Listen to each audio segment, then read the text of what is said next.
Comme il est 11. It being 11:05, the House will now deal with private members' business according to today's order paper. Consideration of the motion for second reading of Bill C-281, National Local Food Day Act. Resuming debate, the honourable member for Foothills. Thank you very much, Mr. Speaker. And today I rise to promote an introduction of the National Local Food Day, as proposed by my colleague just directly to the west of me from Kootenay, Columbia. This is an outstanding opportunity to celebrate our farmers, our ranchers, our beekeepers, our U-Pick berry farmers, our craft brewers, our distillers, and those who operate our farmers markets. It is our chance to thank those who work so hard with incredible passion, innovation, and creativity to ensure Canadians can put incredible, wholesome, and delicious food on our tables each and every day. Celebrating local food is an opportunity I hold close to my heart. I am blessed to have a wide array of premium, locally sourced food products in my riding of Foothills. And I have to say, Madam Speaker, that this is an amazing time of year, and I'm sure many of my colleagues throughout the House will share with me as we get ready for farmers market season. Even now, I can almost taste the fresh vegetables at the renowned Millerville Market, the pies at the Saskatoon Farm, the black currants at Cabin Farms, the fresh honey from Graydon House or Chinook Honey Farm, Tabor corn, and of course, amazing Alberta beef. It is clear that this is a topic that every single one of us in this House can speak to. We can see the amazing colors, we can smell the aromas of Grandma's kitchen, and most importantly, when it comes to our local food, we can taste it. Locally produced food is something that we can share with every single Canadian. The idea is this private member's bill to designate the Friday before Thanksgiving of each year as National Food Day will provide plenty of opportunities and positives for Canadians throughout the country as we promote the local agribusinesses. It also gives us a chance to highlight and showcase our incredible premium homegrown cuisine. In our roles of Shadow Ministers for Agriculture and Agri-Food, my colleague from Lac-Mégantic-Larab and myself, we've had a fantastic opportunity to talk to farmers, producers, and business owners almost every day, not only in our ridings, but across the country. These people are restaurant owners who feed Canadians every day, who challenge themselves to highlight Canadian products in new and exciting ways. These are farmers who maintain the finest crops, the ones who prepare and deliver our food to our door and our local markets. The proposed idea of creating a National Food Day isn't necessarily about what we're eating, but it's also about the products provided by our local producers. Producers who, for many of us, are our friends and neighbours. But, Madam Speaker, today, many Canadians, especially those in urban communities, are generations away from the family farm.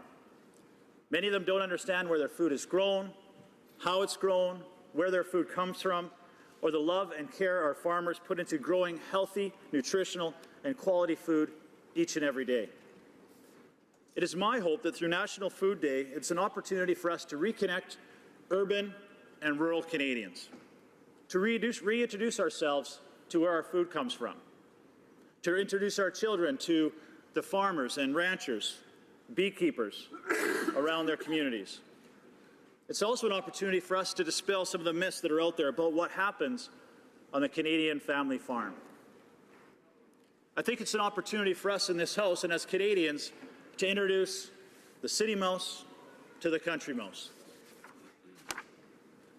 Now, certainly, food is grown on the farm, but the definition of a family farm, I think, has certainly changed over what I think many of us think of the traditional family farm.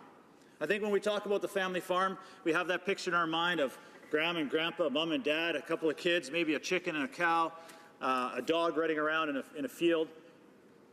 But today, the family farm could be a 10,000-acre major business, a multi-million-dollar business. Well, certainly the family is still involved, but those family members are shareholders. But of course, a family farm could be that garden in the backyard. It could be the community garden plot or the community project within downtown Calgary. These can also all be defined as products and producers of local food. And I think this is an opportunity for all of us to celebrate all these different innovations and opportunities to celebrate and showcase family food, or local food. However, Madam Speaker, when we talk about local, I want us to focus on food products that are coming from the local farm, but also from within our region, our towns, our neighboring communities, and of course, across the country. And when we talk about food, I don't want us to forget about some of the incredible opportunities that are happening across Canada. You can go to a local brewery, many of them in these rural communities, and taste their craft beer. And I hope that is a significant part of our National Local Food Day. I've had the opportunity to visit and tour many of these local breweries across Canada. And I believe a National Local Food Day would provide a catalyst for Canadians to not only test these locally sourced food and drinks, but to better get a connection with the hardworking producers who live and work near them.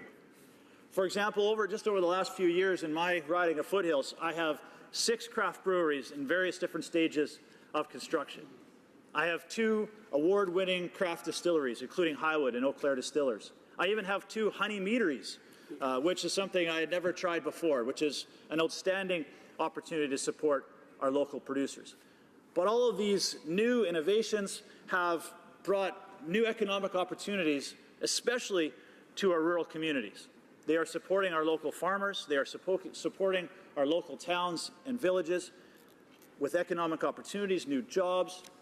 But one of those big highlights is this has become a significant tourism industry. Local food has become an opportunity for these communities to highlight some of the things that they are most renowned for.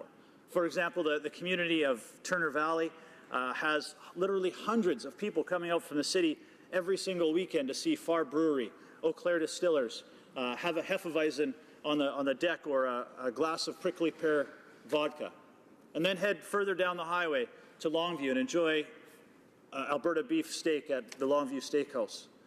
Continue on down the Cowboy Trail, down Highway 2 to Crow's Nest Pass, and enjoy the Huckleberry Festival, where the mountains of the Castle Mountain Range have some of the best huckleberries in Canada.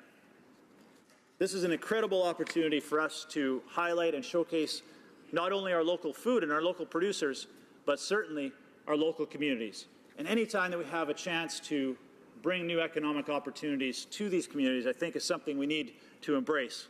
And I'm excited for National Food Day will bring an opportunity for us to highlight what our local communities are doing. The options are incredible, and these businesses are supporting our local farms, but also offering a new twist on our locally grown products. Not surprisingly, our producers are a diverse bunch. Like Canada itself, our culinary heritage is as colorful as a summer salad. We should not be surprised because for generations, when it comes to immigration, agriculture was the gateway to Canada. When many new Canadians broke ground in their new homes, they brought their recipes and produced those ingredients in Canada's fertile soil.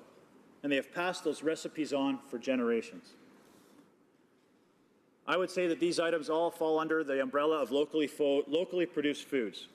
Whether those dishes originate here at home, or Jamaica, Korea, the Philippines, English, or Ukrainian. As long as those foods are produced locally, I think it should be considered a homegrown product. And I know for myself, anytime I have an opportunity to have homemade pierogies, I'm going to take that opportunity. But they are using some incredibly different products as well. And I use one example, visiting a local craft brewery outside of Regina called Rebellion, and they were using lentils to make their beer. Something certainly most of us have probably never taken that opportunity to try. And they're being successful by using these new products. I was at a craft distillery in Lumsden where they were using dill pickles to make vodka. Also something I thought I would never try in my lifetime. But that was definitely an experience.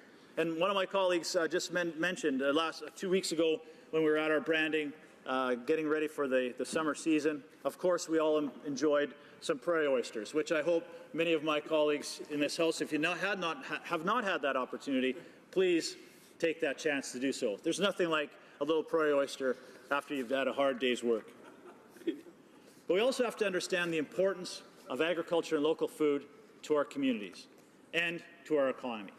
This is a multi-billion-dollar industry for the Canadian economy. And I think any opportunity we have, like National Local Food Day, to highlight what our Canadian producers are doing across the country, but also, perhaps most importantly, is to introduce to Canadians where their food comes from, how it's grown, and the heart and soul and blood and sweat and tears our farmers put into that every single day. Resuming debate, the honourable member for Cowichan, Malahat, Langford. Thank you, Madam Speaker. It gives me indeed very great pleasure to rise today in the debate on Bill C-281, introduced by my colleague, the member for Kootenay-Columbia. And I'd like to thank him for bringing forward this bill, because I think it gives all of us in this chamber, no matter what political affiliation we're from, to talk about the great things that are going on in our riding. And, you know, I'm proud to be standing here not only as the NDP's agriculture critic, but also as the Member of Parliament for an amazingly rich and vibrant region, especially in food production, but also as the owner of a small-scale farming property myself. I wouldn't go so far as to call myself a farmer. I have a very tiny property, but it does give me the peace of mind to be out there with our sheep, with our chickens, putting your hand in the soil and actually watching things grow from it. And to see in the fall the results of that harvest is something I think many of us in this chamber can appreciate. And when we go and talk to the farmers in our region, and when you have a little bit of an understanding of the hard work that goes on in their individual farms to bring that amazing produce to market, I think it just makes a bill like this so much better, because it's giving that official recognition to something that we all very much enjoy. And I like the fact that Bill C-281 is going to designate the Friday before Thanksgiving, because I think the Friday, the Saturday, those 2 days are when people are really starting to put together the menu for Thanksgiving. And if we all take recognition that this is indeed National Local Food Day, I hope it will encourage more Canadians to pay more attention to local food markets, to maybe bring some of that produce that was worked upon so hard by local farmers to their own respective tables, and make Thanksgiving that much more special. Now, we already do have a National Agriculture Day, which we did celebrate earlier this year in February, but I like the appreciation that in addition to celebrating agriculture as a whole, we're going to bring it down to the local level, because I think we all realize that food is not just a commodity. Every living being, every animal, every human requires food to survive. And it very much is a social determinant of health. And we know there are a lot of people in Canada who suffer from food insecurity. And food security and food sovereignty have always been very key issues to me. I think Canada is one of those countries that's very blessed with the amount of land we have, the amount of arable land. And given the relatively small size of our population and the huge variety of growing regions that we have in this amazing country, we very much should be a country that's able to produce food locally for everyone who needs it. And not only just the bare minimum amounts, but also good quality food, because I think that's really what the conversation needs to focus on. And I'm really proud to belong to a party that has long had this as part of its mandate. I know that in 2011 we ran on committing to introducing a Canadian food strategy that would combine health goals, environmental goals, and food quality objectives. And of course in 2014, the result of people like Alex Adamanenko and Malcolm Allen, former members of Parliament, they brought together that the landmark strategy paper, Everybody Eats, which was our vision for a pan-Canadian food strategy, really focusing on going from, the farm to the factory to the fork. And it was very comprehensive. And I'm glad that maybe through some small part we brought this conversation to the government, because the government did launch consultations on establishing a national food policy. And I know that last year when I had held consultations with the farmers in my region, they were very vocal, very involved, and we produced quite a comprehensive report based on all of that feedback. The other reason I really like this bill is it has to do with the concept of food miles. A few years ago I can remember going into a supermarket and seeing apples from New Zealand and oranges from South Africa. Now, I know Canada is not very much an orange growing region, but we do have a lot of apple orchards, and it just really surprised me that there was actually a market for an apple to travel all of those thousands of kilometers across the Pacific Ocean to make it to Canada and actually be able to sell it, when we have all of these amazing local apple growers right here in Canada, and even in neighboring Washington State. You know, from where I'm from in British Columbia, Washington State really is only a stone's throw away. And so, you know, I like that, because I think, given the fact of what I already said, that we have so many amazing local food farmers that are able to meet this demand, I think that we should try and focus more on making sure that food doesn't have to travel so far to get to our kitchen table. I'm also proud to come from a province which has probably the most diversified agricultural sector in the country. British Columbia has a variety of different climates given our mountainous province, and we're able to grow a lot of different things in many different regions. And depending on which valley and which part of the province you're in, you'll always find a little niche market somewhere.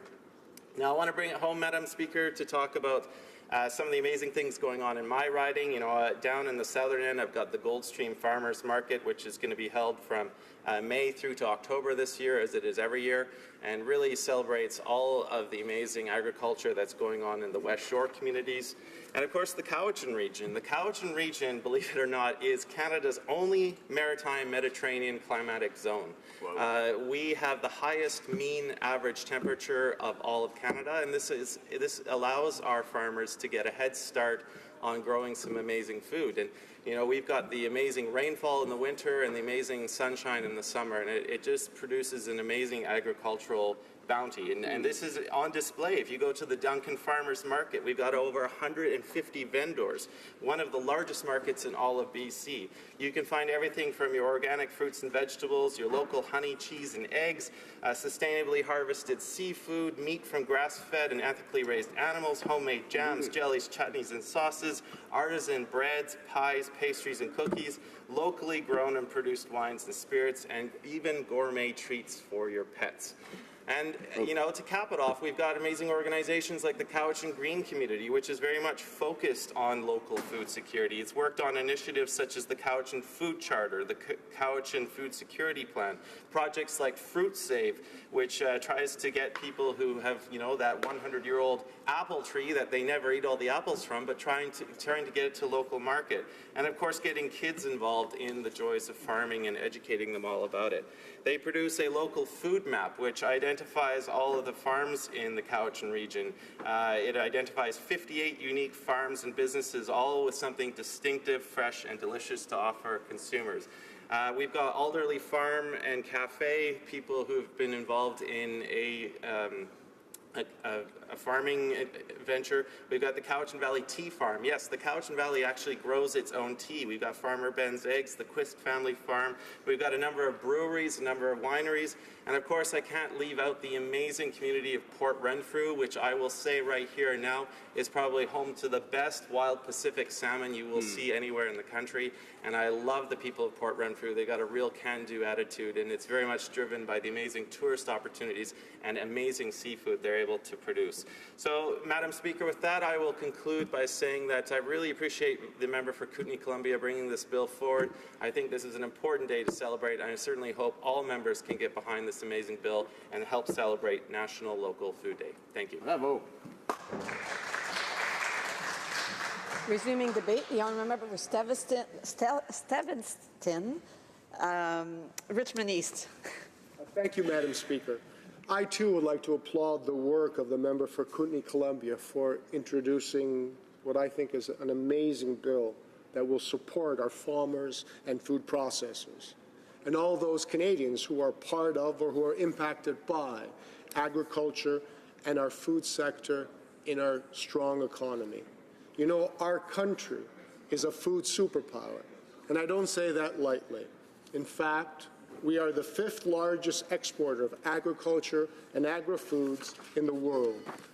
And we are blessed, Madam Speaker, to have the land and resources needed to help the world meet its ever-growing need for food by producing more than we need to feed our population.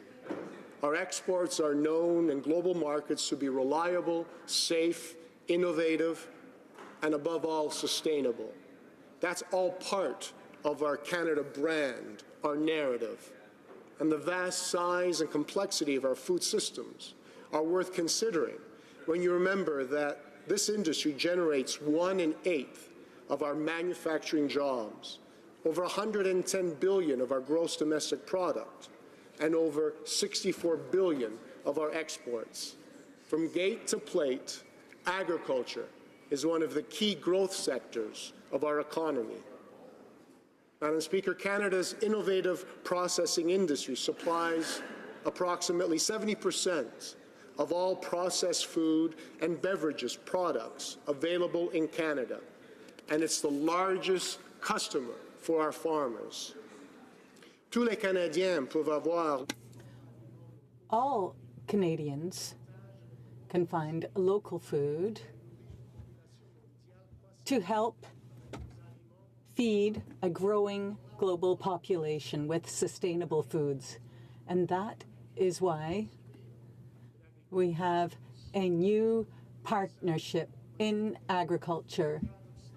We're talking about the strategic framework for food growing in Canada that provides a new vision that will help the agri-food industry to innovate and prosper. On the 1st of April, ministers of agriculture throughout Canada launched this partnership as a common vision for the future of agriculture in Canada. And this framework, over the next 5 years, will receive investments from the government, of which $1.2 billion will support activities and programs for Canadian agriculture. And, Madam Speaker, these programs will support 3 important aspects: intensifying and increasing trade, access to markets, innovation in sustainable development, and support for diversity in an evolving sector. Bill, let me begin with the observation that a robust local food industry doesn't need to compete with farmers who export to world markets. In fact, many farmers do both. All production is local, whether it's consumed locally or on the other side of the world. And I know, as the Member of Parliament for Steveston East Richmond, I have berry farmers who produce for the local market, be it in Vancouver, in Richmond, or in Kelowna, but also export to Asia, be it in Japan, China, or Korea. Now think of our vibrant organic sector, but it's so much more as well. For example, Madam Speaker, today, the market for certified organic products in Canada is over $5 billion, making us one of the largest markets for organics in the world. 2 out of 3 Canadian consumers buy organic, and that's very good news for the many supporters of Bill C-281, both in this House and across this country, who believe in the merits of a national local food day. And we're not just talking about small producers. Increasingly, we are seeing large-sized, more traditional operations which are gradually converting from conventional to organic production. In Saskatchewan, a 40,000-acre grain farm is converting to organic. In my neck of the woods, in Steveston, East Richmond, a significant organic blueberry farm just converted from traditional blueberries. But they're also setting aside a section for traditional farming, once again proving that you can do both. Madam Speaker, I'm pleased to say that our government over the past 2.5 years has invested nearly $20 million in this innovative, dynamic sector. Bill C-281, an act to establish a national local food day, is really an excellent initiative and a special tribute to the great success of Canadian farmers, our responsible stewards of the land. And the government also recognizes the importance of strengthening connections between consumers and producers of food. Canadians are increasingly building bridges with local farms and the hard-working farmers they often meet in the colorful farmers markets across this country. And I have the same situation in Steveston, East Richmond. We have a local farmers market, the Steveston's Farmers Market, where the local farmers, be they organic or be they more traditional farmers, the maize, the savages, they also produce food internationally, but also provide good, healthy, sustainable, sometimes organic, sometimes not, for the local farmers market. And when I head over there and when I say hi to a farmer, or when Canadians say hi to a farmer, we start to build trust. Trust because we know where our food is coming from. Local food is about increasing agricultural awareness among our consumers. Madame la Présidente. Madam Speaker, Canadian agriculture has a promising future ahead. We have the good fortune to have high-quality agricultural soil. If you want ice wine, well, our ice wine is amongst the best in the world. If you want superior grain, well, don't look any further than the prairies. We are happy to support Bill C-281 because when Canadians shop locally, they are supporting the local economy and creating jobs, locally, nationally, as well as internationally. Local food helps consumers build lasting relationships with local food producers. It also opens up economic opportunities and employment. It fosters community involvement and also creates a culinary tourism industry. In supporting this bill, Madam Speaker, we are supporting the future of farming in this country. And you know, heading down to a farmer's market, as I often do on a Saturday morning to the Steveston's Farmers Market, on National Local Food Day, it will not just be a way of enjoying solid organic vegetables or wonderful iced blueberry wine, enjoyable as that is, but it's also a great way to make the choice for a stronger agriculture and food industry in this amazing country that we call home. So, Madam Speaker, that is why today I'm supporting this bill. Thank you very much. Resuming debate, the honourable member for Red Deer Mountain View. Well, thank you, Madam Speaker, and I'm pleased to rise today in support of my colleague from Kootenay, Columbia, and his private member's bill C-281 that will designate the Friday before Thanksgiving each and every year as Canada's National Local Food Day. Now, when Canadians hear that we are debating a national day, the first thing that comes to mind is associated costs that come with the usual national day of anything. Fortunately, this bill spells out exactly that this designated day would not be a legal holiday or a non-juridical day. Furthermore, any cost, even at the promotional and awareness level, I believe would easily be countered by the good that it will do in promoting our local producers' farm products. So what are the other provisions in Bill C-281? Madam Speaker, one of the things that the bill focuses on in its preamble is Canada's national sovereignty and how our sovereignty is dependent on the safety and security of our food supply. Fortunately, our agricultural industry is thriving and our unique Canadian brand is recognized around the world. Well, for the most part, as long as the Prime Minister avoids other disastrous trade trips. In our grain and pulse industries, for example, we've had an advantage in our cold climates, such as this cooler environment, which minimizes the risks of pests and other food contaminants. Canadian grain and pulses productions are usually given a waiver when it comes to applying decontamination treatments when we ship these products abroad. Our strict regulations make our food not only safe to eat here at home, but also make it a prime product for our international customers and trading partners. Now, the bill also speaks to strengthening the connection between consumers and producers of Canadian food and looks at the relationship within our nation's social, environmental, and economic well-being. To this point, I've always said that the true environmentalists are those that live off of the land and those that work tirelessly to maintain it for generations to come. They are not easily influenced by the numerous vested interests of local and international eco-activists that see Canada as a social experiment to be manipulated.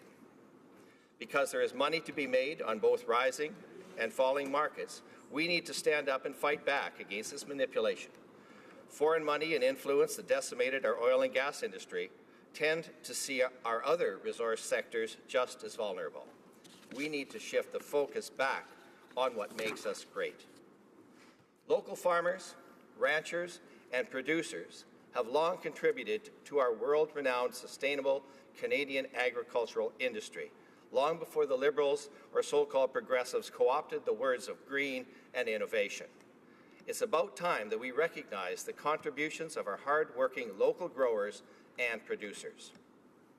Madam Speaker, advocating for our farmers and producers was one of the reasons why I decided to run for office.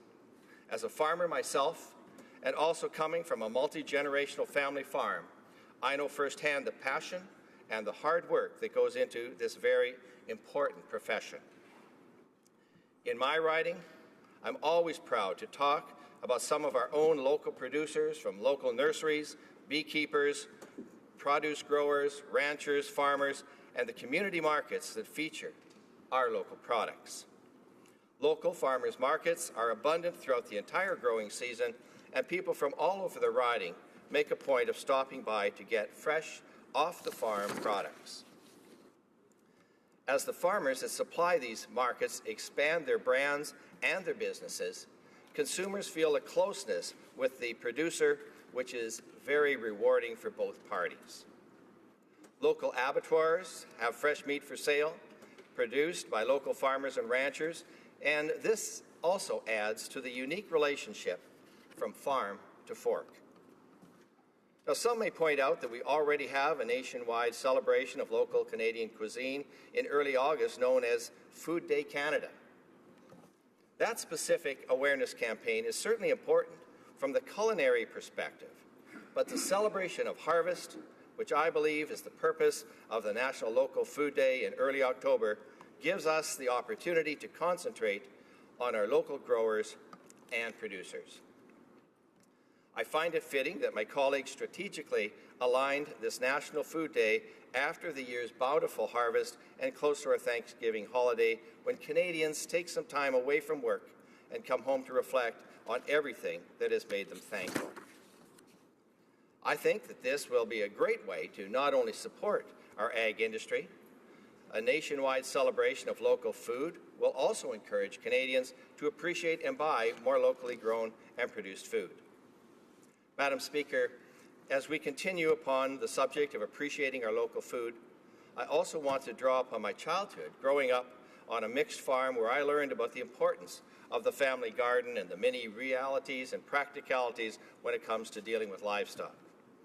For example, one is taught the concept of timeliness and freshness when it comes to a freshly butchered chicken, or the importance of properly feeding and caring for the swine and cattle that would eventually find their way into the deep freeze.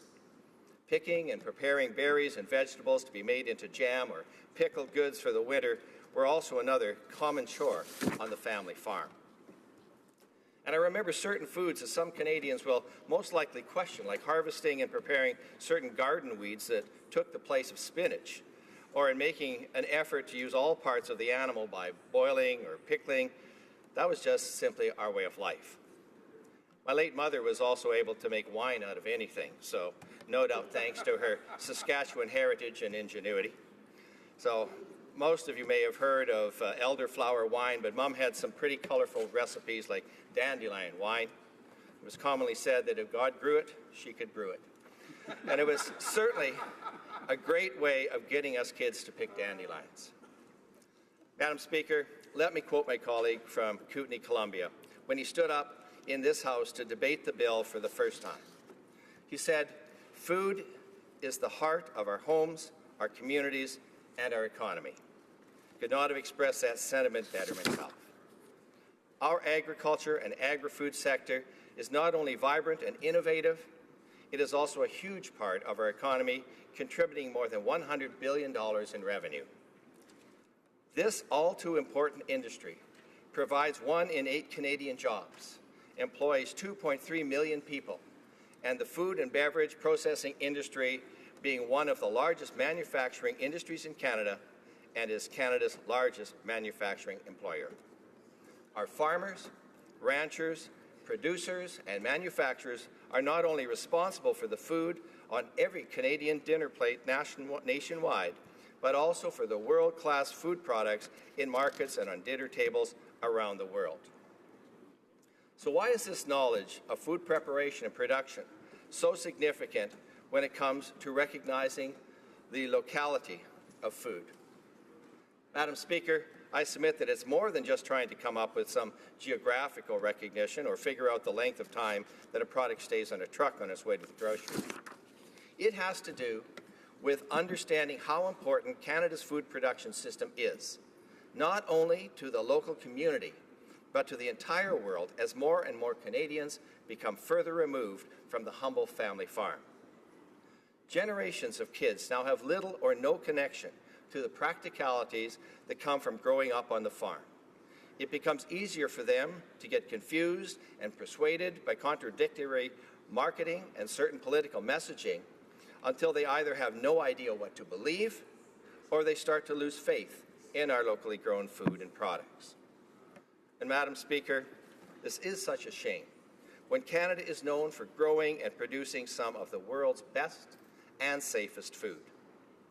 This is not to say that the choices people make should be criticized, but they should at least be given proper information so their decisions and convictions are at least informed and based on scientific fact. Canadians should be connected to their food and need to understand why a certain practice exists and why certain things have to be done to make sure that our food is safe to eat. And this, I believe, is what should come from a National Local Food Awareness Day. If we start to understand our farmers and the food that they grow, we become better advocates for ourselves and our food wherever we are in the world. I'm sure that every member in this House will agree with me when I say that we should all know and understand where our food comes from, how it's grown, produced, and manufactured. I'm proud to give my support to the member for Kootenay-Columbia and Bill C-281.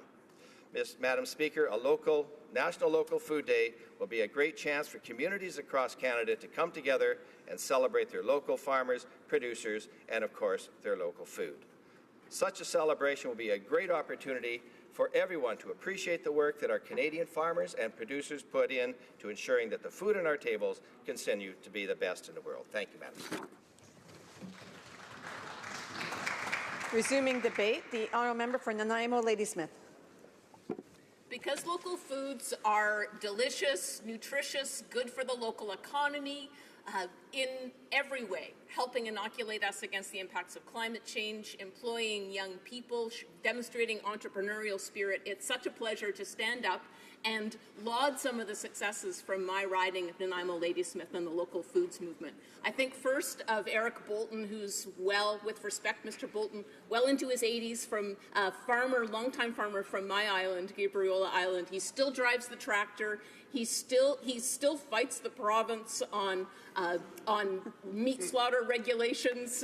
He went all the way on fighting back the previous Liberal government on that, and he donates every year. Here, he and his daughter Alexa are beautiful locally grown turkeys to the People for Healthy Communities Spirit Feast at Christmas every year.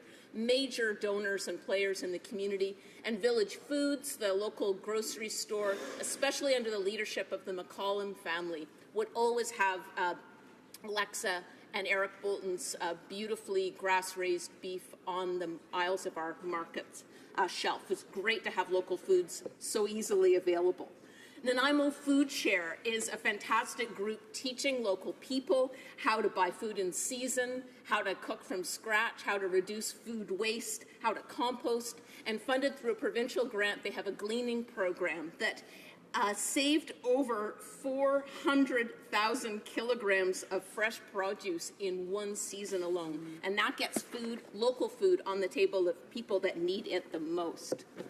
Gabriel's on Commercial Street in Nanaimo. You've got to try their roast vegetable eggs Benny. It's fantastic. The place has doubled in size, a restaurant fully committed to local food and sustainable, compostable takeout containers, all of it. They really walk their talk.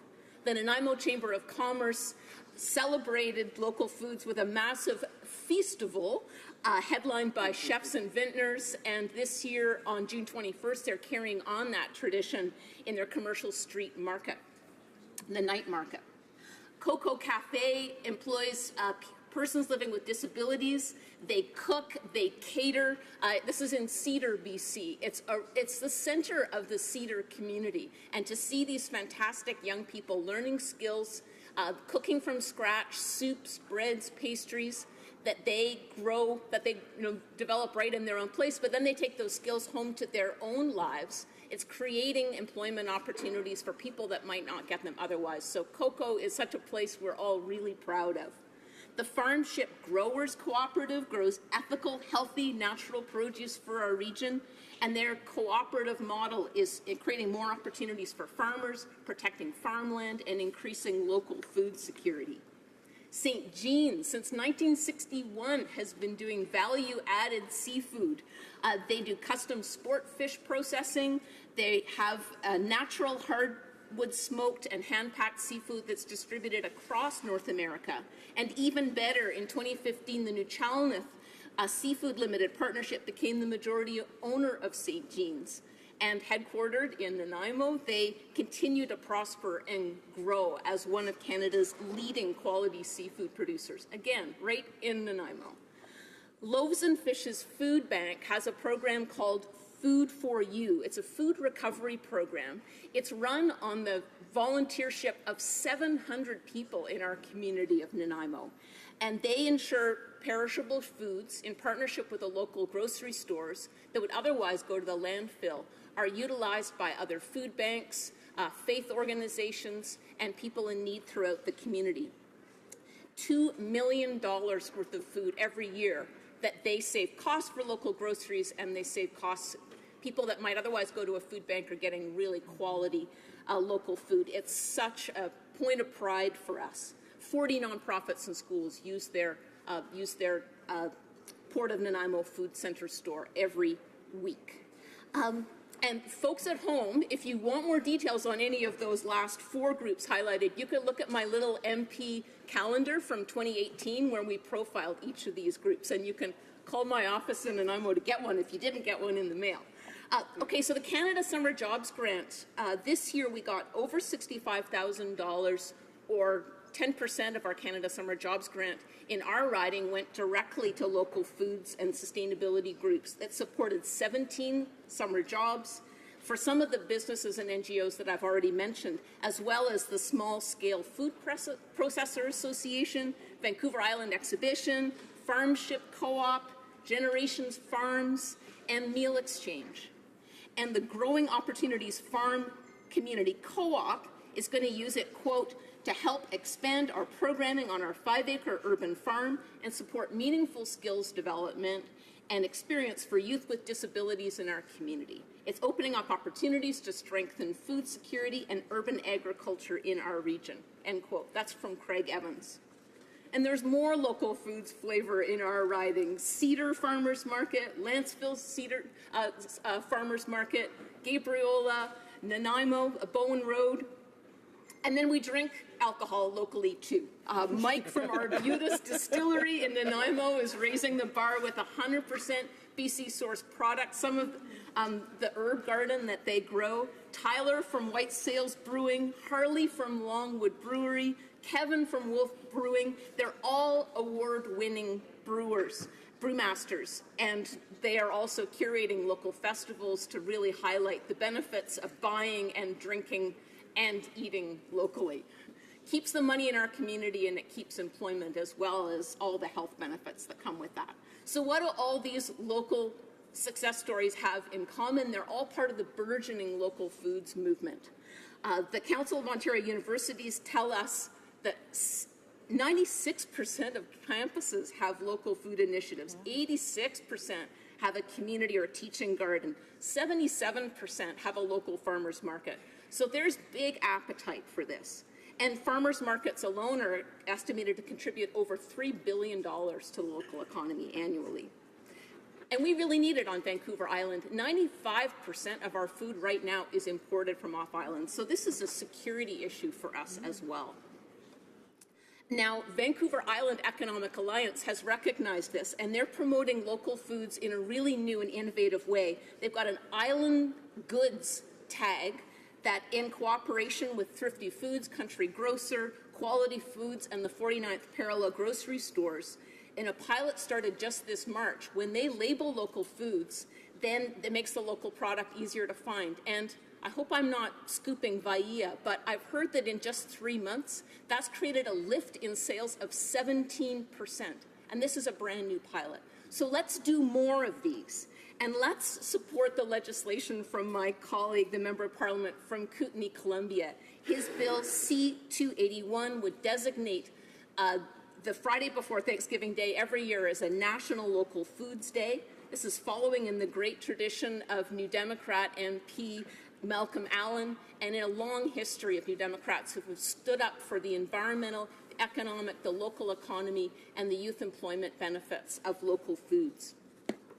We are, while I just have the floor for a final minute, I'll just give special thanks to the farmers of Gabriola that feed me personally, Watercliff Farms, Stephen Levesque, Tamaya Beal, Graham for all your pep talks on the ferry, and then Rasheen Holland especially for her dignified and big-hearted support of young farmers and of me and other activists in the community. I'm grateful to be fed by you all and look forward to celebrating you more. Thank you, Madam Speaker. Resuming debate, reprise de débat. I do want to advise the member that the next speaker that I may need to interrupt her to allow the sponsor of the motion to have his 5 minutes of response. The honourable member for Edmonton Strathcona. Thank you, Madam Speaker. I too, Madam Speaker, rising to support my colleague, the MP for Kootenay, Columbia, to declare the Friday after Thanksgiving National Local Food Day, and that would be very celebrated in my province of Alberta. Among those I count among the heroes of the planet are the agriculture producers of Alberta who have fought valiantly to protect agricultural lands. They've battled urban sprawl, industrial projects, and the paving over of prime agricultural lands, including my city's most frost-free, productive market garden lands. For many decades, Madam Speaker, I have been honored to provide legal representation or advocacy support to many of these farmers trying to protect their productive lands. I wish to single out just a few of the names of the Alberta farmers that I honored some years back for their personal dedication in protecting Alberta's prime agricultural lands. The Bocock family, who donated their leading-edge dairy farmer to the University of Alberta for research. George Friesen and Jim Hainsworth, who founded Preserve Agricultural Land Foundation, and George, who put a covenant on his own productive land to say that he only had the right to grow and produce on his lands, not to profit from putting a pipeline through. Jim Visser, the Coolmans, the Vreens, Wayne Groot, a potato farmer, who fought valiantly to protect the Northeast market gardeners. Doug Visser, who has mounted a major campaign to protect Lady Flower Gardens, run by and benefiting the homeless and the disadvantaged in Edmonton who go out to grow the vegetables and take them back for their sustenance. Many hundreds of Edmontonians attended hearings on calls to preserve our Northeast market gardens who produce healthy local food for Edmontonians. Many Edmonton restaurants now feature locally produced food. Many bakeries produce baked goods using local grains, including my favorite and very popular neighborhood bakery, the Boulangerie Bonjour. Among the greatest tributes I have received in my life is a lifetime membership in the Preserve Agricultural Land Foundation.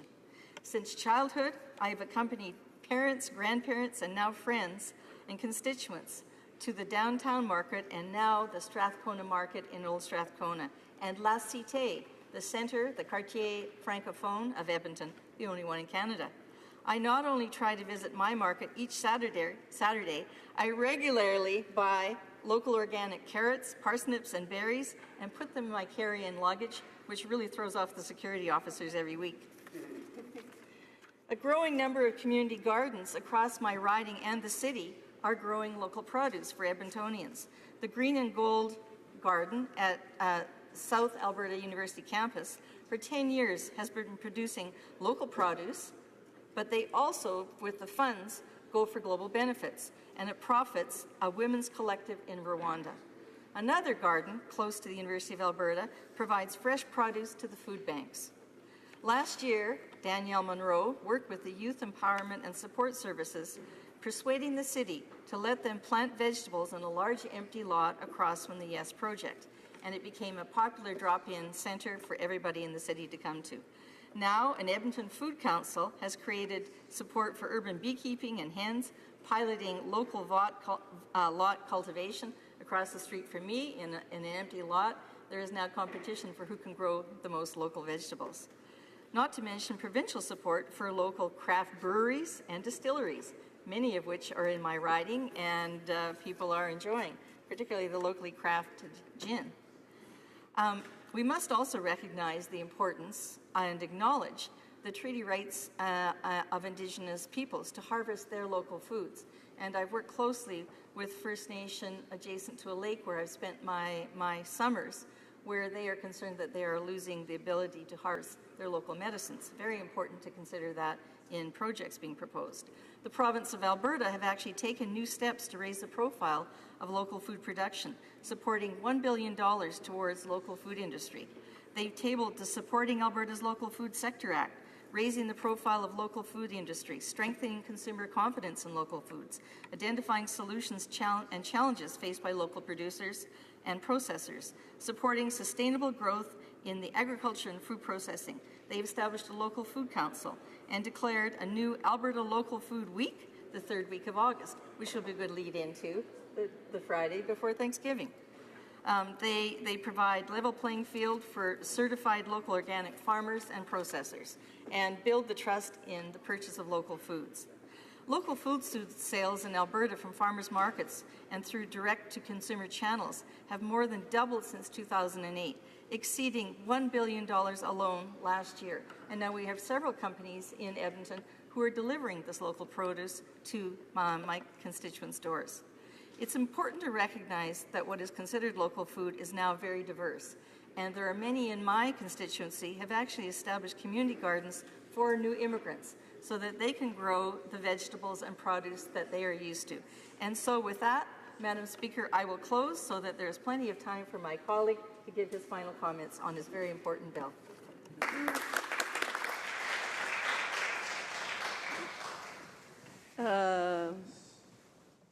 Resuming debate, reprise de débat.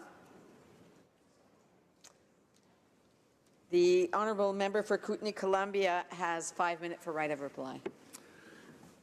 Thank you, Madam Speaker. I am proud to wrap up the second reading debate of my private member's Bill C-281, an act to establish the National Local Food Day for Canada.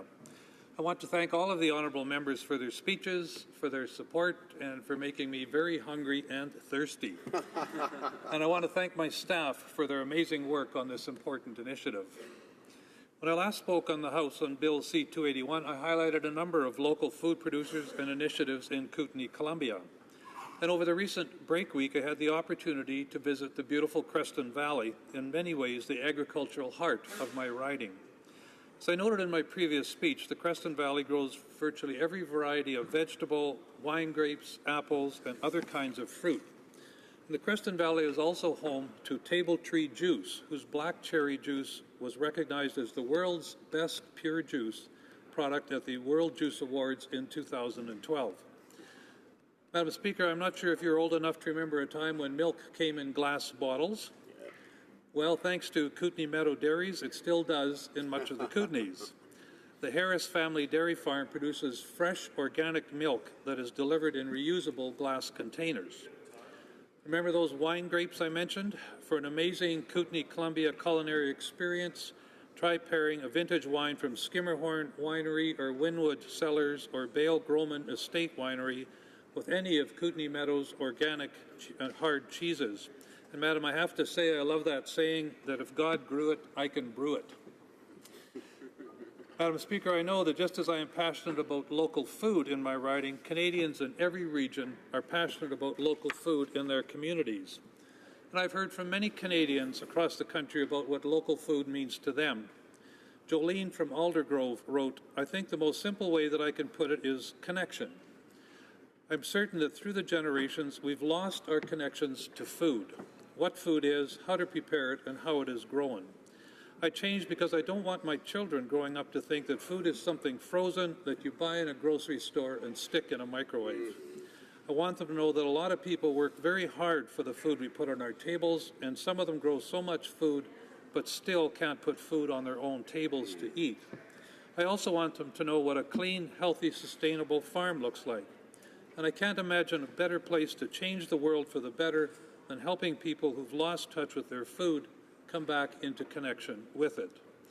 Hélène from Brossard wrote, "Eating local food is important to me, and it encourages people here who work hard to make a living. When you consume food from the other side of the world, it takes longer, it pollutes the planet more." John from Sudbury wrote, "National Local Food Day is a good idea on several fronts: economic, social, health, and environmental. It would be a boost to the local economy for farmers. Rural communities in surrounding towns and cities would be more socially connected. The idea is a winner and should be supported." The Surrey White Rock Food Action Coalition wrote, "Focusing attention on healthy, high-quality, locally grown food will support our farmers and fishers, keep jobs in our communities, and strengthen the local economy. We envision an integrated and resilient local food system that enables physically accessible, culturally acceptable, and affordable food for everyone, supports a local economy, and empowers food literacy and capacity building within the community. Let's celebrate those values with a National Local Food Day this October." Madam Speaker, whether your local food is the caribou and Arctic char of the north, the seafood of the coasts, the artisan cheeses of Quebec, the ice wine of Ontario, the pork of Manitoba, the beef and grain and, yes, prairie oysters from the prairies, the traditional foods of Indigenous people across Canada, or anything in between, a National Local Food Day is for you. Madam Speaker, I've always said that it is easy to love Bill C-281. It is my sincere hope that all members will vote in support of this bill at all stages. We all know that food matters from farm to factory to fork, or from gate to plate. Let's make National Local Food Day a reality. Thank you, Madam Speaker. Bravo.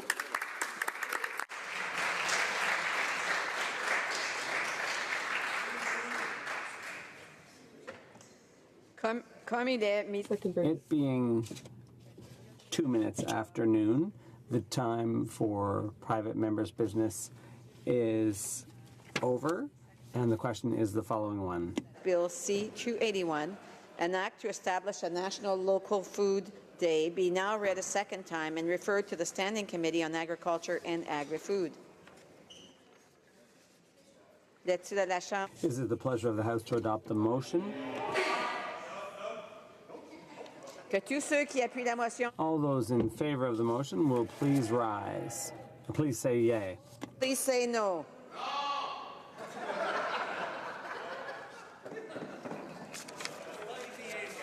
À mon avis, les oui l'emportent. In my opinion, the yeas have it. Accordingly, the bill stands referred to the Standing Committee on Agriculture and pursuant to Standing Order 93, the recorded division stands deferred until Wednesday, May 30th, 2018, immediately before the time provided for private members' business. Point of order. The Honourable Opposition House Leader has a point of order. Thank you very much, Madam Speaker. I'm rising today on a point of order to dispute the correctness of the records of the House of Commons related to Friday's proceedings.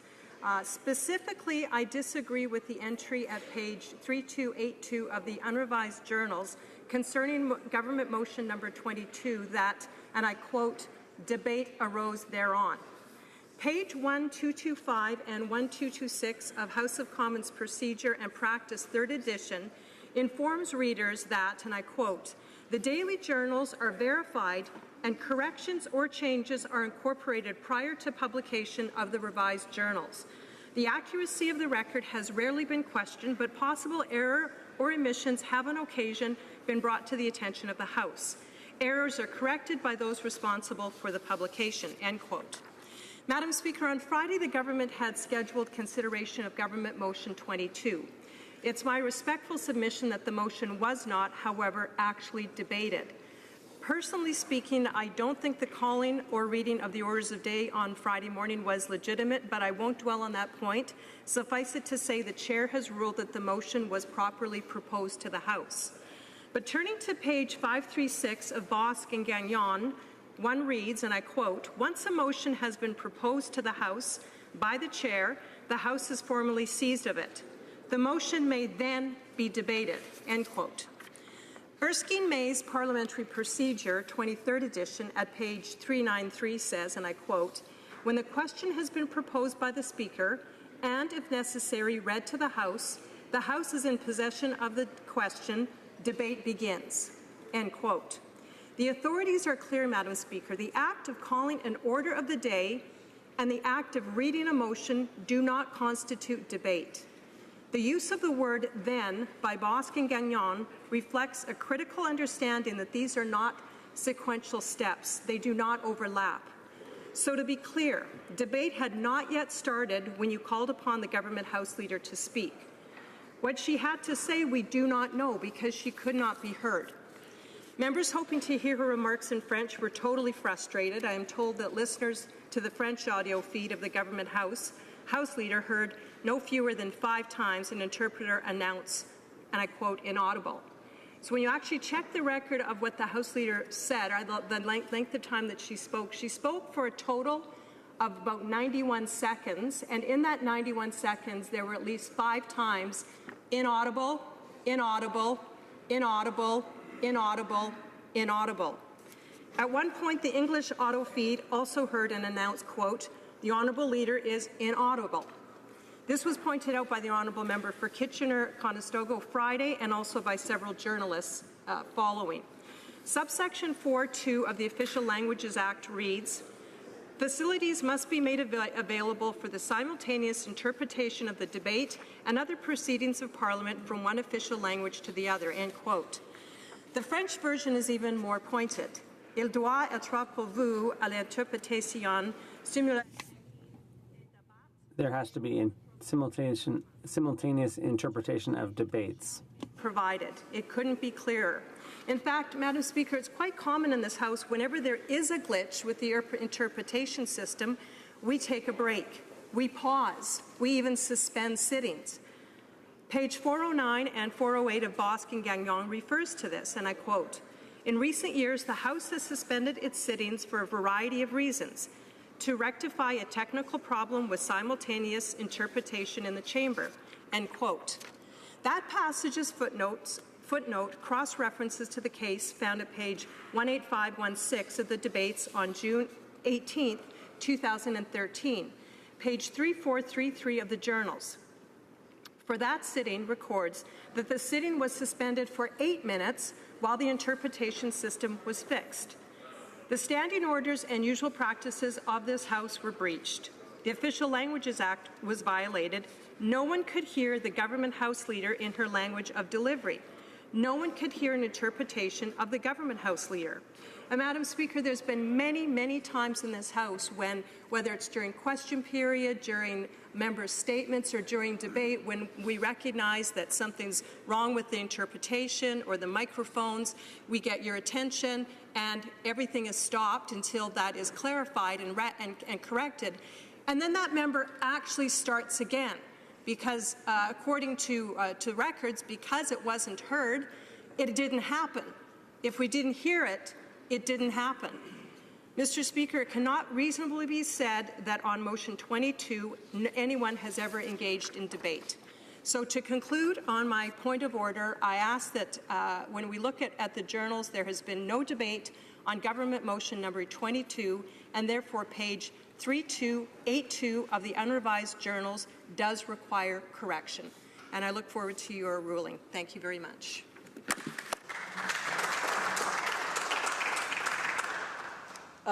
I greatly appreciate the information provided by the official opposition House Leader.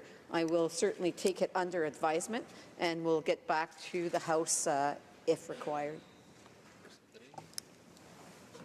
Resuming debate, reprise de débat. Orders of the day, ordre du jour.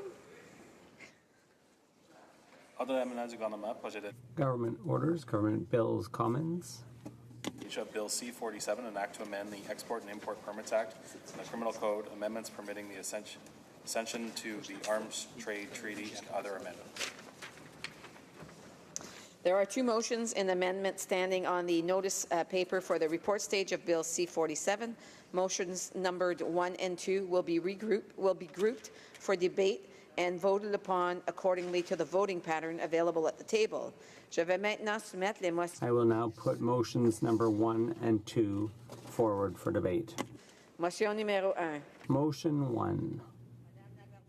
Ms. Laverdiere, seconded by Ms. Brousseau, moves that Bill C-47 in Clause 8 be amended by adding after line 12 on page 5 the following. 2. If, subsequent to the issuance of the permit, the minister becomes aware of any information that could affect the determination made under subsection 1, he or she shall reconsider whether the risk that the export or the brokering of the goods or technology specified in the application for the permit would result in any of the negative consequences referred to in subsection 7.31 and, if applicable, amend, suspend, or cancel the permit. Ou annule la licence. Motion number 2. Seconded by Ms. Stubbs, moves that Bill C-47 be amended by deleting Clause 11. Debate. L'honorable député de... The honourable member for Laurier-Sainte-Marie. Thank you very much, Madam Speaker. Madam Speaker, when the Liberal government announced that Canada would be acceding at last to the Arms Trade Treaty, I was really very happy. I congratulated the government, the NDP. We're very pleased because for years we'd been calling on Canada to take part in this important treaty which could save lives, which deals with important issues like gender discrimination and the whole issue of the arms trade, which is a cause of great instability in the world. But it's more or less a broken promise from the Liberals. And why is that? Well, because they say we're going to accede to the Arms Trade Treaty, but Bill C-47, the bill we have before us, respects neither the letter nor the spirit of the treaty. The current bill was described by an expert to whom I was speaking recently as making a mockery of the Arms Trade Treaty.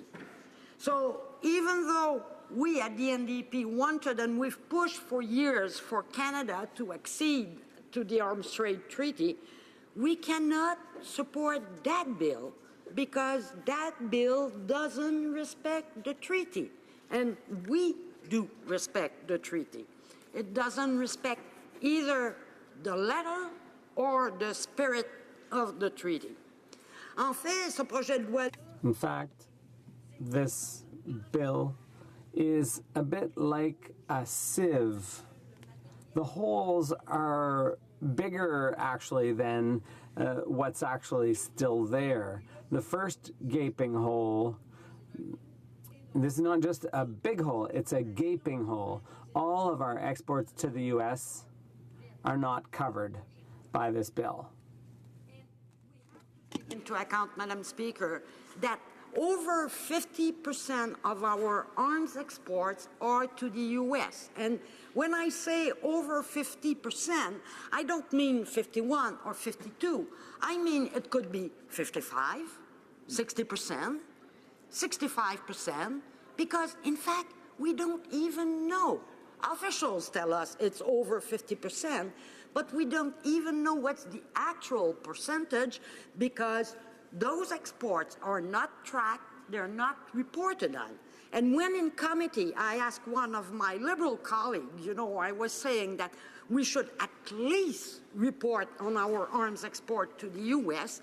One of my Liberal colleagues answered, well, it's difficult to report on something we don't track. Well, that's the problem. It should be tracked. And especially right now, as President Trump is lowering the bar for export to countries like Nigeria, so the risk that arms produced or components produced in Canada find their ways to a range of countries where we wouldn't want to see those arms is even greater. On se souvient du dossier sur les... Remember the Philippines matter when it came out in the media that helicopters were being sold to the Filipino army.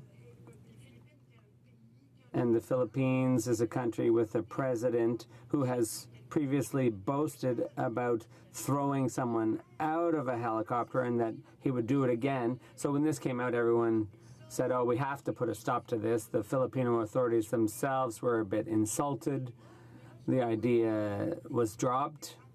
But when you hear reports about the company in question, what they're planning to do, it's really not that complicated to send the helicopter disassembled to the U.S., then assemble it there and send it to the Philippines. That's a good way of getting around the act.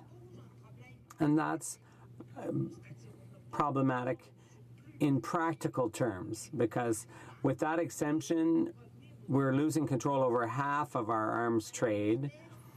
And as I said, it respects neither the spirit nor the letter of the treaty, because the treaty says it has to apply from wall to wall. You can't just choose to exempt exports to one place and not to another. That's not the way the treaty is supposed to work. That's not how treaties normally work, and that's really not how this treaty works in specific. I'd like to come back to the matter of the sale of helicopters to the Philippines. Some people might wonder how that even happened. How was it possible that the minister could have approved an export permit for those helicopters to the Filipino army and the Filipino government?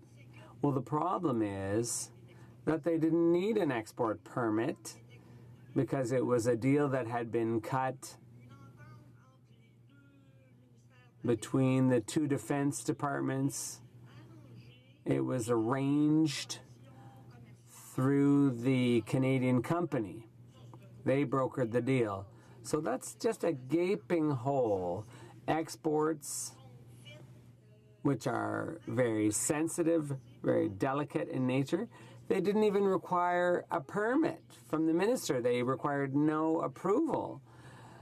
And those helicopters could have been used to commit human rights abuses. So that's a gaping hole in our management of Canadian exports. What does C-47 do to solve the problem, Madam Speaker? You'll never guess. Nothing, absolutely nothing. Cover the activities of the Department of National Defense or the Canadian Commercial Corporation. So this huge loophole, and we don't even know all the things that went through that loophole, will still be wide open. So export to the U.S., not reported on, not covered by the treaty. DND, CCC, not covered by the treaty. I mean, what's left is kind of shrinking all the time. So, you know what should be done with this bill, Madam Speaker? This bill should be sent to the shredder because it's basically flawed. And I'm not the only one to say it, all the experts are saying it. So, but of course, the Liberal government won't listen to that. So, and they'll ram through this bill, even though it can weaken the actual treaty. I always wonder, where's Canada back in the world? That's not being back to the world stage for me. So that would be the ideal solution. I know they won't do it, so at least we are going to try to improve it a little bit through this amendment that close another element, a crucial element of the Arms Trade Treaty that is not covered in the current bill. That is, make sure that if new information, if an export license has been given and new information comes to light, that then, you know, the minister has to reassess the export permits. And, you know, I'd hope that my colleagues in front would support that. It's part of the treaty. It should be in the bill. But we know that in the case of the Saudi Arabia, the minister refused to do so. So here I rest my case, Madam Speaker. Thank you very much. Rest my case. Questions and comments? The Honourable Parliamentary Secretary to the Minister of Foreign Affairs. Thank you, Madam Speaker. I thank my colleague for her intervention, and I thank her for her work in committee. I do find it unfortunate now that she is expressing her opposition to Canada's accession to the ATT. It was a principled stance that the NDP once took, that Canada should be a leader in regulating the sale of conventional arms around the world. I'm not surprised that once again they've abandoned their principled position in favor for partisan opposition in their stance. I do want to correct the record, though, because this bill, C-47, will see the entirety of the Government of Canada accede to the ATT. All of the organizations and departments in which she referenced will be party to ATT standards. It will allow Canada to play a leadership role in regulating the sale of conventional arms worldwide. Why is the NDP once again proposing to abandon its principled position that will help Canada play a leadership role in the world? The Honourable Député Laurier. Honourable Member for Laurier-Sainte-Marie. Thank you, Madam Speaker. And I'd like to thank my colleague for his question. Perhaps he wasn't there at the beginning of my remarks, because I think I was pretty clear. I think I was quite clear that we agree in acceding to the treaty. But it has to be done properly. Not simply state that we're going to be a part of that treaty. We actually have to respect the treaty. So I absolutely agree with it. But I'm against this bill that is simply makes a mockery of the treaty and doesn't respect the treaty. Questions et commentaires. Questions and comments. The Honourable Member for Edmonton Strathcona. Madam Speaker, I'd like to thank my colleague for taking the stand that she did and presenting this on behalf of our party. Madam Speaker, we have a propensity in this Liberal government of saying one thing and doing another. So they say we're back internationally, and so they say we're acceding to the Arms Trade Treaty, like they say that they will put the UNDRIP into Canadian law, and they drag their heels. So wouldn't it be nice if, in fact, the government, through you, Madam Speaker, to my colleague, wouldn't it be nice if they actually really genuinely acceded to the treaty and we did set an example for the world in the treatment and the sale of arms? The Honourable Member for Laurier-Sainte-Marie. Thank you, Madam Speaker. And I would like to truly thank my colleague who works so hard on disarmament issues, for example. This is a very important issue for the NDP, and my colleague does extraordinary work on nuclear disarmament as well. And I'm so pleased to have the opportunity to rise today in this House to underscore the extraordinary work that my colleague does in this area. And I think she really hit on the heart of the issue. And unfortunately, we see this on many files. The government says one thing, makes lovely speeches, and I have to say that in terms of foreign affairs, I agree with much that they say, but I end up being in complete disagreement with what they do, because between what they say and what they do, there's a huge gap. They often say one thing, and they do the opposite, and we've seen this. We see this not only in foreign affairs, we see this in other areas. For example, electoral reform. and climate change. So they do one thing and do nothing. For example, the protocol, the tortured protocol, we've heard nothing. And so I really think that they have to practice what they preach, Madam Speaker. Questions and comments? Orleans? Ottawa. Sorry, Ottawa West Nepean. That's Monday morning. Thank you, Madam Speaker. And I'd like to thank my colleague for all the work that she did in the Committee on the Arms Trade Treaty, but I'd like to ask her, we know that once this bill is passed, the Arms Trade Treaty will be legally binding to Canada, both in Canadian law and in international law. So I'm actually very surprised to hear that now she's suggesting that we not ratify, not pass this bill. And in fact, when we went to the United States, we spoke with the Office of the Regional Security and Arms Transfers in the State Department, who said that the American rules in many ways are even stronger than Canadian rules, including on brokering controls and end user agreements. So if she could please explain why now, after all this... I'll give her an opportunity to answer because we've run out of time. The Honourable Member for Laurier-Sainte-Marie. It looks like my Liberal colleagues are having a problem understanding the difference between supporting the idea of acceding to the treaty and supporting this weak bill. Of the Arms Trade Treaty. Et j'aimerais dire à ma collègue... And I would like to say this to my colleague. I rarely speak to my experience as a diplomat, but I have to say that I never would have expected an American diplomat to say to us that our own rules are weak. So we ourselves have to look at the reality that we have no control over. And we have to look at the fact that the Trump administration is even further weakening their export controls. Our parliamentary secretary to the government House Leader is rising on a point of order. Yes, Madam Speaker, on a point of order, and it's just in response to the opposition House Leader's point of order just a few minutes back. I wanted to be able to point out to Friday's Hansard, which has a clear transcription of what the House Leader said. It is all there in black and white, Madam Speaker. The Speaker read the motion, and the Minister debated Government Motion 22. There's absolutely no ambiguity about that whatsoever, Madam Speaker.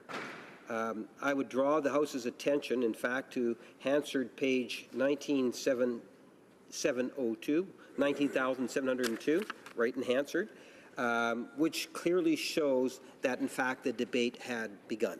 Thank you, Madam Speaker. Once again, I do want to thank the Parliamentary Secretary for his intervention this time, and we'll certainly include it with the previous intervention of the official opposition House Leader, and we'll come back to the House if need be. The resuming debate, prise de débat, the honourable member for Portage-Lisgar. Thank you very much, Madam Speaker. I rise today to debate Bill C-47, a bill that implements an international arms control treaty. C-47 lays bare a fundamental difference in the foreign policy approach of the Conservative official opposition and the Liberal government. The difference is, and I would have to say I agree very much with my NDP colleague, the difference is that this Liberal government is primarily concerned with optics as opposed to real results for Canadians. Lots of nice, fancy window dressing with little or no results. Previously, Madam Speaker, my colleague on this side of the House formally laid out the practical problems that we have seen with this legislation and the practical reality that we already have a strong system of arms control in this country that achieves the stated objective. We oppose the bill on the grounds that it complicates existing arms control mechanisms that are actually working extremely well at the present, and in that process it introduces substantial problems for responsible, law-abiding Canadian firearms owners. I want to take this opportunity to discuss some issues that we have in terms of this proposed legislation.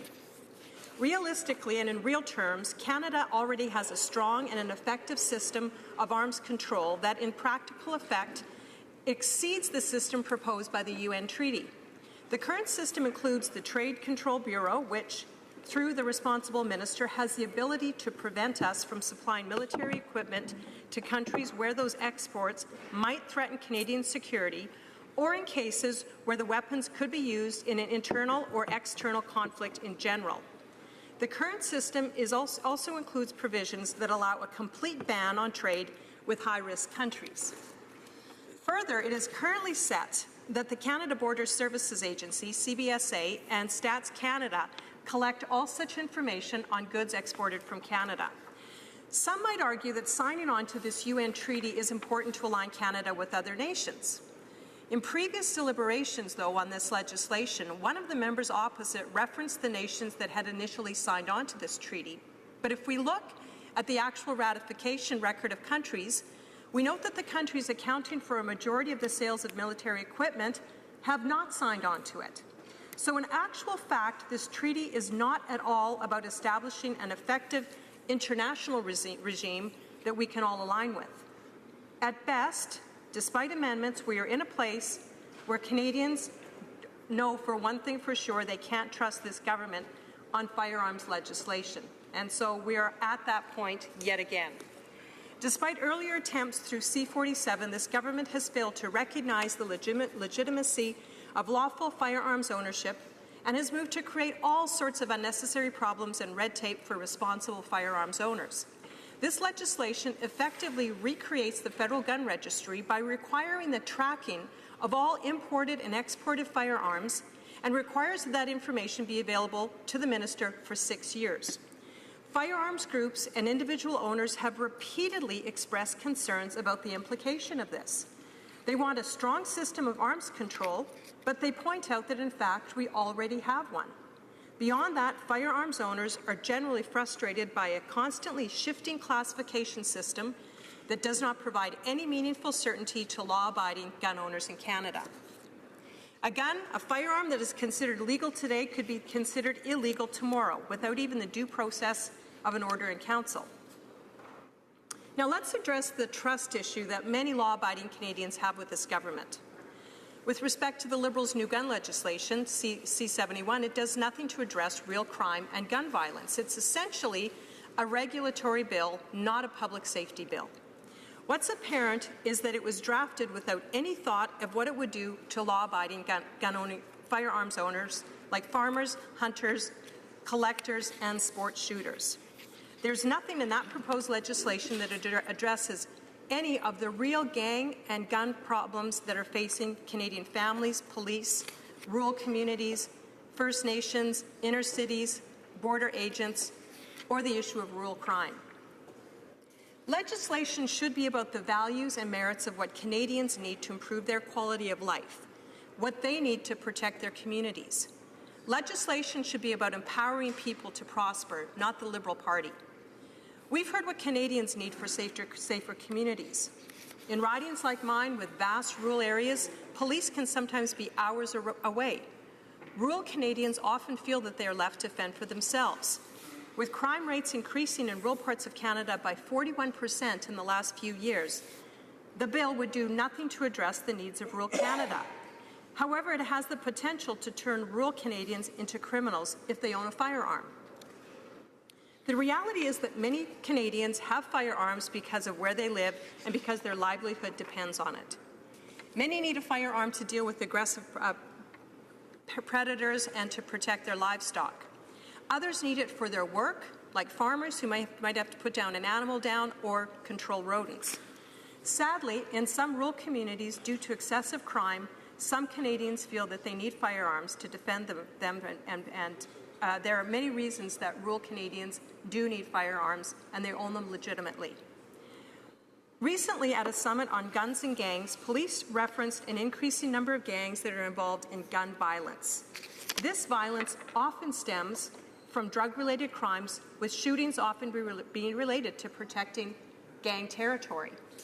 Guns acquired by drug dealers and gang members are almost always acquired through the black market via smuggling and theft.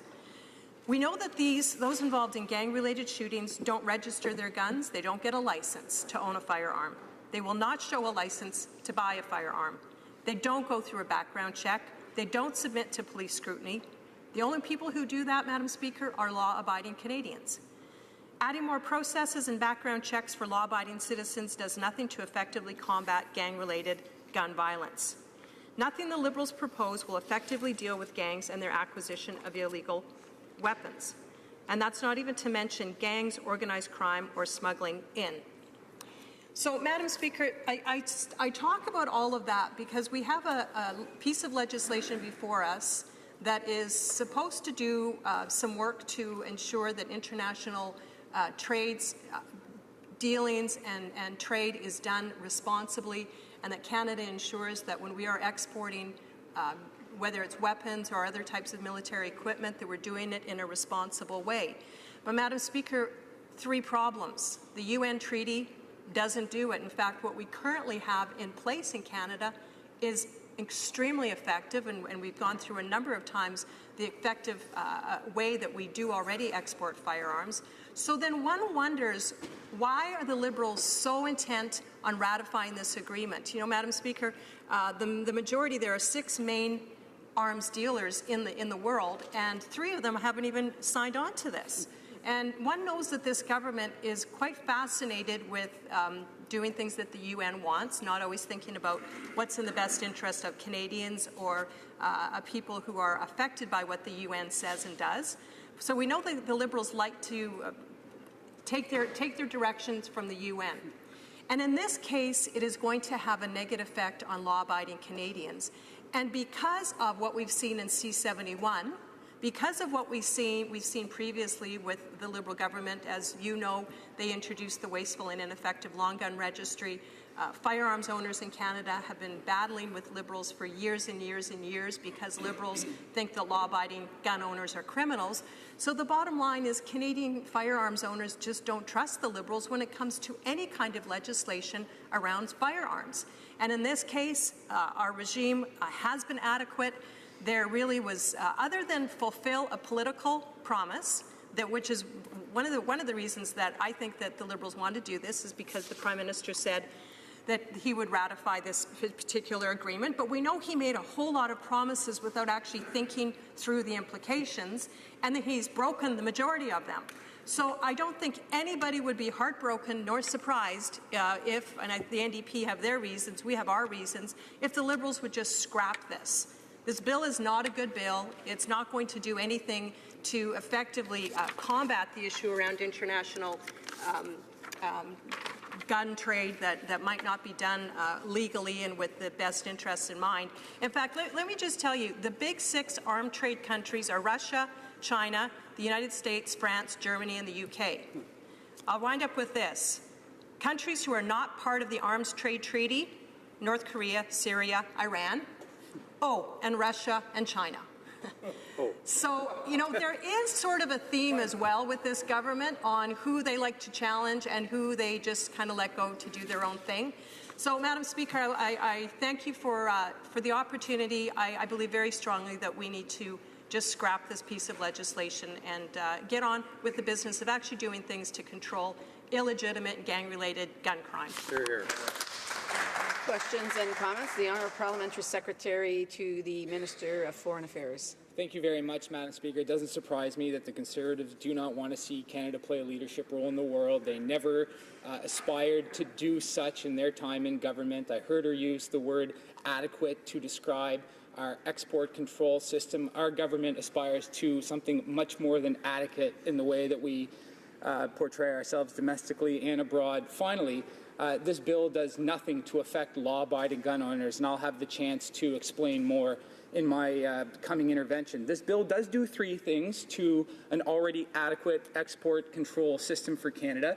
It codifies in legislation criteria upon which the decisions must be made, criteria that consider peace and security considerations, human rights, things like gender-based violence. I would hope that my colleague across the way would see the value in Canada considering such things. It also regulates the brokering of sale in arms so that brokers must maintain that same level of scrutiny. And thirdly, it adds a substantial risk test to make sure that when arms are sold into conflict zones, that there isn't a substantial risk that they do contravene those things that I just mentioned. I would hope that she would agree that those are valuable, regulated aspects that Canada should take a leadership role in. The Honourable Official Opposition House Leader. Well, thank you, and I thank my colleague for his question. Let me begin by saying, of course, everyone in this House, regardless of our gender, are opposed to gender-based violence, and I think it's kind of time we move on from the identity politic thing that somehow a woman should be standing up for gender issues. I think we all would definitely agree that we look around the world and we see where people are being victimized, and we all want to see that stopped, whether it's with firearms and weapons that are being sold and traded. Here's the problem, and the issue, that my colleague had a problem with the fact that I said our system is adequate. If the Liberals were proposing something that globally would have an effect on arms trades, and it was a better system, we would be all for it. But as the Liberals normally do, this is not making our system any better. So if they want to improve our system, they should have come forward with real suggestions, like maybe talking tough to Iran, maybe talking tough to China, maybe using actually some levers that we have to address some of the horrible things that are going on internationally, not just penalize Canadian gun owners and use a system, penalize them with a UN declaration. There's the UN again telling countries like Canada, which are extremely responsible, what to do. So I would welcome improvements, but there are no improvements in this legislation, and it just affects and hurts Canadian men and women here at home. Questions and comments? Questions et commentaires. The Honourable Parliamentary Secretary of the Government House Leader. Yes, thank you, Madam Speaker. I thought it was interesting. The member across the way said, well, Russia and China, they're not a part of the agreement, the pact. And it seems interesting that she would be pointing that out and suggesting, well, Canada should join Russia and China to not be a part of it. And I don't know if that's what it is that she's trying to infer. That sure sounds like, from where I was sitting, what it sounded like she was trying to imply. So she might want to just reflect on those particular comments. And the other thing that I wanted to raise, and maybe if she could provide a response, is that if you take a look at the record of keeping requirements in C-47 are actually the same that would have been in place when Brian Mulroney was the Prime Minister of Canada, that have been there prior. And I'm wondering if she would not agree that those records were actually a positive thing to be keeping. The Honourable Official Opposition House Leader. Well, let me begin by I will ask my honourable colleague to reflect on this.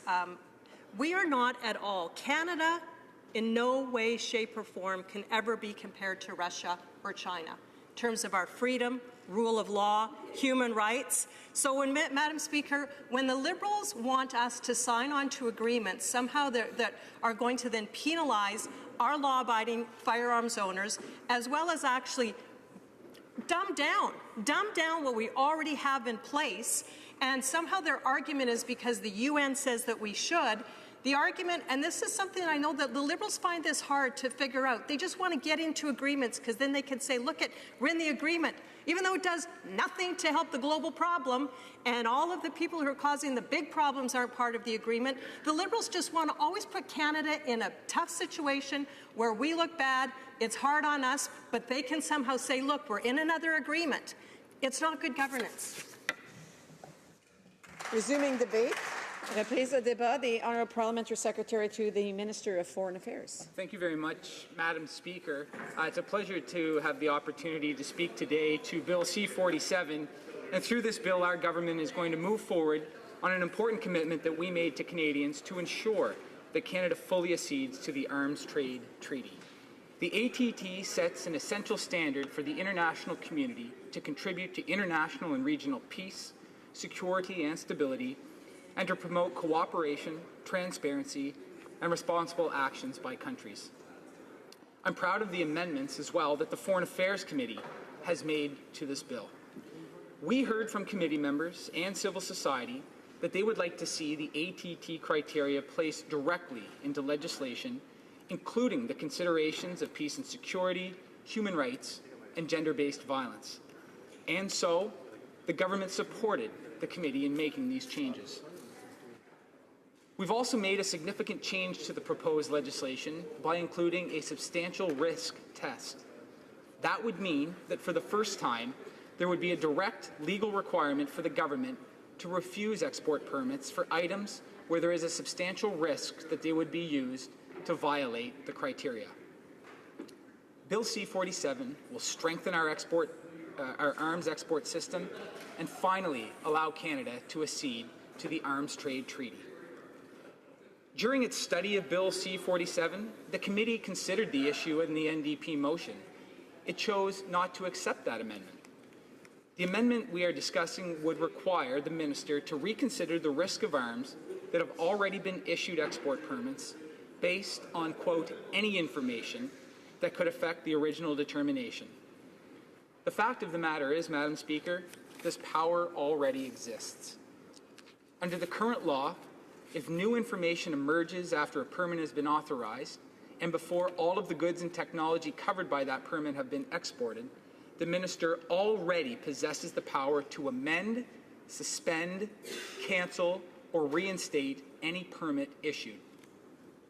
Global Affairs Canada has even released a recent example of this power in action. Comme la ministre des Affaires étrangères a informé le As the Minister of Foreign Affairs informed the Standing Committee at the House of Commons on February 9th of this year, the GAC investigated thoroughly the situation of security in Saudi Arabia last year. There is the interpreter apologizes. There's a strident sound coming into her earphones.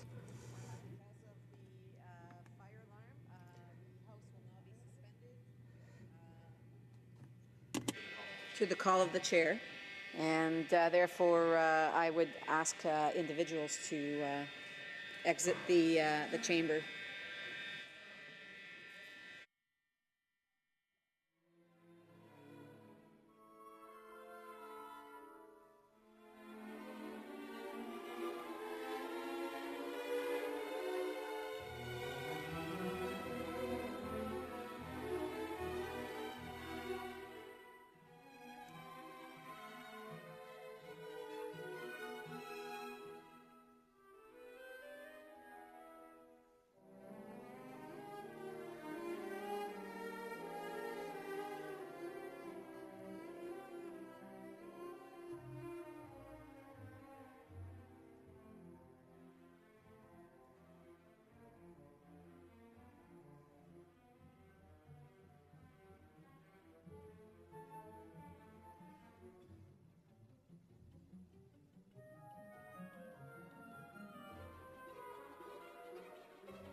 C'est bien. Je vais juste voir ce qu'on était rendu, là. Secretary.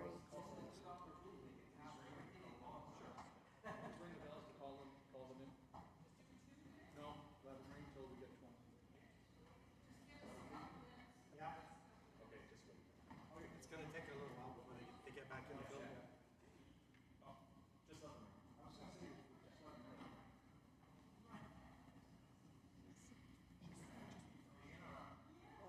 Je suis correct avec ça pour tout de suite. C'était à moi. Tu peux les laisser. Oui, parce que je vais avoir un petit break, ça ne sera pas long. Je vais courir aller manger quelque chose. Je vais Merci pareil. J'aime pas ça gaspiller. Non, I'm good.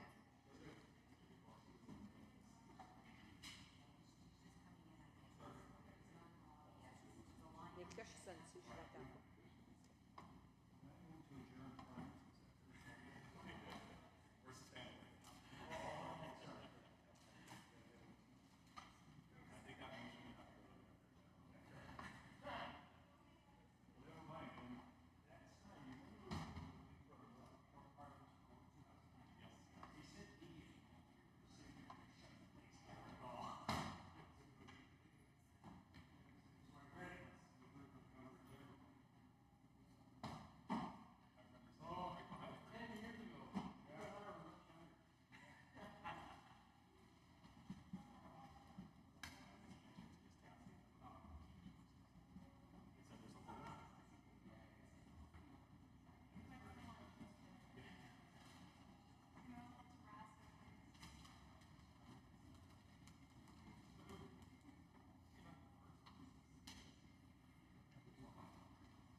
T'as été coupé, oui.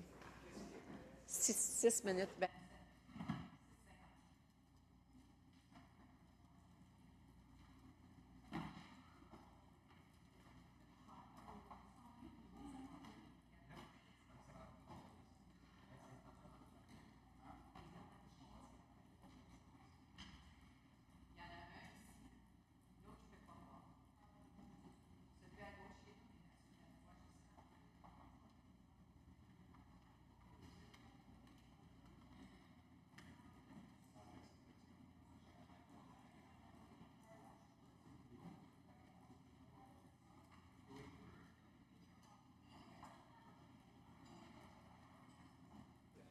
Mr. DeCourcy's back. Okay, we're about to start.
C'est bon?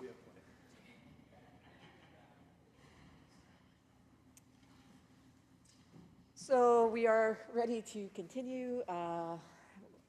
And at the point that we were interrupted by the fire alarm, the honourable member had 7 minutes to with his speech, and therefore resuming debate, reprise de débat, the honourable parliamentary secretary to the Minister of Foreign Affairs. Merci, Madame le Président. Thank you, Madam Speaker. And as I was saying before the interruption, the investigation that was conducted last summer found no conclusive evidence according to which the vehicles made in Canada might have been used to commit human rights violations. That's the independent, arm's-length, objective opinion of our public service. The export permits for those vehicles was immediately suspended following transmission of the information from the Canadian Embassy in Riyadh. I assure the member opposite that this power of suspension would be used again if and when necessary. The proposed amendment by the member also does not reflect the text or spirit of the ATT. The text of the ATT states, and I quote, "If, after an authorization has been granted, an exporting state party becomes aware of new relevant information, it is encouraged to reassess the authorization." That, Madam Speaker, is the authority that the Minister of Foreign Affairs currently has and exercises. The motion before us is broader than anything contemplated by the treaty. It would also significantly create additional administrative risk and could impact the competitiveness of Canadian industry. This is in contrast to the current approach, which employs an evidence-based risk assessment, allowing resources and attention to focus on higher-risk export destinations and sensitive goods and technologies.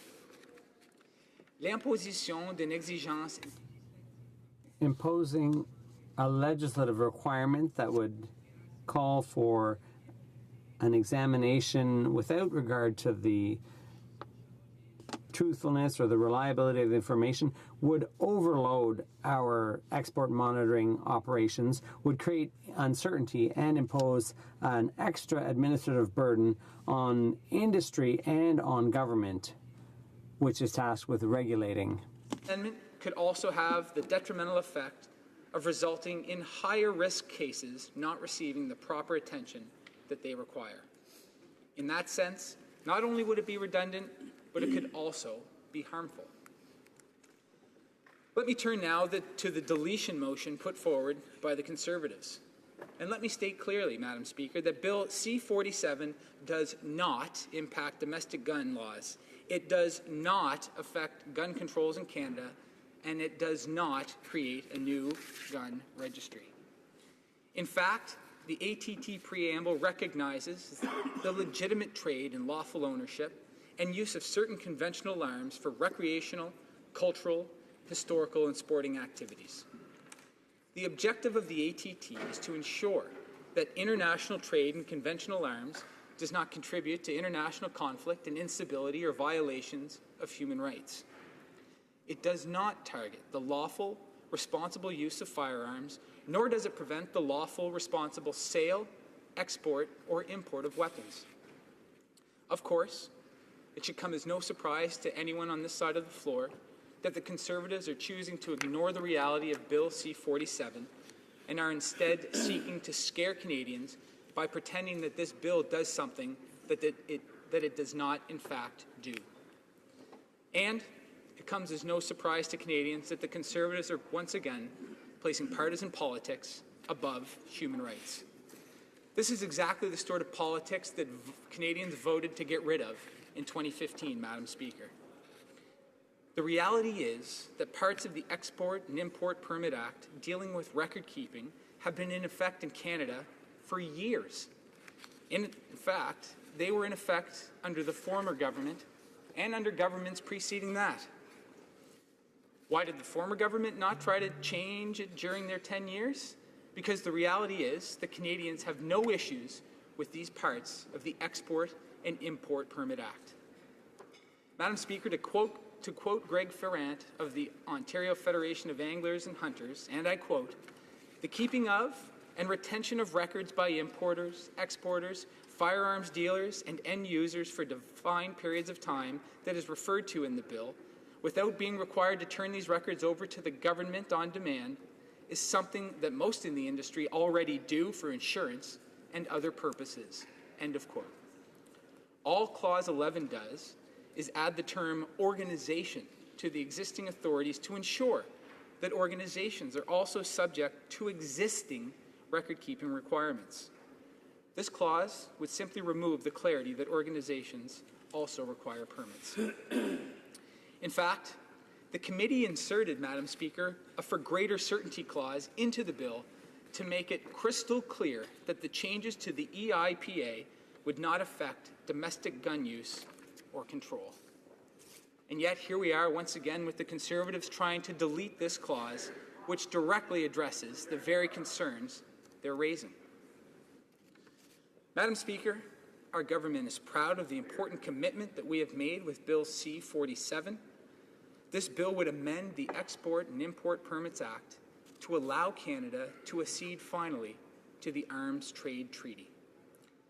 Ce traité est le premier à s'attaquer au This is the first treaty to deal with the illicit trade in conventional weapons. It sets a basic standard for the international community, and therefore it is high time that Canada joined the many NATO and G7 partners and accede to the Arms Trade Treaty. Place Canada at the forefront of our allies and partners in implementing the spirit and letter of the Arms Trade Treaty, and it will allow Canada to hold itself to a higher standard on the export of arms. Merci beaucoup, Madame la Présidente. Thank you, Madam Speaker. And comments? Questions et commentaires? The honourable member for Selkirk Interlake Eastman. Thank you, Madam Speaker, and I thank the Parliamentary Secretary for his speech today. And although I disagree with him completely with what he's proposing in this legislation, we have to remember, Madam Speaker, that Canada already has a very vigilant system of export permits on any military equipment and security weapons that are exported. And what they're planning on doing here is adding more bureaucracy.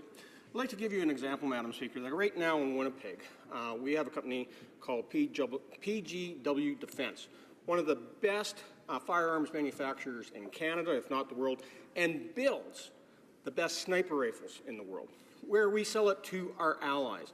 And I can tell you, Madam Speaker, that already the company's in real crisis because Global Affairs Canada has been dragging their feet on signing export permits so that they can export their firearms to our allies and friends around the world to strengthen their military, and essentially pushing them onto the financial brink. So they want to add more red tape, Madam Speaker, which is not in the best interest of this company. It's not in the best interest of people that work for that company in Winnipeg, and it's definitely not in the best interest of the Canadian Armed Forces, who depend upon that company for supply of our own sniper rifles. Will the Parliamentary Secretary admit that they're just going to put more red tape on Canadian manufacturers and put them at a disadvantage to our competitors around the world? Honourable Parliamentary Secretary to the Minister of Foreign Affairs. Well, I certainly won't do that because this bill in no way suggests or actually in reality leads to such that the member opposite is claiming. We recognize fully the industrial base that the manufacturing and sale of conventional weapons has in Canada. Significant consultation with that sector has been undertaken in the drafting and in some of the revision that has gone into this bill after we heard from committee members and witnesses at the committee stage. What this bill does is add to an already robust import and export realm in Canada to ensure that certain criteria dealing with peace and security considerations, the upholding of human rights, and things important like gender-based violence are taken into consideration and encoded right in legislation when the minister makes decisions about issuing an export permit.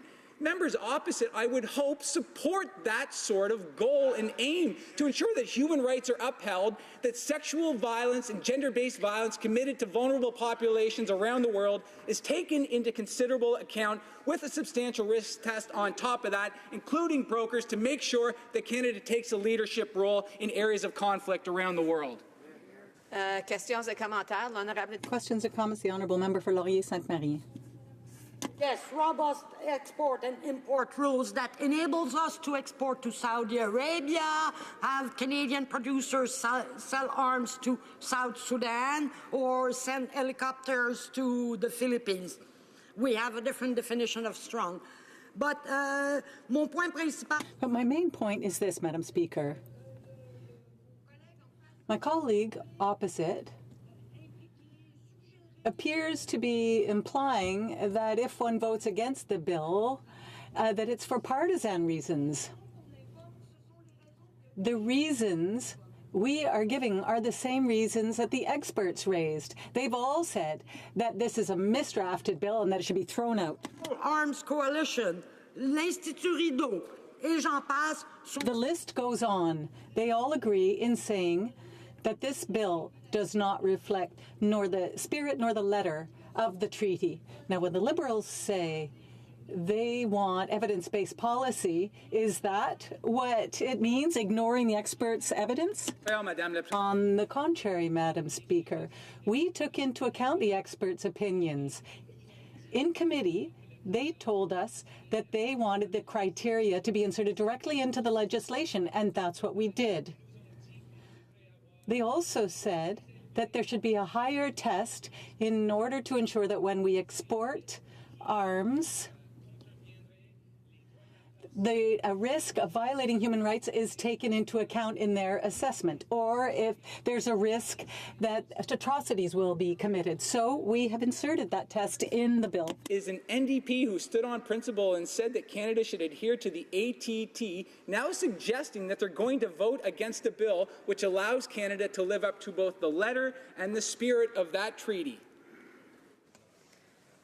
Resuming debate, the Honourable Parliamentary Secretary to the Government House Leader. Yes, thank you, Madam Speaker. It's with pleasure that I rise today to address what I think is a very positive piece of legislation. In fact, once again, what we have before us is yet another legislative initiative that ultimately puts into place a commitment that was made to the Canadian people back in the last federal election, Mr. Speaker. And, you know, as we now have been in government for just over 2.5 years, every week it seems that we are fulfilling yet another aspect of that platform that was presented to Canadians, voted on by Canadians, and now in the position of being in government, we are actually putting these things into place. You know, it's interesting listening to the debate from the Conservatives and the New Democrats, and one of the things that comes across my mind is they often say, you know, the enemy of my enemy is my friend. And so you have the Conservatives who are very, very clear. They do not like this legislation. For whatever reasons, however misguided they might be, they have decided that they are not in favor of this legislation. That does not surprise me, Mr. Speaker. What does surprise me is my New Democratic friends across the way. In listening to the member, the critic, speak on this, one would draw the conclusion, or could draw the conclusion, that they too do not support this legislation. And it reminds me of that unholy alliance that we see time and time again from the New Democrats and the Conservatives, where they do not want to see progressive, positive legislation pass through this chamber, Mr. Speaker. If they were listening to what Canadians expect and want to see of good government, they would recognize this legislation for what it is, and that is something that is very positive, that will, in fact, have a positive impact, not only here in Canada, but arguably around the world, Mr. Speaker. Canada is such a fortunate country. We live in such a privileged place. And the opportunity for a population base of just over between 36 and 37 million people, Mr. Speaker, we carry a great deal of clout around the world. Many countries from around the world look in terms of what it is, what type of policy Canada is developing, what kind of leadership that we demonstrate. And on this particular file, the Arms Trade Treaty, it is disappointing in terms of how long it has taken for us to ultimately see this come to fruition. And I believe, contrary to what the Conservatives and the New Democrats will say, this legislation, I believe, will pass. And the reason why is because not only did we make a commitment to it, Mr. Speaker, in the last federal election, but we have the support of Canadians in all regions of the country that want to see, Canada continue to play that strong national leadership role. Now, on this particular file, I think we should note, when you think of the Arms Trade Treaty, that we have had other G7 countries already sign up. I think Canada actually might be alone on that, Mr. Speaker. We could talk about the NATO countries. And again, we are way behind in terms of what other NATO countries have already done in terms of recognizing the value of this particular agreement. So with the passage of this legislation, what we are in essence saying is that we can, in fact, once again sign to an agreement that will, in fact, make a difference. And, it's not to take away, one of my friend from across the way, the Conservative from in Manitoba, had talked about an industry in the city of Winnipeg. And it's not only sniper weapons that are made here in Canada, in this case in Winnipeg. There are many other aspects of military hardware that is developed and put into factories and produce wonderful, fantastic middle-class jobs that provide all sorts of economic opportunity, that we are, in fact, in many areas, world leaders on some of that production and development and research, Madam Speaker, in this whole field. But we also have a responsibility that goes beyond just exporting for the sake of exporting or importing for the sake of importing. And to me, that's what this legislation, in good part, is about. We have had import-export legislation for many years. The Conservative Opposition House Leader, the member from Portage-la Prairie, talks a great deal about the issue of guns and restrictions and tries to give a false impression, Madam Speaker. Again, just listen to what the Conservative Party is saying here in Ottawa. And what they're saying is that their concern and their primary objection appears to be that there's too many restrictions that are being put in place in regards to the possibility of gun ownership or expanding bureaucracy. But the legislation with respect to that really hasn't changed. There might be a word, but it's non-consequential, Madam Speaker, from the way in which it was when Brian Mulroney was the Prime Minister. In fact, Madam Speaker, it was Brian Mulroney that put in a lot of those regulations that we're talking about today and reinforcing today. Mr. Speaker, we look at the Export and Import Permit Act, which actually came into force back in 1985. So when the Conservatives stand and they try to give a false impression, to somehow try to imply to legitimate gun owners that somehow that this government is trying to put into place some form of a registration or put into place some sort of a bureaucracy, it's just not true. And, as the member across the way said, yeah, 100%. It's just not true. Even the statement from the member across the way. And it doesn't bother them. It doesn't bother them to believe that they can stand in their place and state something that's not true. And not only will they say it inside the chamber, but they'll also say it outside of the chamber. And even if we say it's not true, whether it's the ministers and others that have been very clear on the issue, the opposition will continue to spread these myths, these untruths, Madam Speaker, because they've turned it into a political issue.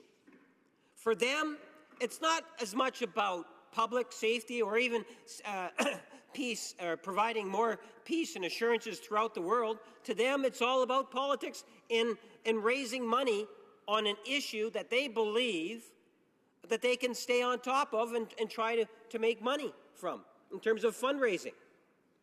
And I find that that's somewhat sad, Madam Speaker, that at the end of the day, I don't really understand what it is specifically about the legislation that the Conservatives believe that Canadians would oppose. They say bureaucracy, but they don't substantiate it in any tangible way, Madam Speaker. But they're going to oppose the legislation. My New Democratic friends, on the other hand, they're criticizing us in terms of consistency. I remember Mulcair, I'm sorry, Madam Speaker, I withdraw that, the former leader of the New Democratic Party, who actually said to a crowd of people that he would honor the Saudi Arabia agreement. Today, New Democrats criticize the government about Saudi Arabia, but during an election period, the leader of the New Democratic Party said he would have done the very same thing.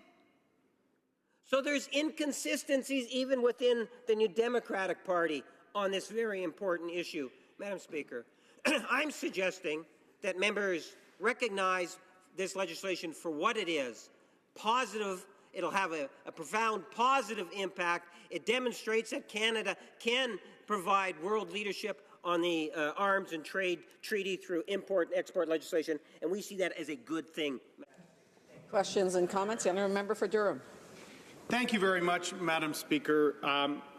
I enjoy when my friend speaks extemporaneously because it's usually based more on hyperbole than on facts.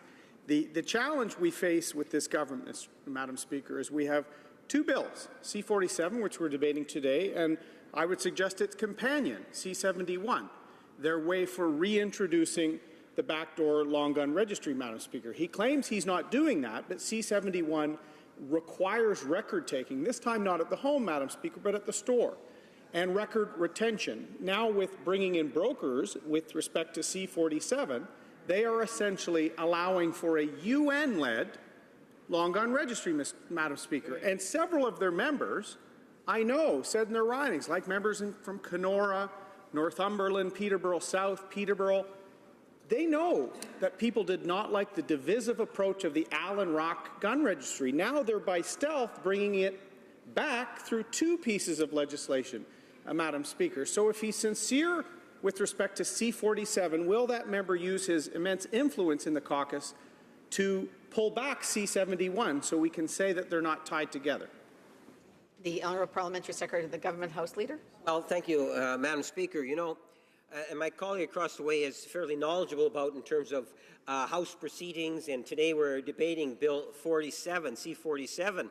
Having said that, you know, I talked about no matter what we say, you know, we have told Conservative members, and Conservative members know it, Madam Speaker, that what they're saying is just not true. It is factually incorrect. You would think by us being so blunt about it that they would stop telling those untruths. But they don't, Madam Speaker.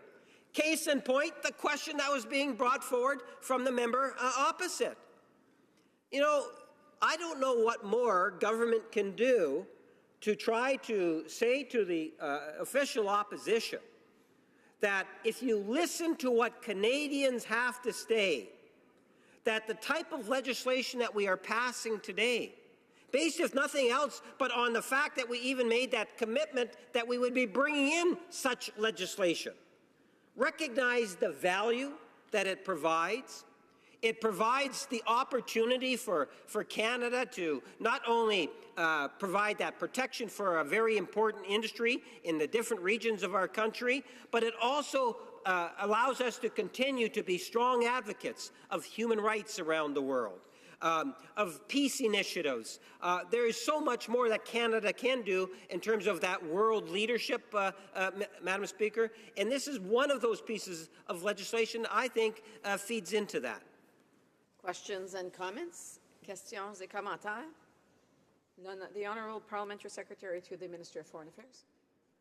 Merci, Madam Speaker. Thank you, Madam Speaker. This impassioned speech today. I too agree that the Conservatives tend to get up on this and many other bills and not only speak about the miss of pieces of legislation, but they base most of their argumentation on how they can best incite fear in Canadians. And I think it's a sad state of our democracy that we are likely to go into the 2019 election with the Conservatives intending anywhere and anyhow that they can to try and insert and instill fear into the minds of Canadians. It wasn't successful in 2015, and I know that Canadians are likely inclined to reject that again in a year and a half's time. I do want to ask my honourable colleague, though, if he thinks there is significant value in codifying into legislation criteria around the import and export of arms that would make sure, when signing an export permit, that this foreign minister and all future foreign ministers take into consideration issues of peace and security and stabilization in countries,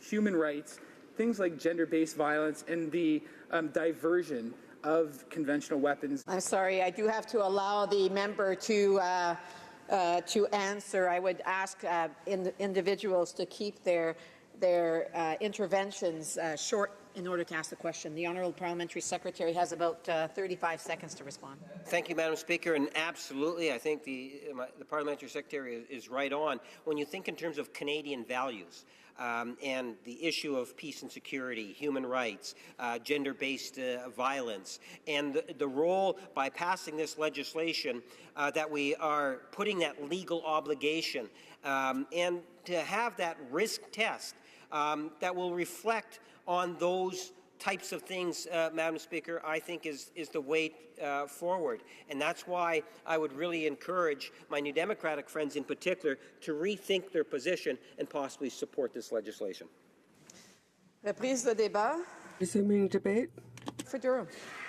Thank you very much, Madam Speaker. I enjoy debates because sometimes I have a few notes prepared, but it's often better if Canadians are watching this debate for me to rebut some of the ridiculous positions just outlined by the Deputy House Leader for the Liberal Party and so ably, ridiculously outlined by the Parliamentary Secretary, Madam Speaker, because if Canadians are concerned why C-47 is before this House and perhaps why Canada didn't sign on to the UN's Arms Trade Treaty, I'll explain why that didn't happen under the Conservative government.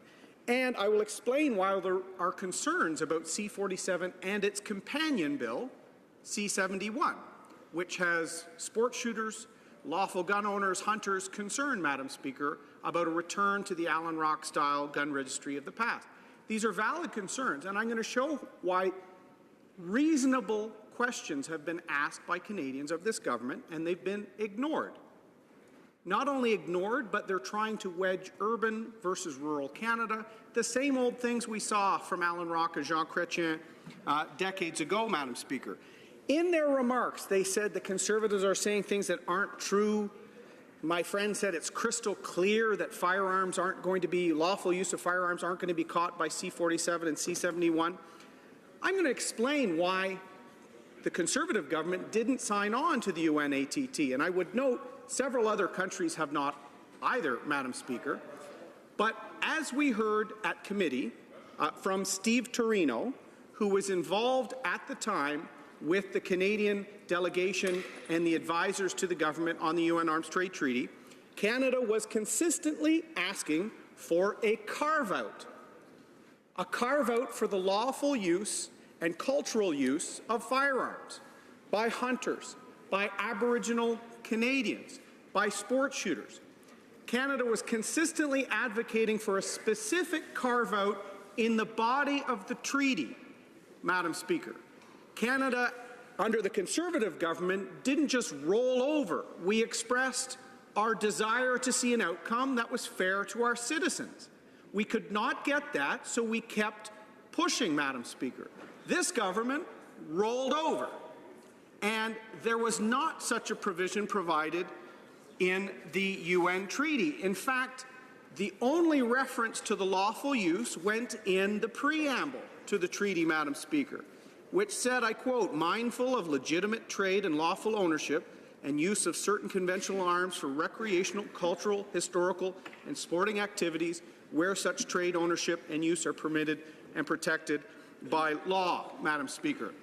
Unfortunately, a preamble reference is not a specific treaty provision or section, Madam Speaker. It is insufficient. And in fact, I quoted U of T law professor Kent Roach at committee, I'll quote him to this House, to say it's a mug's game to rely on a preamble, as the parliamentary secretary seems to think is sufficient. What did Professor Roach say about preambles, Madam Speaker? Quote, preambles can oversell legislation, either by expressing unrealistic hopes that are not always supported by the fine print or the text of the law, or by suggesting that we can have it all, end quote, Madam Speaker. So only fools rely on preambles, Madam Speaker, and we've heard a good dose of their perspective here this morning. As a lawyer, I want to see something in the print of the treaty, Madam Speaker. And that's what Canada was pushing for. And we should not sign treaties until we're satisfied that Aboriginal use of firearms, hunters, traditional, cultural uses, fair, some of the most lawful Canadians are respected. Now, these same Canadians have asked the Parliamentary Secretary and the Liberals to provide that same specific exemption in C-47. In fact, Greg Farrant from the Ontario Federation of Anglers and Hunters, Steve Torino, as I mentioned, been working on these. In fact, our committee acknowledged that it would be reasonable to put this provision directly in C-47, because we cannot rely on the preamble at law, Madam Speaker. So, did that happen? No. In fact, the Conservatives were prepared to work with the government on C-47 if we could get that bare bones, reasonable assurance. So when they stand in this House and suggest that we're misleading Canadians or that we're not telling the truth, I will go to any of their ridings and have this same conversation, because I'm not using talking points from the Prime Minister's office. I know this bill, and I know the history of it, Madam Speaker. And what Canada was asking for is reasonable. It's reasonable to say that First Nations can continue to use rifles and to do their traditional hunt, which is protected by Supreme Court decision, Madam Speaker. Lawful ownership in Canada, some of our most law-abiding citizens use their right responsibly, Madam Speaker. So once again, 47, with its companion C-71, sets up this dynamic that the Liberals are trying to portray some Canadians as being unreasonable or being risks. And that is divisive, Madam Speaker. What is also divisive is these suggestions that without this bill, gender-based violence or human rights crimes would not be, we'd be able to sell arms to those countries. In fact, Wendy Gilmore, the Director General of this part of the Department of Government that manages the country control list, manages these controlled goods, said clearly at committee, those abilities to remove due to sanction, human rights abuse, violence, to preclude arms sales has existed since 1986. In fact, she referred to the memo from Joe Clark, Madam Speaker. Last I checked, that was a Conservative member of Parliament, Mr. Speaker. The ability to stop arms sales in these circumstances. So it's misleading Canadians to suggest that without Bill C-47, we're going to be suddenly selling arms in situations where there's ethnic cleansing or gender-based violence. That's misleading and unfair once again, Madam Speaker. And I'd invite the Parliamentary Secretary to look at the committee transcripts, where his senior official acknowledges this since 1986. In fact, in my last speech on this issue, Madam Speaker, I said how since the 1940s, Canada has had a superior arms control regulatory regime to the ATT, Madam Speaker. Superior on many fronts. And in fact, the area control list, which right now has North Korea on it as the only country, we've had, through legislation and regulation for decades, the ability to stop all trade of all goods with the country, Madam Speaker. And Wendy Gilmore acknowledged this, the DG, in committee, when she said, indeed, the purpose of the area control list is to give the Minister of Foreign Affairs and the Government of Canada the ability to control but not necessarily restrict the movement of any items to a country listed on the area control list, Madam Speaker. So for decades, we've been able to responsibly control the movement of military goods, nuclear materials, Madam Speaker. Canada's actually been a leader in this. Since 1986, since the Conservative government of Brian Mulroney, we've also been able to restrict due to concerns with respect to human rights abuses, a range of other things. Canada is a responsible player, Madam Speaker. So when the government puts C-47 and its companion C-71 up to once again sow division, they're doing so based on a premise that is not only false, but it's misleading. And if they think that a preamble provides the appropriate protections for the lawful use by Canadians, by Indigenous Canadians, they're showing that they don't understand that you go and you fight for Canadian interests when you're negotiating an international treaty, Madam Speaker. But when you look at C-71 being brought in shortly after C-47, you see the real concerns that some Canadians have is that they're bringing back the gun registry of the Chrétien-Rock era, and now they're going to be providing the provision of records or this same approach to the United Nations, Madam Speaker. That is terrible, because Canada should be very proud of the fact that we have one of the most responsible regimes for the trade of military-type goods, controlled goods, and we have since the 1940s. In fact, this week in Ottawa, we're going to see the defence and security industry at the CANSEC show. Tens of thousands of Canadians that work in the defence and security industries, Madam Speaker. We've been a world leader on satellite technology, on aerospace. We were the third or fourth to have controlled nuclear fission, Madam Speaker. We are leaders in these technologies. We're also leaders when it comes to regulation. What I'd like to see the Liberal government stop is this divisive, inaccurate and biased approach to legislation, Madam Speaker. I'm happy to come to their riding to debate these things, not just in the House of Commons, because these are the facts, Madam Speaker, and this is why we have concerns about both of these bills. Representative Thomas, the Honourable Parliamentary Secretary to the Minister of Foreign Affairs. There's so much disinformation laden throughout that speech, Madam Speaker. Let me just try and deal with a few pieces of that. First of all, it is clear in the ATT itself and in Bill C-47 that in no way will this affect law-abiding gun owners domestically in Canada. Everything that the member opposite spoke about, the use of law-abiding gun owners for recreational and cultural purposes in Canada, is not affected in any way by our accession to the ATT, and the Conservatives should stop spreading misinformation about that with Canadians. Secondly, the aspects of the Export and Import Permit Act that allow the minister to consider certain criteria, yes, they've been around since 1986, but they have not been codified in legislation, and there is no legal requirement. Does the minister or does the member opposite intend to tell me that he doesn't think it should be a legal requirement for a minister to consider grave atrocities, peace and security situations, the upholding of human rights, aspects of gender-based violence, and the issuing of export of conventional arms? Should that not be a legal requirement for this government and any future government? The Honourable Member for Durham. Thank you very much, Madam Speaker. I'm glad the member started with reference to disinformation just before he acknowledged that I was right when it came to 1986 provisions that can prevent the sale of any of these controlled goods to countries for all those reasons. I was very offended by the fact that he suggests that Canada could be selling weapons to countries gripped by gender-based violence. He's making that emotional appeal, which is what the Liberals do, based on a faulty and actually misleading record, Madam Speaker. Since 1986, this has been policy of the federal government. I've also mentioned how the area control list, if they are concerned about a country or several countries in particular, they can ban all trade with those countries under existing regulation now, Madam Speaker. We didn't have to wait till the United Nations told us how to do this. We were doing this before the United Nations was even created. When it comes to concerns, reasonable concerns that lawful firearms owners, First Nations, hunters, all these people have had, they've asked for a reasonable request for a specific carve-out in the legislation. That's why the Conservatives didn't sign on to the treaty. We want a black and white carve-out.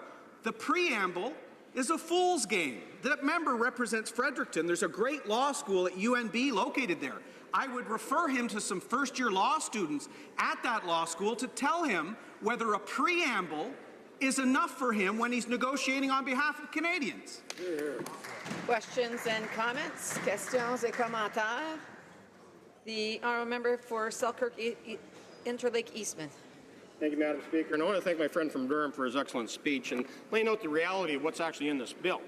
And that the preamble is nothing but window dressing, and we can't have best wishes actually work its way into the actual substance of the bill. And when this becomes law, the judges and the courts are going to be looking at the meat and potatoes, which are the clauses of this act, which clearly outline that anyone that's buying a firearm in this country will not only be subject to have no serial numbers registered with the Government of Canada, but they'll be registered with the United Nations. It clearly outlines that anyone that wants to import firearms will now may not have that ability to do so because American companies in particular will not want to mark their firearms in the way that the UN treaty demands. And it also will put our military defensive weapon manufacturers at a disadvantage compared to the rest of the world because it's about more bureaucracy, more red tape, and an inability to move their firearms to our friends and allies who are often fighting for the same democratic values that we hold as Canadians. So I'd ask my colleague, who is a veteran himself, if he can comment on how this could undermine our own Canadian Armed Forces. The honourable member for Durham. Thank you, Madam Speaker.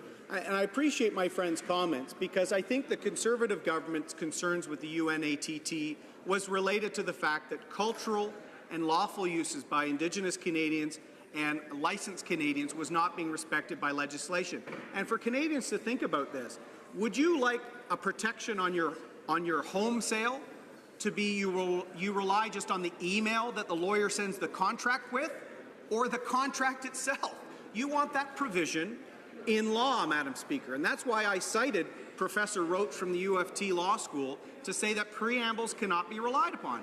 But what's concerning is the Federation of Anglers, Hunters, Sport Shooters, all they wanted was a reasonable provision saying that the cultural and lawful use would be excluded from this bill, Madam Speaker. Not only was that ignored by the government, they then brought in C-71, which is creating a new registry through the store system. So not only has the goodwill of all groups that wanted to pass C-47 with these assurances in place, not only did the Liberals ignore that, they set up Bill C-71, which they premised it upon guns and gangs, Madam Speaker, yet there's nothing in there for the illegally smuggled in weapons, Madam Speaker.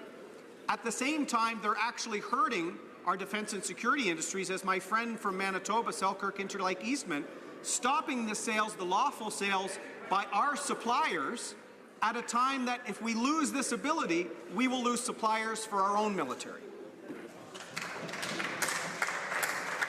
Statements by members, déclaration de députés. The honourable member for Nunavut. Thank you, Madam Speaker. In the past, the Government of Canada has used a one-size-fits-all approach to decision-making, seemingly believing that what works in the South will work in the North.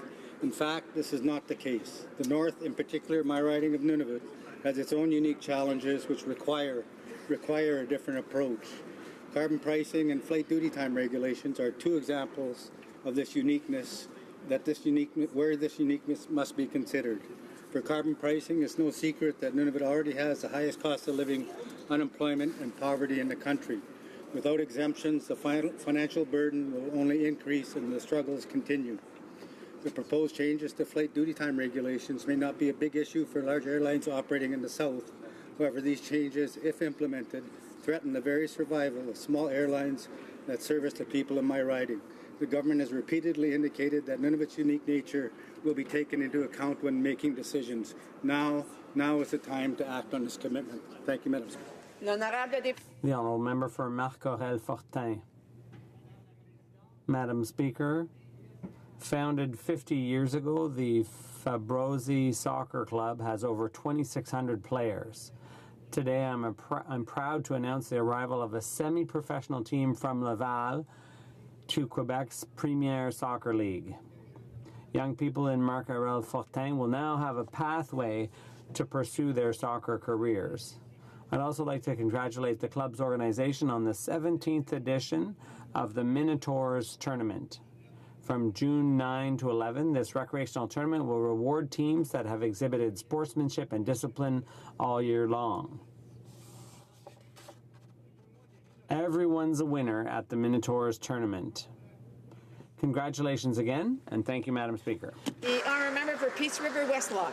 Madam Speaker, people keep telling me that pipelines only matter to Alberta. Let me tell you, Madam Speaker, all of Canada is affected by pipelines. Since the Liberals have taken power in 2015, the level of active rigs in northern Alberta has dropped from 1,800 to 400, dramatically reducing the need for drill stem. This impacts communities like Sault Ste. Marie, where I recently met with the mayor, the Chamber of Commerce, not-for-profits, small business owners, First Nations, and shift workers. They told me that steel ore is mined in northern Quebec, shipped to Sault Ste. Marie, it's heated up with natural gas from the west, and turned into drill stem to be used in the northern Alberta oil patch. But instead of championing pipelines, this Liberal government has repeatedly blocked and undermined them, putting at risk jobs across Canada and in Sault Ste. Marie. Shameful. Madam Speaker, I have a message for these communities today. While MPs like the member for Sault Ste. Marie won't stand up for pipelines and the jobs that come with them, Canada's Conservatives will always stand up for workers. We got your back. Hear, hear. The honourable member for New Brunswick Southwest. Madam Speaker, May is Lyme Awareness Month. Lyme disease continues to be a serious concern for the residents in my riding of New Brunswick Southwest and increasingly across our country. That is why, in addition to my continued advocacy on education and prevention of Lyme disease, I organized a Lyme Roundtable this month, bringing together for the first time representatives from New Brunswick's universities, research institutions, medical professions, and patient advocacy groups. We specifically addressed Lyme research projects in New Brunswick and the opportunities to further collaborate among these groups. Although there are a number of research projects that are separate, currently being undertaken in our province, this gave participants a better understanding of what is being studied and how we can work together for opportunities to collaboratively advance this research. It was a unique concept to bring together, and I am confident the collaboration will bring a new difference in New Brunswick Southwest and across the country for Lyme research. Thank you. The honourable member for Rosemont-La Petite Patrie. Mr. Speaker, 100 years ago to the day, in 1918, the first independent Republic of Armenia was born, and it's a pleasure for me to mention this, to highlight this today. At the end of the Russian Empire, when it collapsed, and the end of the First World War, Armenians had an independent state with Arum Manukyan, who provided Armenians with an independent country. 100 years later, the Armenians are still making history. Last month, there was a democratic change, a peaceful democratic change, with a citizen movement, a civil society movement. People demonstrated for 11 days in a row without violence to call for political change. They got the Prime Minister to resign, and the new Prime Minister, I wish him long life and long independence for the Republic of Armenia. The honourable member for Vaudreuil-Soulanges. Mr. Speaker, in recent years, I've been delighted by the renewed popularity of our favorite big screen superheroes. As a dad, it's a real treat to share the stories of Luke Skywalker, Princess Leia, Peter Parker, and Clark Kent with my kids, Ellie and Anderson. Now, as a grown-up, Mr. Speaker, I realize that the true superheroes in our lives are our parents, who appear to defy gravity, time, and space in spite of all the difficulties they encounter. That's certainly true of my own mother, Louisa, and my mentors, Jean-Paul and Alan. And Father's Day on the horizon, on Saturday, June 2nd, I will be hosting a barbecue to celebrate the tireless work of all parents in my community of Vaudreuil-Soulanges. Bring the kids and enjoy some well-deserved barbecue at my office, served up by none other than Spider-Man and his friends. Until then, may your spidey senses serve you well, may there always be a phone booth nearby, and may the Force be with you always. The honourable member for Kitchener-Conestoga. Mr. Speaker, in 1967, I attended the very first New Hamburg Mennonite relief sale. The sale was organized in response to the worldwide need for relief from hunger, poverty, and natural disasters. This past weekend's sale, marking 52 years, raised over $300,000. Since 1967, over $16 million have been raised to meet human need and to work for peace and justice in the name of Christ. While handcrafted quilts continue to be the main attraction, drawing bidders from around the world, this year's highest bidder was $6,600. There are many other high-quality items for sale. Fresh strawberry pies, garden plants, antique tractors, apple fritters, ethnic food specialties, with my favorite, a Salvadorian pupusas. Thanks to the hundreds of volunteers, the sponsors, the auctioneers who donate their time, the New Hamburg Independent for printing the program, and to all those who purchased an item. The success of the sale is a wonderful reflection of our community's heart for assisting those in need. God bless each of you for your sacrificial service. Thank you. Honourable Member for Kildonan St. Paul. Thank you, Mr. Speaker. With 183 fires in Manitoba, 57% more than the average over the past 20 years, the safety and well-being of the 1,800 people from Sapatawayak, Little Grand Rapids, and Pangasi is of utmost importance. The seriousness of fire emergencies is presently the subject matter of Indigenous and Northern Affairs Committee. We know from hearings that more steps need to be taken.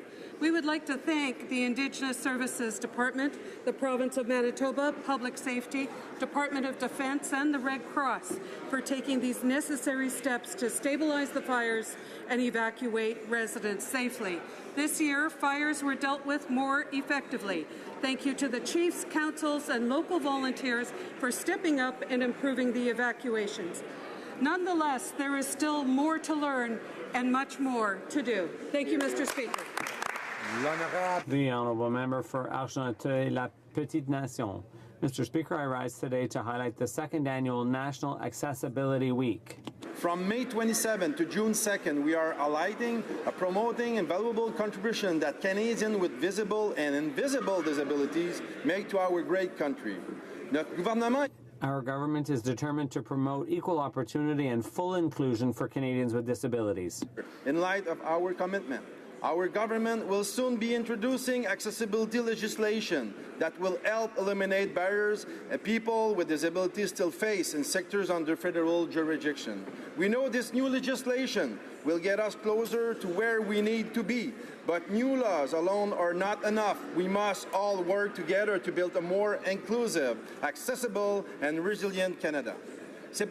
So I call on my colleagues to join me in celebrating National Accessibility Week all across the country. Simply put, Canada is at its best and all of society benefits when everyone is included. Honourable Member for Banff Airdrie. Mr. Speaker, this week is Tourism Week, and it's a chance to celebrate all things tourism-related and to recognize the tremendous impact that tourism has on our country. It's a $91 billion industry that supports over 1.8 million jobs all across Canada. Our tourism industry is also one of the top employers of youth across Canada. And last year, Canada welcomed a record number of international visitors, nearly 21 million people. And that's thanks to the hard work of all the tourism operators in Canada, from the small business owners to the workers who make up the beds in our hotels and lodges to the chefs in restaurants. There are so many great things about our country, Mr. Speaker, from the breathtaking mountains in the west to the majestic coastlines out in the east, and tourism makes it possible for Canadians to introduce ourselves to the world in a stunning way. In our constituency, Banff National Park is the most visited national park in the country, drawing in millions of Canadian and international visitors each year. So, Mr. Speaker, we'd like to take some time this week to recognize the hard work of all of those in our tourism industry. Thank you. The Honourable Member for Etobicoke Lakeshore. Mr. Speaker, I rise today to talk about my dog, Walnut. Walnut is an adorable 5-month-old yellow lab. However, he's not really my dog. You see, Deirdre and I are fostering Walnut as part of the Dog Guides Canada program run by the Lions Foundation. Awesome. You can see Walnut on my social media. Because of the foundation, Walnut and hundreds of other dogs will go on to make a difference. Those who live with disabilities benefit from this program at no cost because it is all done through private donations. This past weekend, the Pet Value Walk for Guide Dogs took place in 300 communities across Canada and was organized to increase awareness and funds, and I walked with Walnut, other canines, and their human friends. 100% of the money to the program to date, and there's $15 million has been raised so far. I salute every participant who walked on 2 legs or 4, Mr. Speaker. In 6 months, Walnut's going to leave us to go into training, but he's going on to help somebody and change their life. Mr. Speaker, he's certainly changed mine.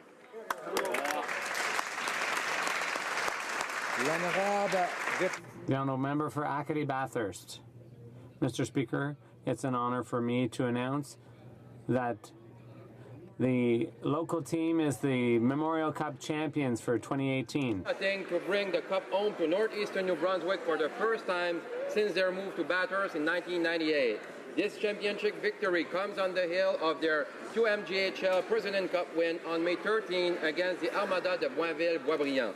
As with all great victory, Mr. Speaker, this one was a team effort. First, I'd like to congratulate the players for their determination and excellent skill during the championships, and to the coach and the trainers. Your leadership and support all throughout the season has been a key element in their success. Thank you also to the local owners who helped keep the team in Bathurst. And I'd like to thank the fans for their ongoing support and encouragement. We're so proud of the team and the town. The honourable member for Cypress Hills Grasslands. Mr. Speaker, small-town hockey leaves a lasting impression on everyone involved. Each season sees great expectation, amazing triumphs, and heartbreaking loss. And this spring, we have seen up close all of these things. The Humboldt Broncos suffered a horrible tragedy. The wrenching agony of losing 16 young people was overwhelming for families, friends, and the province. Stories of courage and generosity underscored the Saskatchewan sense of community. A much more positive event was the Swift Current Broncos playoff run. A team transformed at the trade deadline, defeated the best teams in Western Canada to win the WHL title, and for the first time in 25 years went to the Memorial Cup. They never quit, even after playing 25 playoff games with several players hurt. They brought Swift Current and Southwest Saskatchewan together. Manny Viveras, the coach of the Swift Current Broncos, said, "It's not just about the game, it's more about the community and the passion." Congratulations to all Broncos. You made us proud. Honourable member for Mississauga-Streetsville.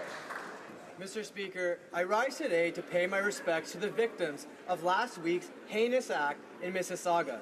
On Thursday evening last week, 2 birthday parties were being held at Bombay Bale Restaurant. At a time when families and friends should be celebrating, the atmosphere of joy was quickly turned into an environment of panic and pain. Hate has no place in Canada. What the perpetrators did last week was nothing more than a cowardly act that achieved nothing to divide and weaken our community spirit. While the attackers ran away from the scene, people in and around the restaurant ran towards those in need and responded with compassion and care. This is the Canada we know and love, and this is the Canada that stands up against intolerance and violence. Mr. Speaker, we stand together in solidarity and strength, and I wish to pay special thanks to the emergency services and the local businesses that lent a hand. Thank you. Well said. Honourable member for Cowichan, Malahat, Langford. Mr. Speaker, earlier this year I launched the Create Your Canada contest, which invited students in grades 11 and 12 to come up with an idea for a private member's bill. Over the course of the last 2 months, I've been busy visiting high schools in Cowichan, Malahat, Langford, and talking with students about how Parliament works. Our youth are our country's most valuable resource, and I believe their positive introduction and engagement with politics is key to our future ability to effectively deal with the major issues of the 21st century. I'm incredibly proud of all the students who submitted ideas, and I commend them for their hard work and thoughtful ideas. It is my sincere hope that by working together, thinking about the issues affecting Canada, and providing an idea for legislation, that they became authors of their own empowerment and will stay engaged with the Canadian political process in the years and decades ahead. Bravo. The honourable member for Battleford's Lloydminster. Mr. Speaker, keeping Canadians safe should be the priority of every government, and a serious crime should never be taken lightly. Yet the Liberals are pushing ahead with legislation to reduce sentencing for serious crimes. Human trafficking is a despicable crime with a devastating impact on its victims. It is a crime that is growing in Canada. We need to be sending a clear message to perpetrators. Modern-day slavery is unacceptable in our communities and carries a severe penalty.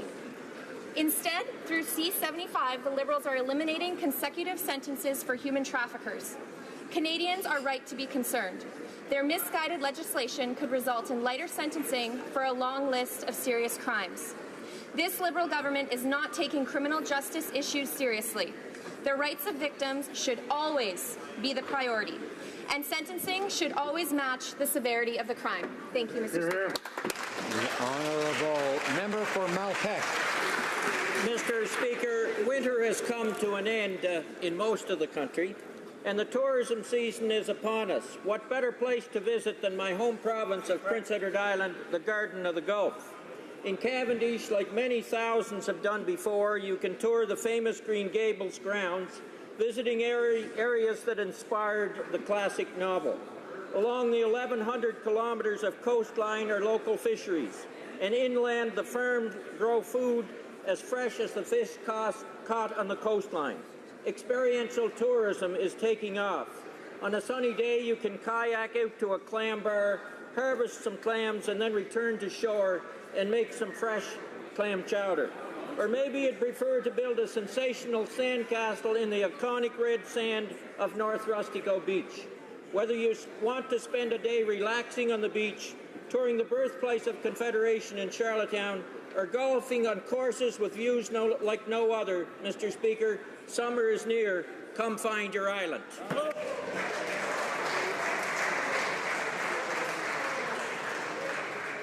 Oral questions, questions orales. The honourable member for Milton.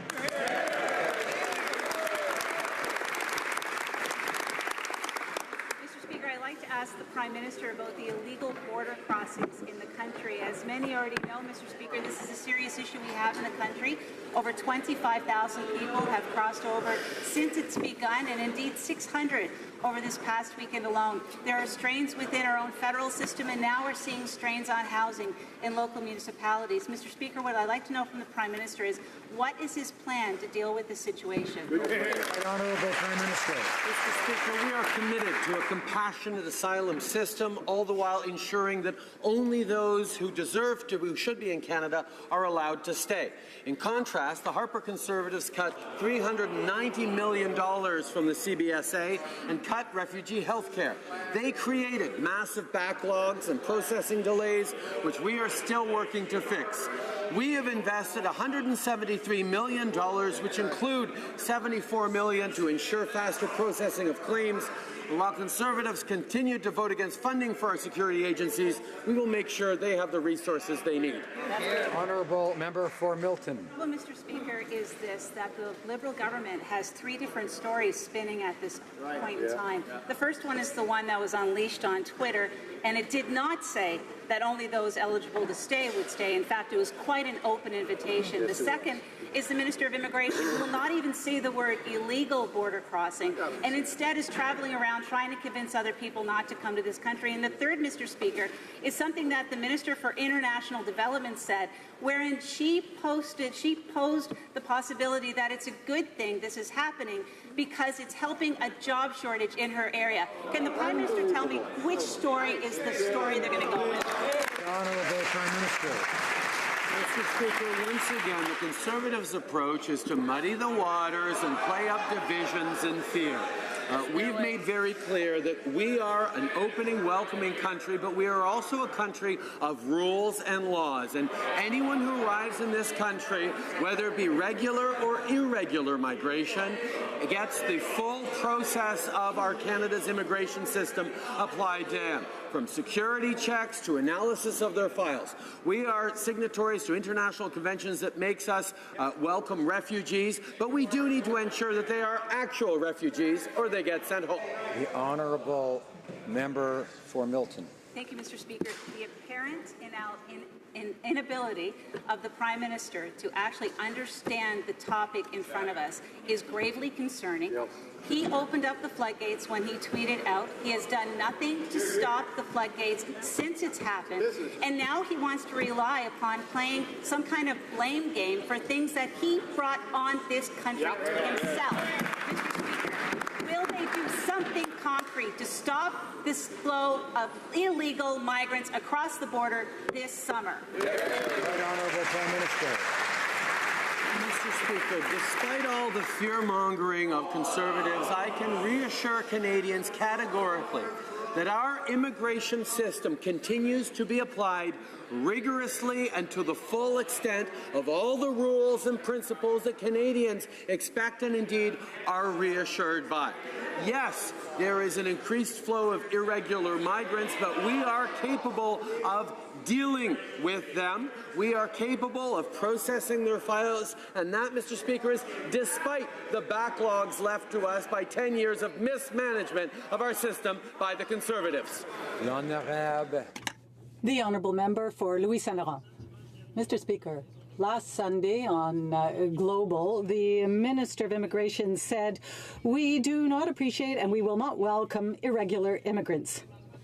Well, that was the beginning of something that might resemble the truth. However, a few days earlier, the Minister of Francophonie said that illegal immigration on Roxham Street was preferable to the alternative being following the laws.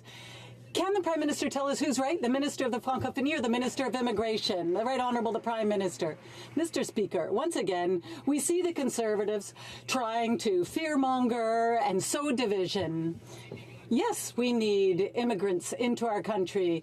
There are labor shortages. We welcome people from throughout the world because we know that this leads to economic growth. It leads to better quality of life for all Canadians. But at the same time, we have an immigration system that has to be applied rigorously, and we do that with integrity. We have a process that applies to everyone, whether they be regular or irregular, and we can assure Canadians that our system will continue to be assured. The Honourable Member for Louis Saint Laurent. Mr. Speaker, all Canadians know that under the Conservatives, immigrants followed the rules and they followed the laws. It's not the Conservatives who let people cross Roxham. It's not the Conservatives who let irregular immigrants in. And it's not the Conservatives that allow 7,200 illegal immigrants in. My question is simple. Does he regret his famous tweet? The Right Honourable the Prime Minister. Mr. Speaker, just to be clear for the member opposite, for a long time, there have been irregular arrivals in our country, yes, even under the Conservative government, which makes it even more difficult to understand why they cut almost $400 million to our border services. Why did they cut in healthcare for refugees, for vulnerable people? Mr. Speaker, they created slowdowns in the immigration system that we are repairing, and we are applying our legislation. The Honourable Minister for Rimouska, Nejet, Témiscouata, Les Basques. Mr. Speaker, in 2017, Kinder Morgan Canada declared $64.2 million in net revenue, and so they should have paid $64 million in taxes, but that's not what happened. What happened is that that company, using all possible tax loopholes, didn't pay a single cent, zero. They paid nothing. Knowing that, can the Prime Minister explain why it would be in the national interest to give a blank check for how much? $5 billion, $1 billion to a company like Kinder Morgan that finds a way and has an interest in not paying its fair share of taxes? The Right Honourable the Prime Minister. Mr. Speaker, what the NDP does not understand is that it's not a question of choosing between the environment and the economy. We have to create jobs while we protect the environment. Every year, we lose $15 billion because we don't have another market for our oil resources, and that costs money for everyone. We have researched and approved this Trans Mountain project under an improved and strengthened process, and it is in the national interest to go ahead with it, and that's why the pipeline will be built. The Honourable Member for Rimouski, Témiscouata, Les Basques. Mr. Speaker, does it make sense that a company that makes so much profit pays no taxes? It goes even further than that. For 3 years now, that company has earned more than $340 million. Do you know how many taxes were paid? $1.1 million in 3 years. So I'll repeat my question. Why would it be in the national interest to give a blank check of how much? 500 million, a billion, 5 billion to a company like Kinder Morgan that finds a way and has an interest in not paying its taxes. The Right Honourable the Prime Minister. Mr. Speaker, we can see that the NDP is doing whatever it can to block this pipeline that will create jobs in Canada and that will allow us to export our resources to new markets, to improve the price that we are currently getting, and to show leadership on climate change by bringing about carbon pricing and pollution pricing throughout the country, as well as defending our coastlines with an internationally known Oceans Protection Plan. We have proven that the economy and the environment go together. The Honourable Member for Maskinongé. Paying its fair share of taxes. The result? Kinder Morgan Canada has only paid 0.004% of what they should have paid over the last 3 years. Wow. Mr. Speaker, that's over $180 million of tax avoidance. And now the Liberal government wants to use Canadians' money to subsidize Kinder Morgan Canada against any future losses. Mr. Speaker, why is the Prime Minister willing to use taxpayer funds to help an oil company that refuses to pay its taxes here in Canada? Honourable Prime Minister. Mr. Speaker, every year, Canadians lose about $15 billion because we don't have access to a new market for our oil resources. Getting this pipeline built will fix that and will lead to better jobs and will also allow us to continue to achieve our carbon reduction targets by bringing in a national price on pollution. These are things that Canadians understand go together. We grow the economy, we protect the environment, we do them both together, and that's what makes a difference for Canadians. The Honourable Member for Berthier-Maskinongé. Take all these risks on and then give this company all the profit. That's not fair and that's not balanced, Mr. Speaker. The Prime Minister promised to eliminate fossil fuel subsidies. What has he done? Nothing. Instead of offering a big fat blank check to a company that refuses to pay taxes here in Canada. If you're a regular Canadian, Mr. Speaker, and you don't pay your taxes, you don't get a bailout from the federal government. So why are they giving one to Kinder Morgan Canada? Right Honourable Prime Minister. Mr. Speaker, just to correct the record, we have committed and are on track to phase out inefficient fossil fuel subsidies by the year 2025. To do this, we announced in our first budget the expiration of the tax write-offs on capital investments in LNG facilities. In Budget 2017, we announced the elimination of certain tax credits for exploration expenses in the oil and gas sector. We're developing our resources while protecting our environment, including safeguarding our oceans and combating climate change.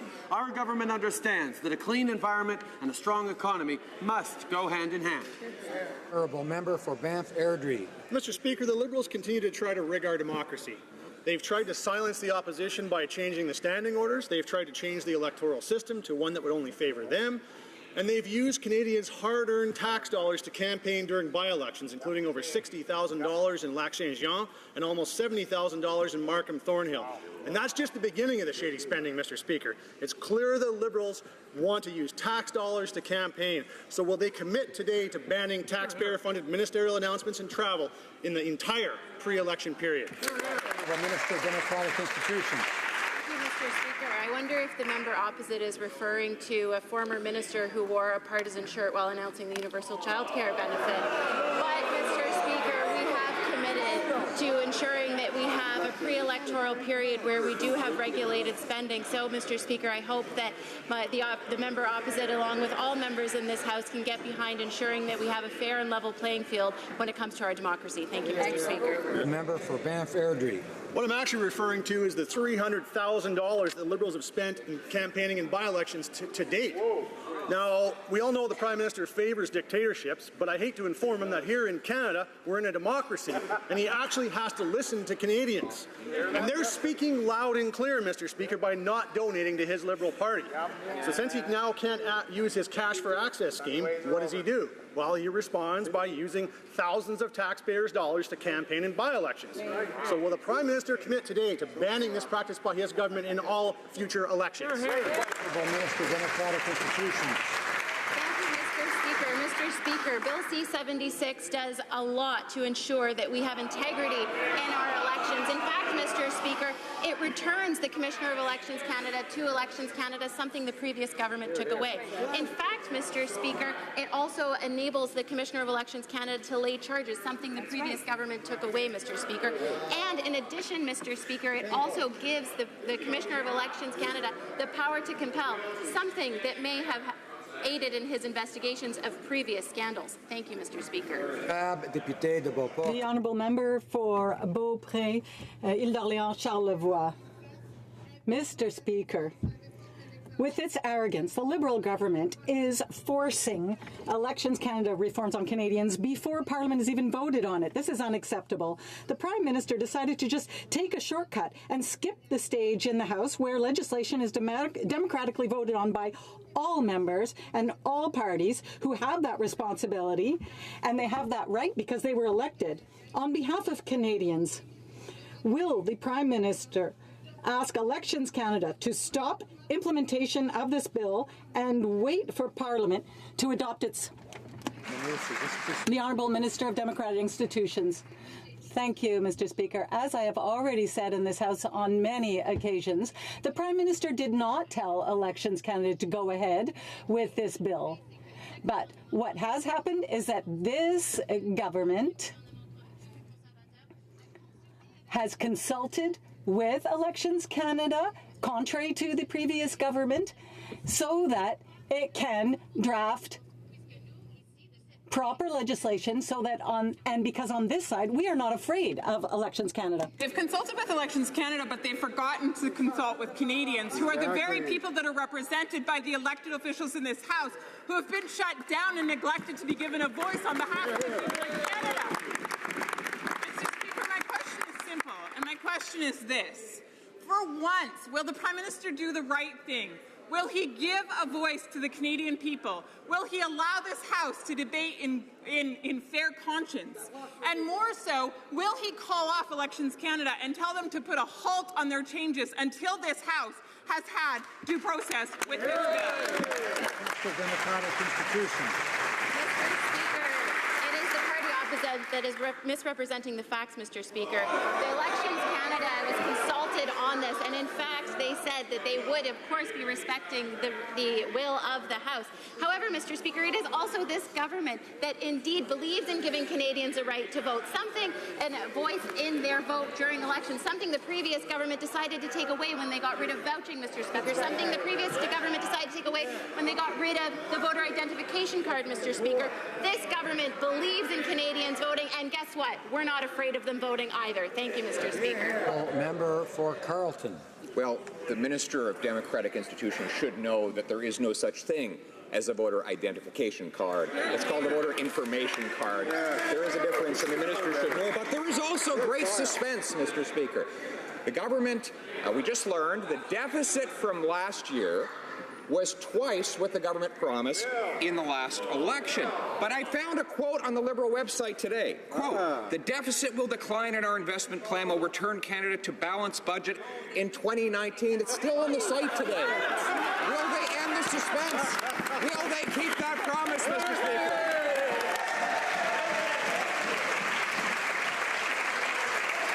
The Honourable Minister of Finance. Order. I'm happy to say that the plan that we put in place in 2015 is still on track. What we've seen the lowest unemployment rates in 40 years. We've seen growth rates that are the fastest among G7 countries. So, Mr. Speaker, we're going to continue to make investments in Canadians to ensure that our economy does well, to ensure that Canadians do well, to ensure that Canadians have jobs today and tomorrow. Order. I expect members to understand that when they don't have the floor, their microphones are not on, and then people back home can't hear what they're saying. They hear the noise, but they don't know what their argument is. They want to hear the arguments from both sides. So I'd ask members to wait until they have the floor before speaking. The honourable member for Carleton now has the floor. Mr. Speaker, he says the Liberal budget plan is still on track.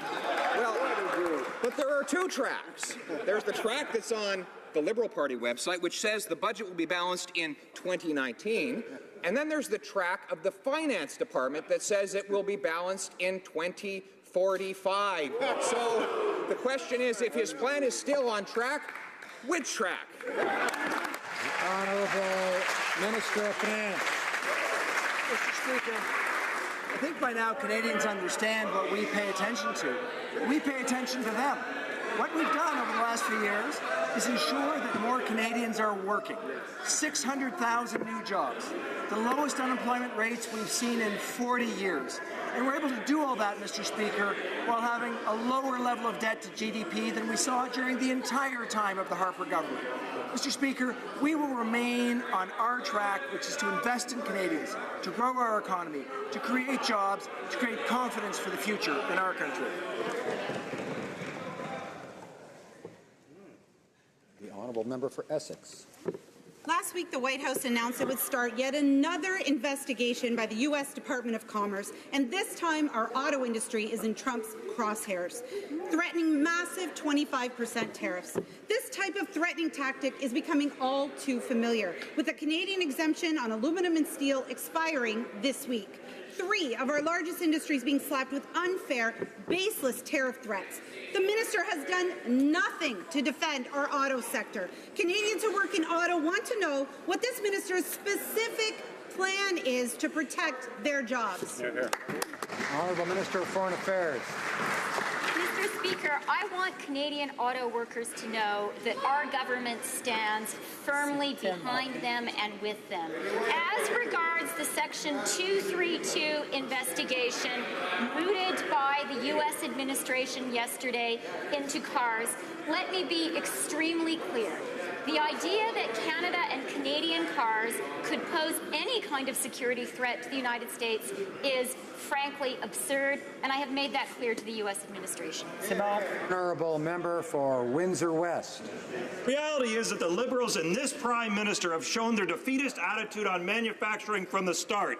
In fact, the largest Liberal investment in auto was a $525 million loan to Volkswagen for operations in the southern U.S. and Mexico. Wow. It's an absurd and reckless approach to Canadian taxpayers. What we don't need is a list of isolated one-off Hail Mary agreements. Since 2002, companies, suppliers, workers all have asked for a specific national auto strategy. When is this government going to table what that specific means for Canadians, companies and workers and defend their jobs for a change? Honourable Minister of Innovation. I'm glad that the member is very excited about this topic because he was at the announcements we made when we've invested over $5.6 billion in the automotive sector since we formed government. This has helped create thousands of jobs in our economy, Mr. Speaker. We're going to continue to focus on the automotive sector. This is absolutely critical to our economy. It represents close to 500,000 jobs, both part-time and full-time jobs. We have a plan. We're investing in the automotive sector, and we're seeing significant and historic investments in this sector, Mr. Speaker. Honourable Member for Edmonton Riverbend. Mr. Speaker, we are now 3 days away from the deadline for Trans Mountain. In April, the Prime Minister promised the government is actively pursuing legislative options. On Friday, the Minister of Natural Resources said there's no guarantee that we can keep the project alive. On Sunday, the Justice Minister wouldn't confirm when or if legislation is planned. Mr. Speaker, can anyone from that side of the House, please tell us where is the legislation that Canadians were promised to save Trans Mountain? Honourable Minister of Natural Resources. Mr. Speaker, we have been saying in this House now for many, many months that the pipeline is good for the country. The pipeline is good for the country not only for the many thousands of jobs that it creates, but getting a better price for our crude internationally, expanding our export markets, because we have, with $1.5 billion, established a world-class ocean protection plan. And we understand that many, many Canadians and more Canadians all the time realize that the Trans Mountain expansion is good for Canada. Order. The Honourable Member for Abbotsford, I'd ask him to come to order. I've heard a lot from him today, but he hasn't had the floor. The Honourable Member for Haliburton, Kawartha Lakes, Brock. Mr. Speaker, the Liberal government has had a year and a half to develop a plan for Trans Mountain. And now, 3 days short of the deadline, as the country turns to its Prime Minister, we see there's no plan. The Minister of Natural Resources admitted it. the Minister of Justice confirmed it. This national crisis never needed billions in taxpayers' money to solve. What it needed was a Prime Minister to lead. Unfortunately, we have run out of time. So, can the Prime Minister confirm for Canadians that there is no legislation coming forward to save the Trans Mountain expansion? Honourable Minister of Natural Resources. Mr. Speaker, we have said for a number of months now that there are legislative options that the government will consider. The government has also said that courts have already said in no uncertain terms, including the Supreme Court of Canada, that when you move resources in this country from one province to the other, it is squarely within federal jurisdiction. This is a pipeline that has been approved by the Government of Canada and, by the way, by the Government of British Columbia, and it's good for Canada, and it's good for British Columbia too. Honourable Member for Lakeland. But despite the minister's talk, the obstacles and roadblocks and challenges remain. And with only 3 days left until the deadline, the Natural Resources Minister said, incredibly, quote, "There's no certainty with these things. But certainty is precisely what Kinder Morgan and all energy investors need, not tax dollars or pension-funded insurance. Stability and predictability is necessary for economic confidence. Weeks ago, the Prime Minister said the Liberals would introduce a law to reassert federal jurisdiction over the expansion. Where is the legislation the Prime Minister promised Canadians?" Minister of Natural Resources. We understand that there has been quite a bit of uncertainty associated with the project, and that uncertainty comes from direct and indirect threats from the Government of British Columbia, who would use every tool in their toolbox to stop the project. Understandably, that means that those who are investing hundreds of millions of dollars and more in the project want more certainty than there was. That's precisely what the Prime Minister has asked the Minister of Finance to do. We're in the process of doing that right now. Honourable Member for Lakeland. But the Liberals have been using no tools in their toolbox to ensure the expansion go ahead in the past year and a half. And this crisis is a result of their lack of action and their failure of leadership. This weekend, the Justice Minister even said they're still, quote, considering all options. But the time for consideration is over. Canada needs action. So with only 3 days left, the Liberals are still failing Canadians with no law and no plan. It's a disaster. The Prime Minister is damaging Canada's reputation and risking future energy development. They already killed 4 major energy projects worth $84 billion, and hundreds of thousands of Canadians lost their jobs. So again, where is the law they promised? Honourable Minister of Natural Resources. The honourable member wants to talk about a disaster. It was the Harper Conservative disaster. Not 1 kilometre of pipe built to new markets, an inability to consult with Indigenous peoples that led to failure in one court case after another, and the worst economic performance since the Great Depression. Mr. Speaker, that is a disaster. The Honourable Member for Skeena-Bulkley Valley. Well, I guess that imitation is the best form of flattery as they're being sued by First Nations. When it comes to paying for oil spills, many Canadians want to know who picks up the cost to the environment and the economy. The City of Vancouver has been waiting 3 years for the federal government to show up and force the company to pay for the damage done there. So rather than blowing billions of taxpayer dollars subsidizing more pipelines and more risks, will the Liberals finally show up, force the company to pay, or is this actually the Liberal oil strategy to simply privatize the profits while socializing the risk? Honourable Minister of Transport. Mr. Speaker, our government believes in world-leading marine safety, and that is why we put in place the Oceans Protection Plan.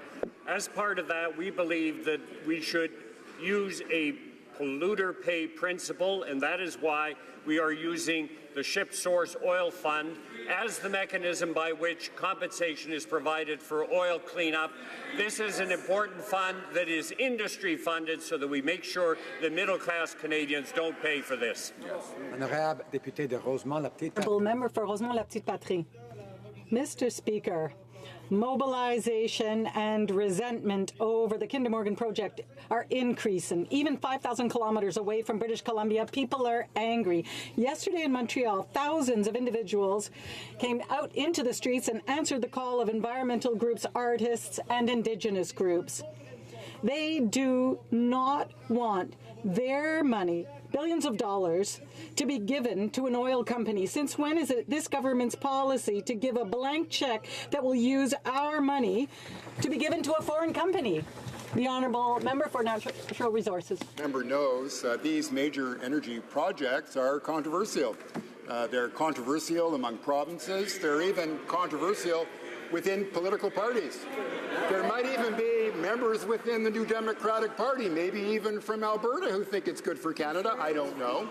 We also know that there are 43 Indigenous communities, 33 of them in the province of British Columbia, who think it's a good idea because they believe that the future of our energy resources should be a shared prosperity and Indigenous peoples should be part of it. Honourable Member for Coquitlam, Port Coquitlam. Mr. Speaker, sexually transmitted and bloodborne infections, including HIV and hepatitis C, are largely preventable, but remain a significant public health concern in Canada. From coast to coast to coast, there are community-based organizations that work every day with vulnerable populations at risk, especially from intravenous drug use in the midst of the opioid crisis. Can the Minister of Health update the House on the government actions in this field? Minister. Thank you very much, Mr. Speaker. I'd like to thank my friend and colleague from Cork Coquitlam for his important question and his tireless advocacy to help address the opioid crisis. The Harper Conservatives addressed the crisis by trying to eliminate harm reduction services and tried to use the Supreme Court to shutter Canada's first consumption site. However, our government knows that harm reduction can help address the opioid crisis, and through the Harm Reduction Fund, we're investing over $30 million to organizations aiming to reduce the risk from drug equipment sharing. Thank you very much, Mr. Speaker. Député de Lévis-Lotbinière. The Honourable Member for Lévis-Lotbinière. Mr. Speaker, when we see that there has been cronyism, breach of contract and deception, all with a view to obtaining very lucrative fishing quotas for the Liberal family's little buddies, we can see that there is the appearance of conflict of interest. Why won't the Minister of Fisheries make his mea culpa and reboot the process in a clear, just, equitable and transparent way? The Honourable Parliamentary Secretary. Clear, the allegations made by the other side, no matter how often they make it, are categorically false, and we're happy to answer any questions that the Commissioner of Conflict Commissioner, Commissioner of Ethics might have. In the interim, we are absolutely proud of the fact of the process that ensured that the best project was selected so the highest number of Atlantic Canadians could benefit, including First Nations from 4 Atlantic provinces and the province of Quebec. The Honourable Member for Thornhill. Mr. Speaker, the Fisheries Minister attempts to excuse his interference in the bid process that gifted a clam harvesting quota worth hundreds of millions of dollars to a shell company because of after-the-fact involvement of minority Indigenous partners. But the rigged process also happened to involve the brother of a sitting Liberal MP, a former Liberal MP, and a cousin of the minister's wife, who's a former federal fisheries official. Again, Mr. Speaker, will the Prime Minister remove this minister from this file and restart the process? Honourable Parliamentary Secretary for Minister of Fisheries. Again, Mr. Speaker, these claims are completely unsubstantiated, and the fact is that there's a new participant in the surf clam fishery should be no surprise to this Conservative government. They conducted a very similar process 3 years ago to include a new entrant into the surf clam fishery. The only difference, Mr. Speaker, was that they forgot to include Indigenous people. We, of course, have not forgotten. In fact, we're focusing on the fact that the best proposal was selected, including that will advantage the most number of people from Atlantic Canada and Quebec. Order. I have to ask the members for Battle River Crowfoot and Cypress Hills Grasslands not to be yelling when someone else has the floor. The honourable member for Central Okanagan, Similkameen, Nicola. Mr. Speaker, despite our warnings about Ong Bong's murky ownership, the Liberals threw caution to the wind and rubber-stamped the sale of BC's largest senior care home provider. Now, Ong Bong has been seized and is under control by communist China, Mr. Speaker. The minister told us this deal was in the best interest of Canadian seniors. Now, I'm hearing from constituents that say that the level of service at a local home has significantly deteriorated. Lives could be at risk, Mr. Speaker. The Liberals approved this deal. Now, what are they going to do to fix this mess? Right up. Honourable Minister of Innovation.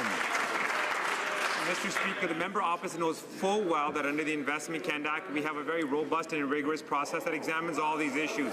With respects to the issues regarding the healthcare services, the provincial government is responsible for that, and this is part of the arrangement in the compliance agreement, Mr. Speaker. If there are any issues, the member opposite should raise that with the provincial government, and if there's any breaches, the member opposite should raise that with the provincial government, and we will make sure that we will always advance Canada's national interest. Member for Kamloops, Thompson, Caribou.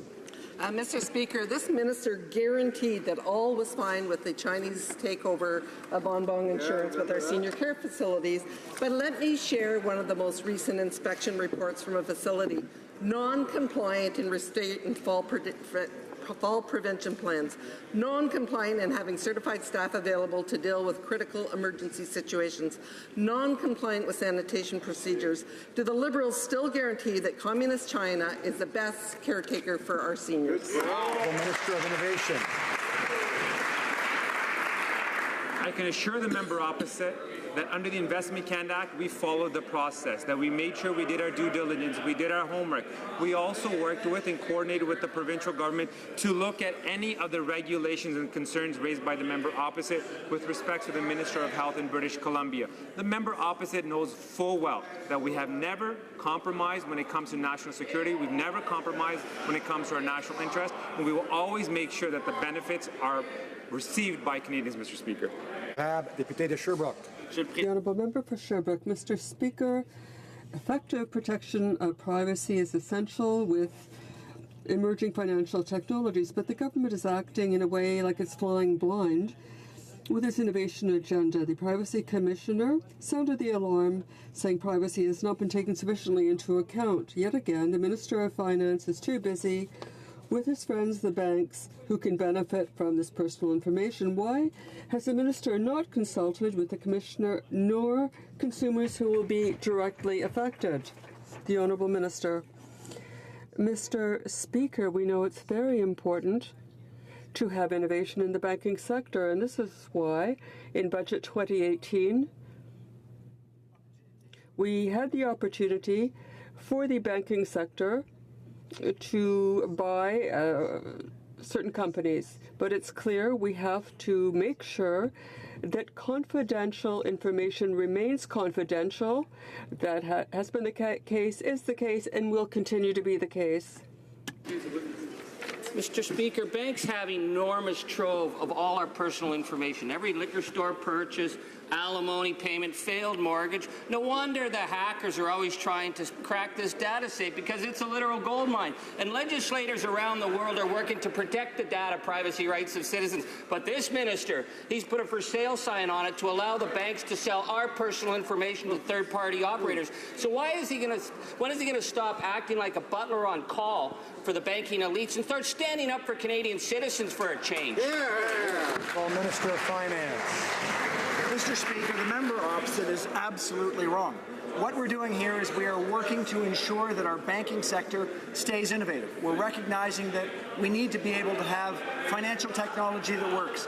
What we are also ensuring that confidential information remains absolutely confidential. There is no change to those regulations. We will continue to assure that that's the case while we also pursue an innovative Canada. The Honourable Member for Beauport, Limoilou. Mr. Speaker, my conversations with people in Beauport, Limoilou, have been very helpful. You know, the public are rarely mistaken.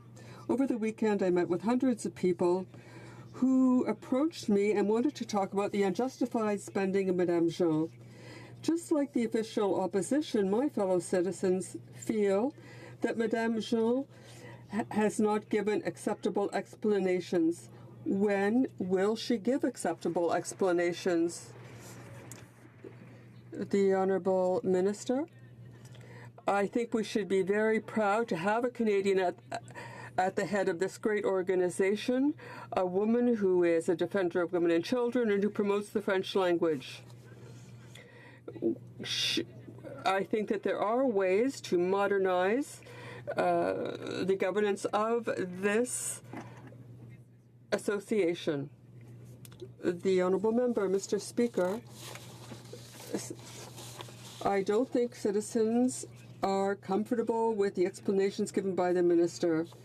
There's been scandalous spending, projects that go sideways, no transparency, incomplete explanations. I think Liberals have to stop laughing at Canadians, stop defending the indefendable, and ask for an accounting. When are we going to get public explanation? It's the least thing we can expect. The Honourable Minister, Mr. Speaker, as I already said, my team and I are dealing with the Administrator and the Secretary-General in a way that will update and make more transparent the financial systems.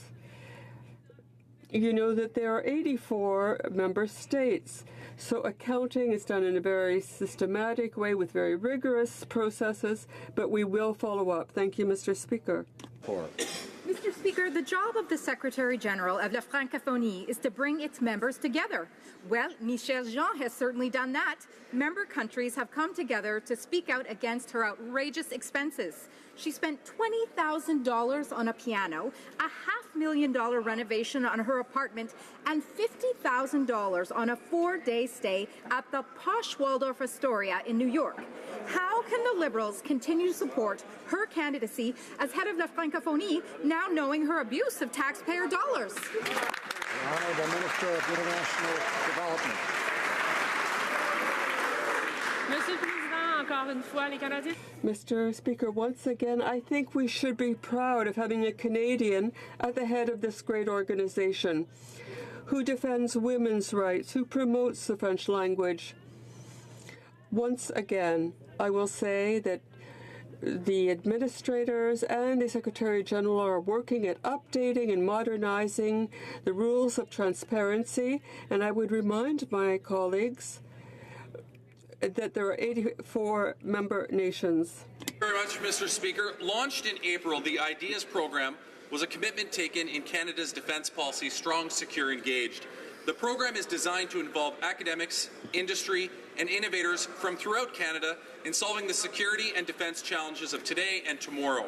I know that both the Minister and his Parliamentary Secretary have been active in organising events and roundtables to highlight the program.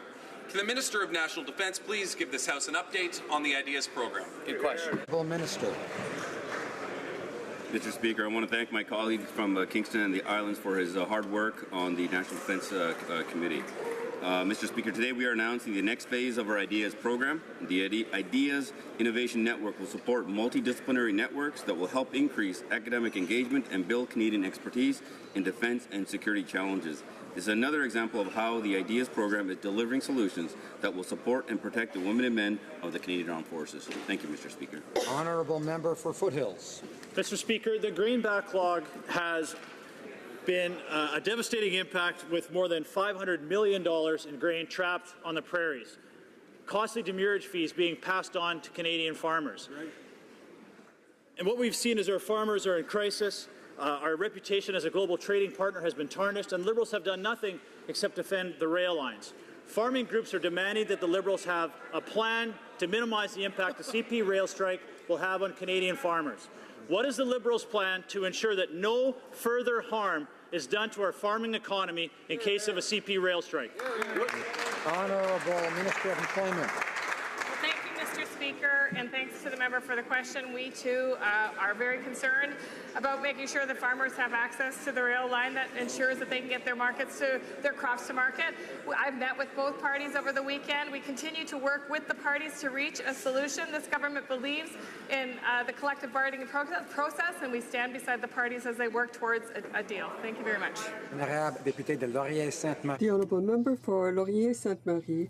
Mr. Speaker, last week the government of Israel announced that it was going to build 2,500 housing units in the new illegal colonies in the West Bank, an occupied Palestinian territory. This week, Canada is signing a free trade agreement, an updated one with Israel, with a visit by the Israeli Minister of Economy.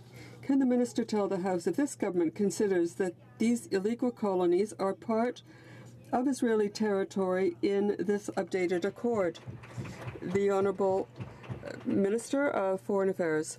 Mr. Speaker, Canada is an unfailing ally of Israel. We are engaged towards a fair and just peace in this area. We want to see Israelis and Palestinians living side by side in peace and safety. We want there to be the conditions necessary in order that both parties can find a solution, and Canada is an active partner in the conversation.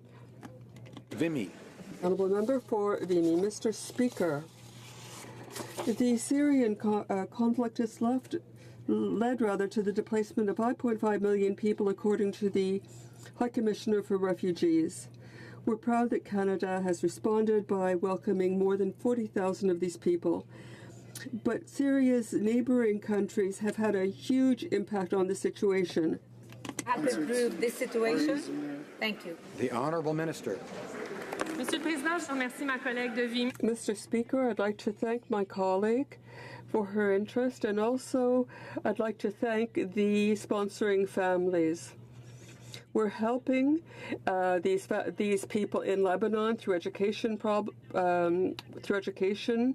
programs. We're also developing women's skills so that they can get involved in municipal governance. We're trying to help them take part in local governance in order to increase stability. Thank you, Mr. Speaker. Mr. Speaker, Chinese telecommunications giant Huawei Technologies has established vast Canadian networks aimed at acquiring leading-edge 5G wireless technology.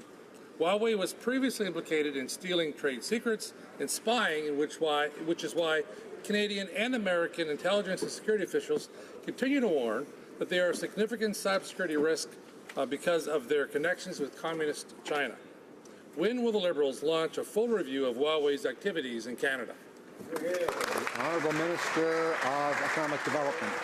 Mr. Speaker, we've clearly demonstrated that under the Investment Canada Act, we have the tools necessary to make sure that we address our national interest.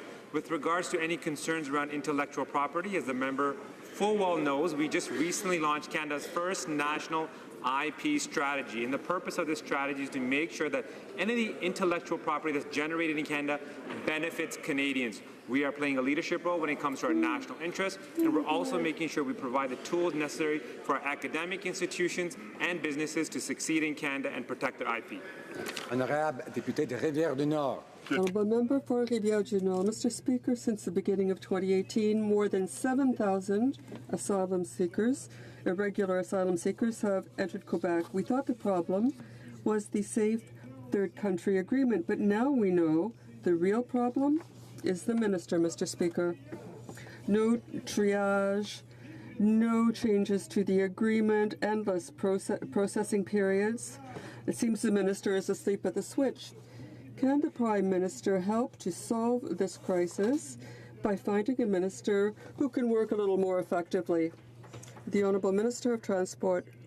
Mr. Speaker, we're working diligently on this file, which is a very complex one, as you know. There's been a great deal of misinformation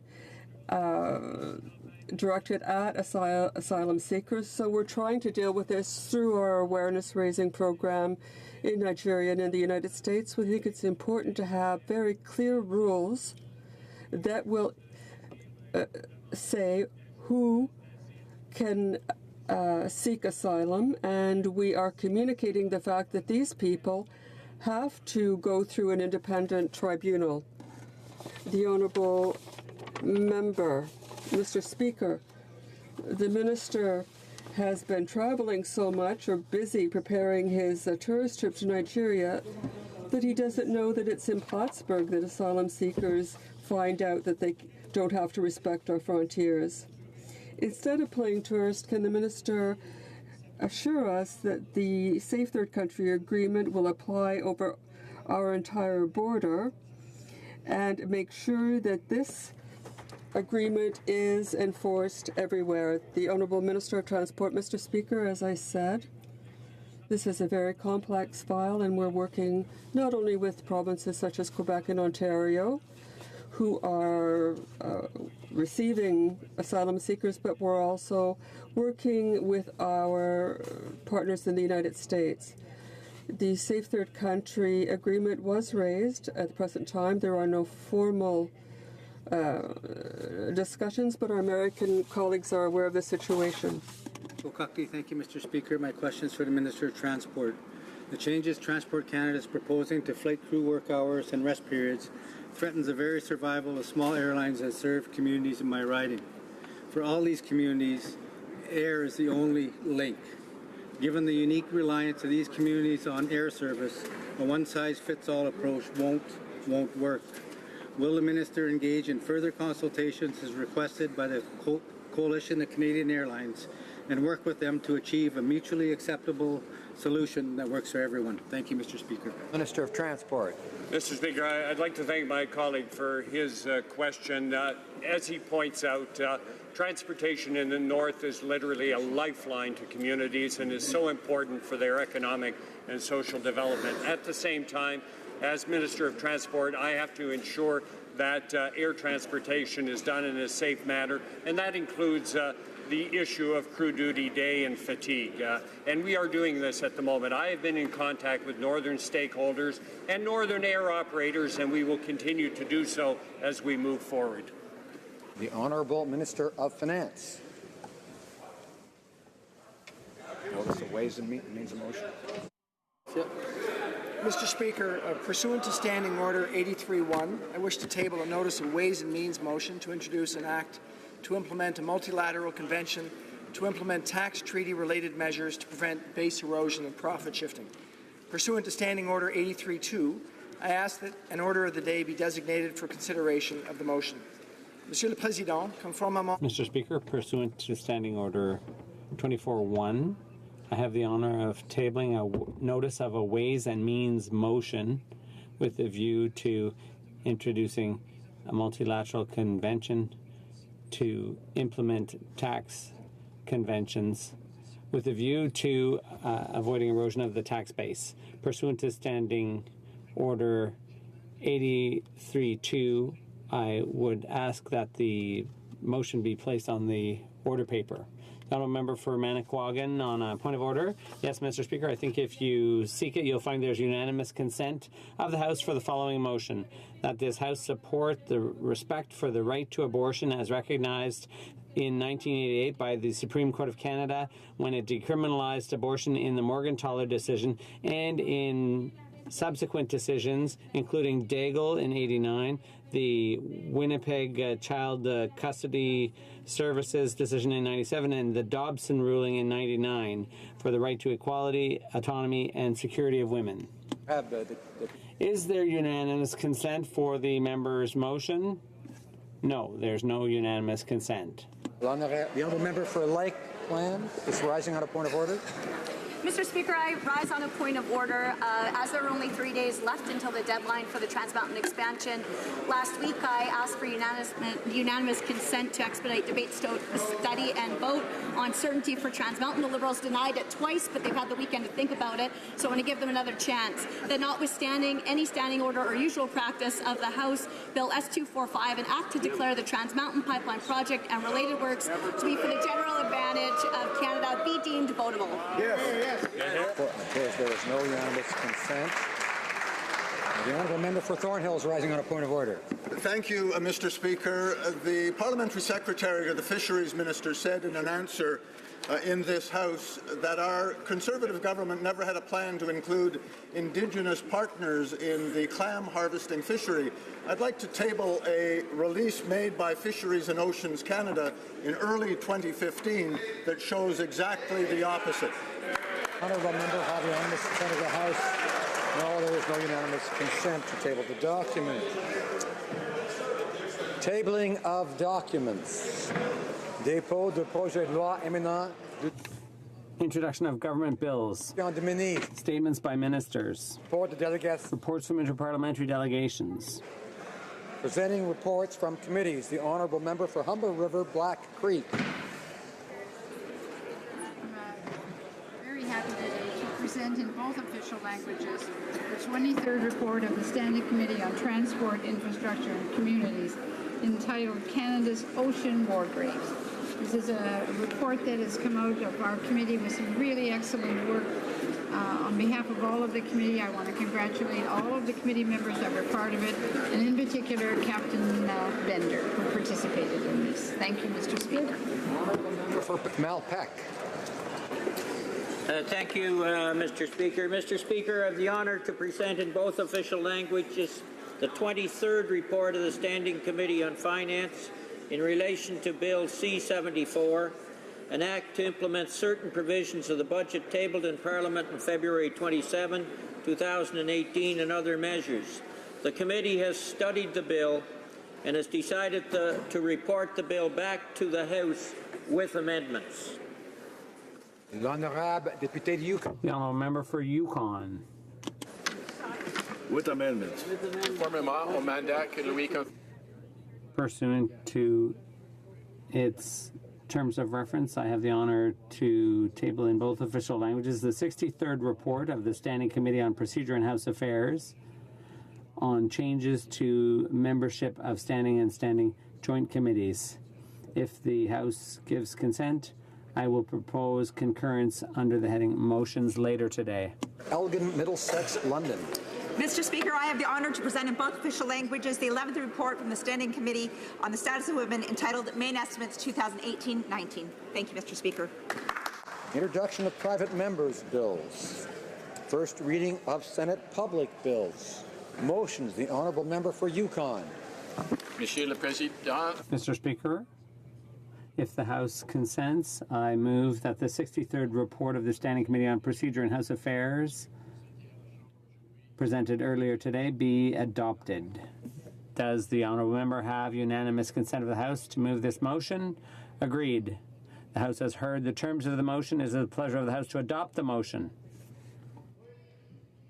Agreed. Carried. Motions. Ms. Rempel, seconded by Ms. Stubbs, moves that the 9th report of the Standing Committee on Citizenship and Immigration, presented on Thursday, March 23, 2017, be concurred in. The honourable member for Calgary-Nose Hill. Thank you, Mr. Speaker.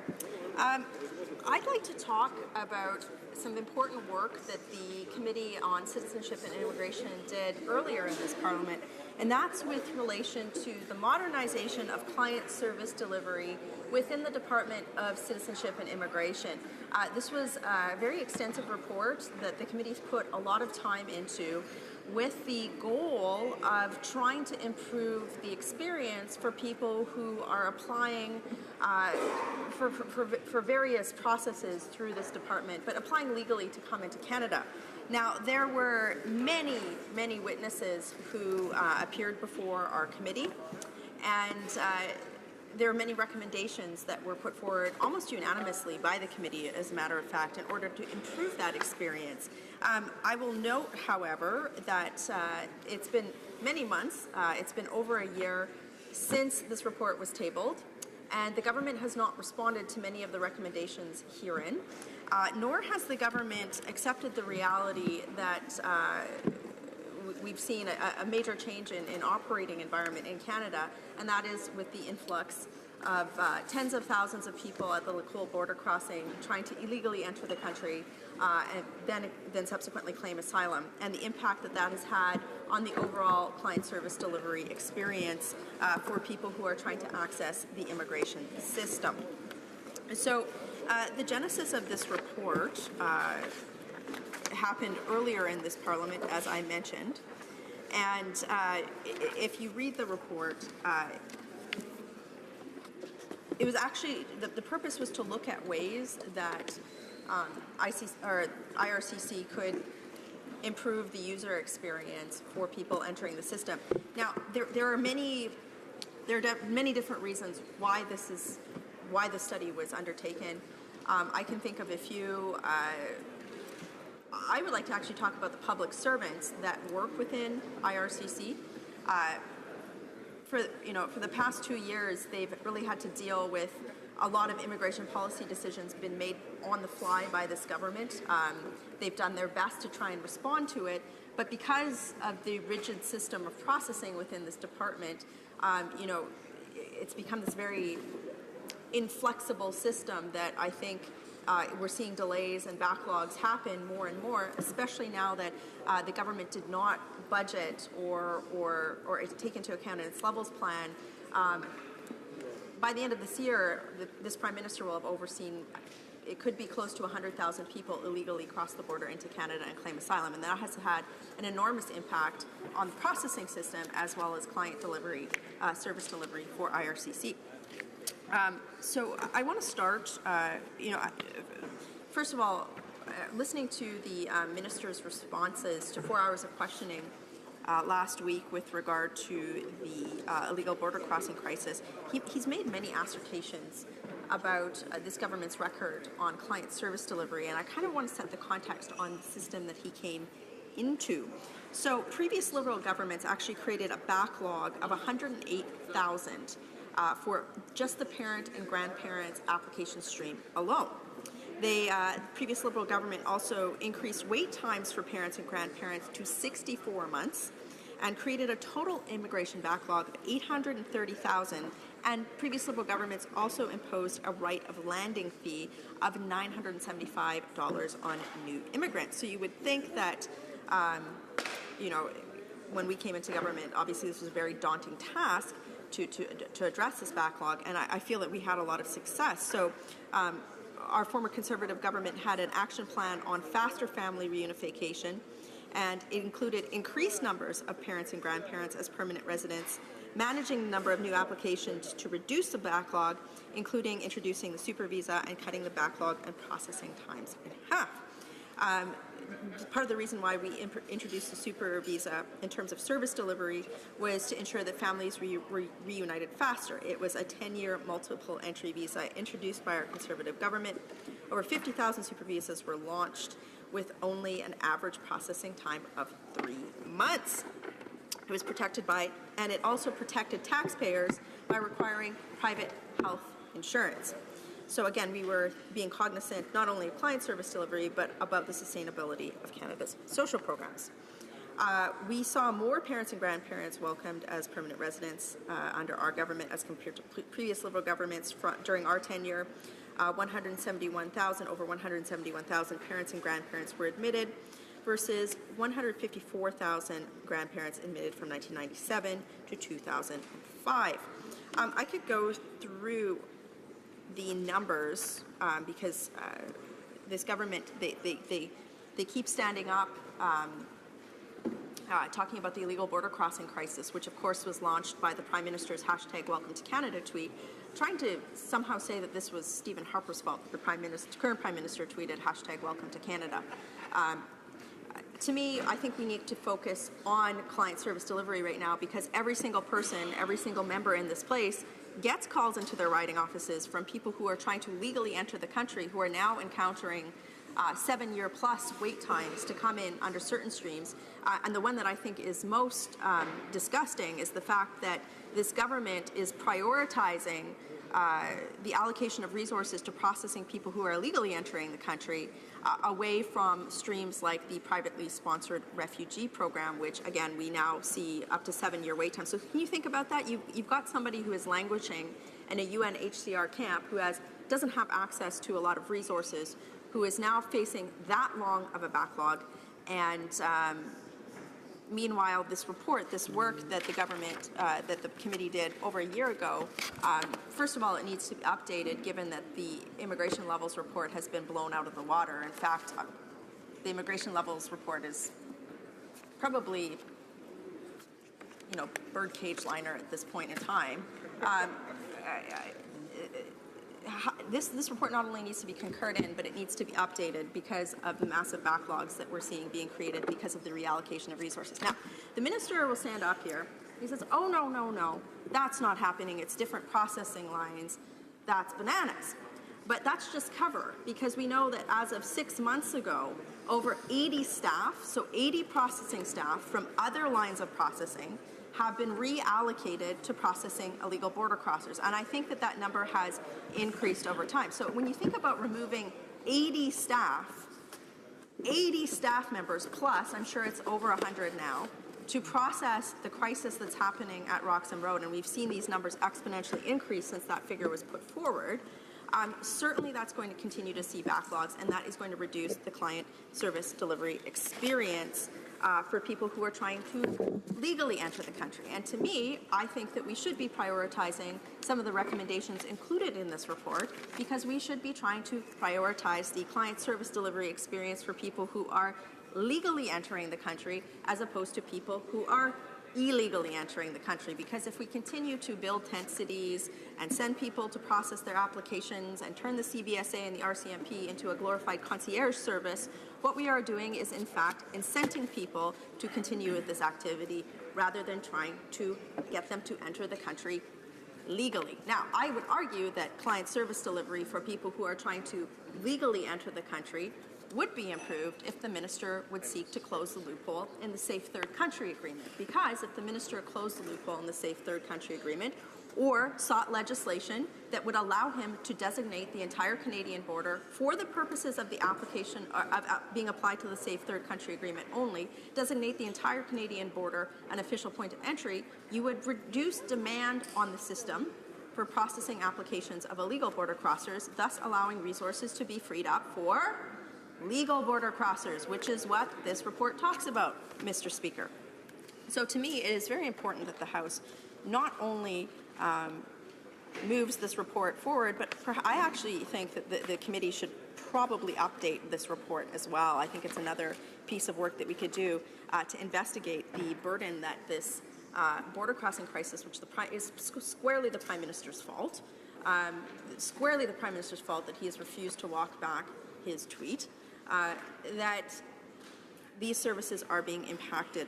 So I'm going to be very curious to see how the government votes on the concurrence in of this report, because many of the recommendations that are outlined in here, the government has not responded to, and they've become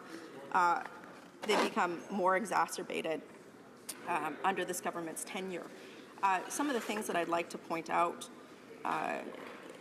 there is a call center.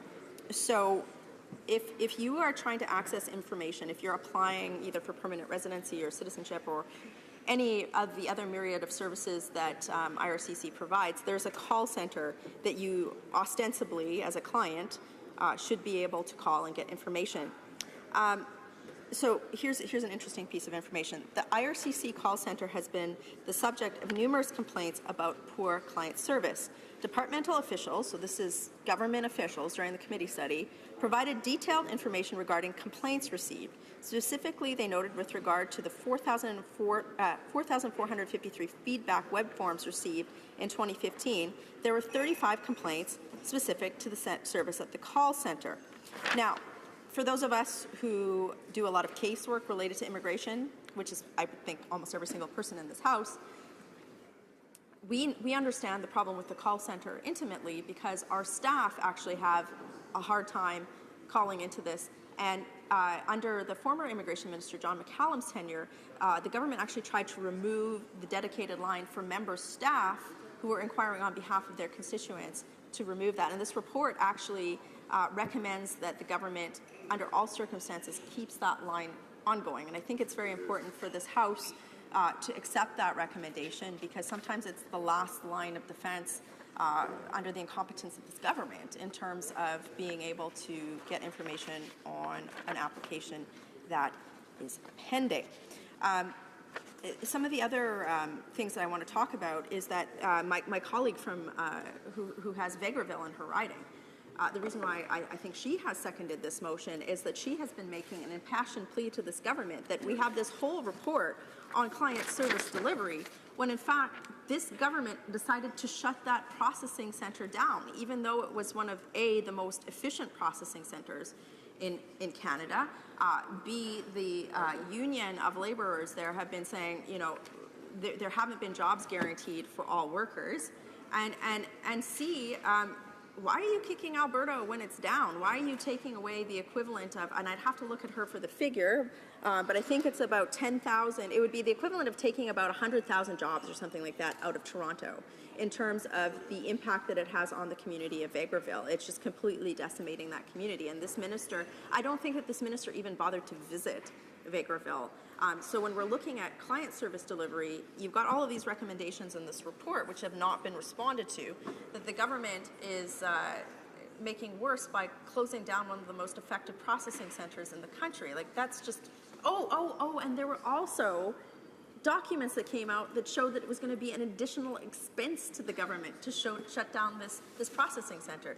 Their whole argument, Mr. Speaker, on closing it down was that it was supposed to be more efficient and save the taxpayers money, when in fact it's going to make the taxpayers spend more money. So you get less efficiency and an increased cost to taxpayers, Mr. Speaker.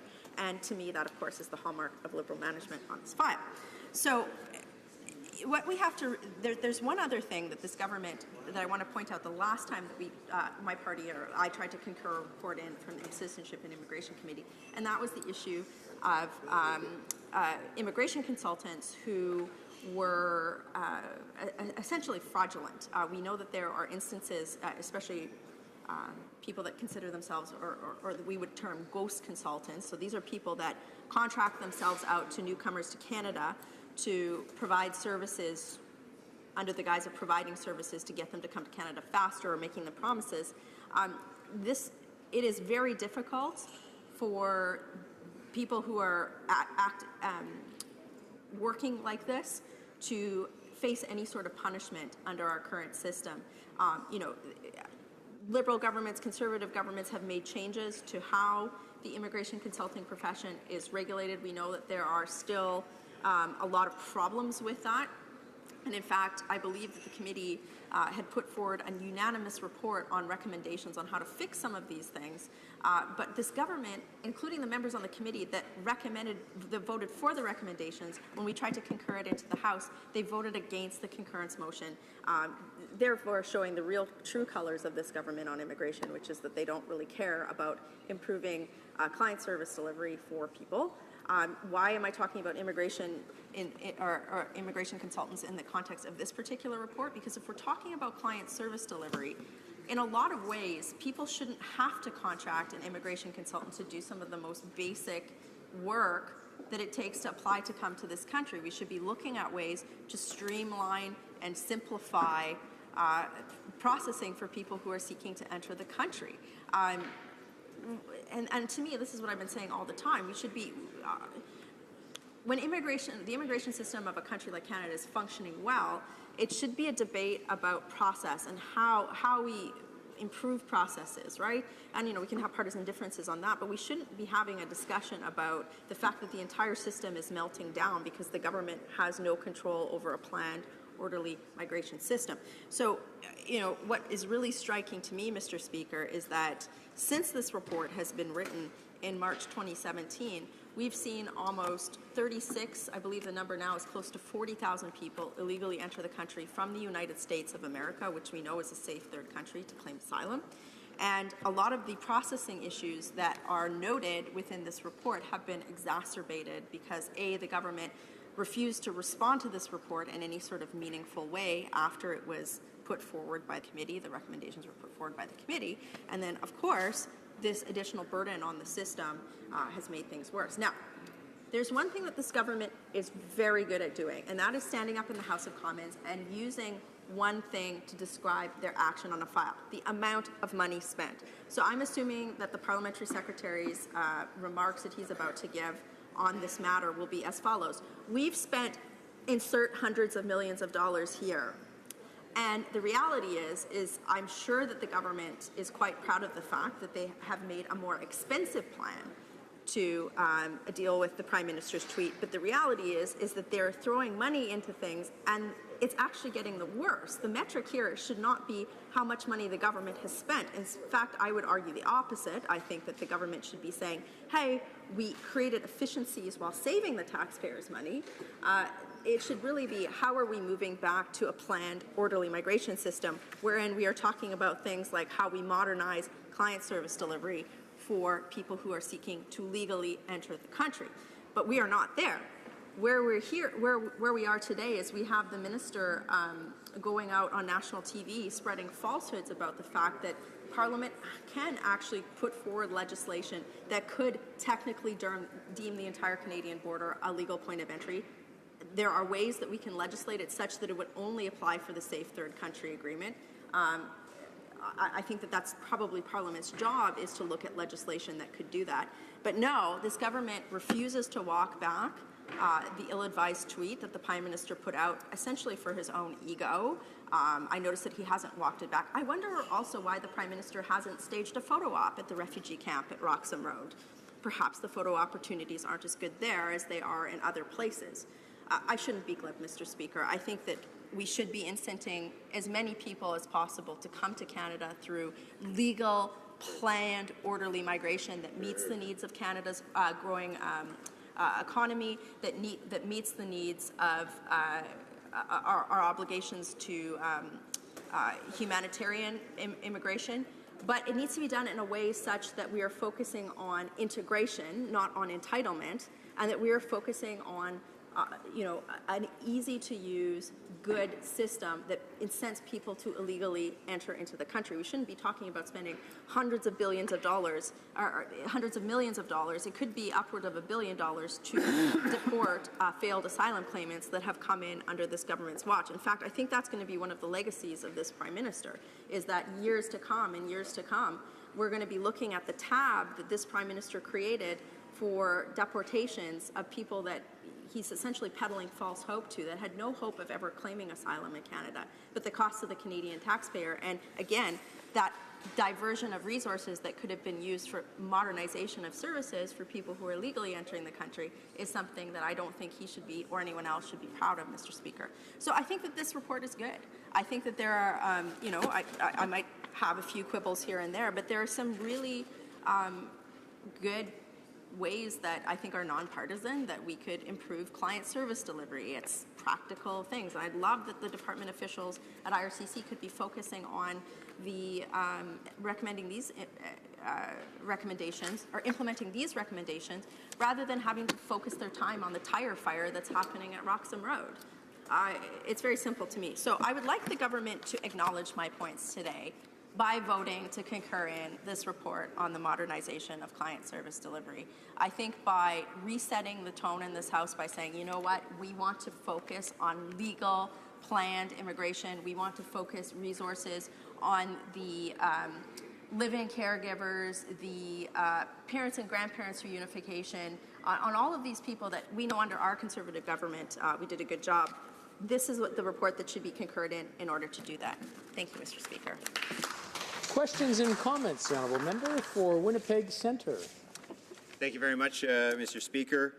I'm very proud of the efforts that our government has made. For instance, if we look at the immigration services which are provided, we have actually cut the processing time in half for spousal applications, and for 82% of clients. We've also cleared the backlog left to us by the decade of darkness by 80%. We have made a great commitment, and for instance, we have shortened the processing times to 12 months from years and years when people had to wait to get their spouses to come to our country, to our great nation, and we are trying to get families together to make sure that they are more productive and able to work better. And I was wondering if the member could comment on the improvements that we have seen in the immigration system and how we have made things better for more Canadians. Member for Calgary, Nose Hill. Glad that my colleague mentioned the decade of darkness. So under previous Liberal governments, and he talks specifically about parents and grandparents, I'll reiterate the stat for him.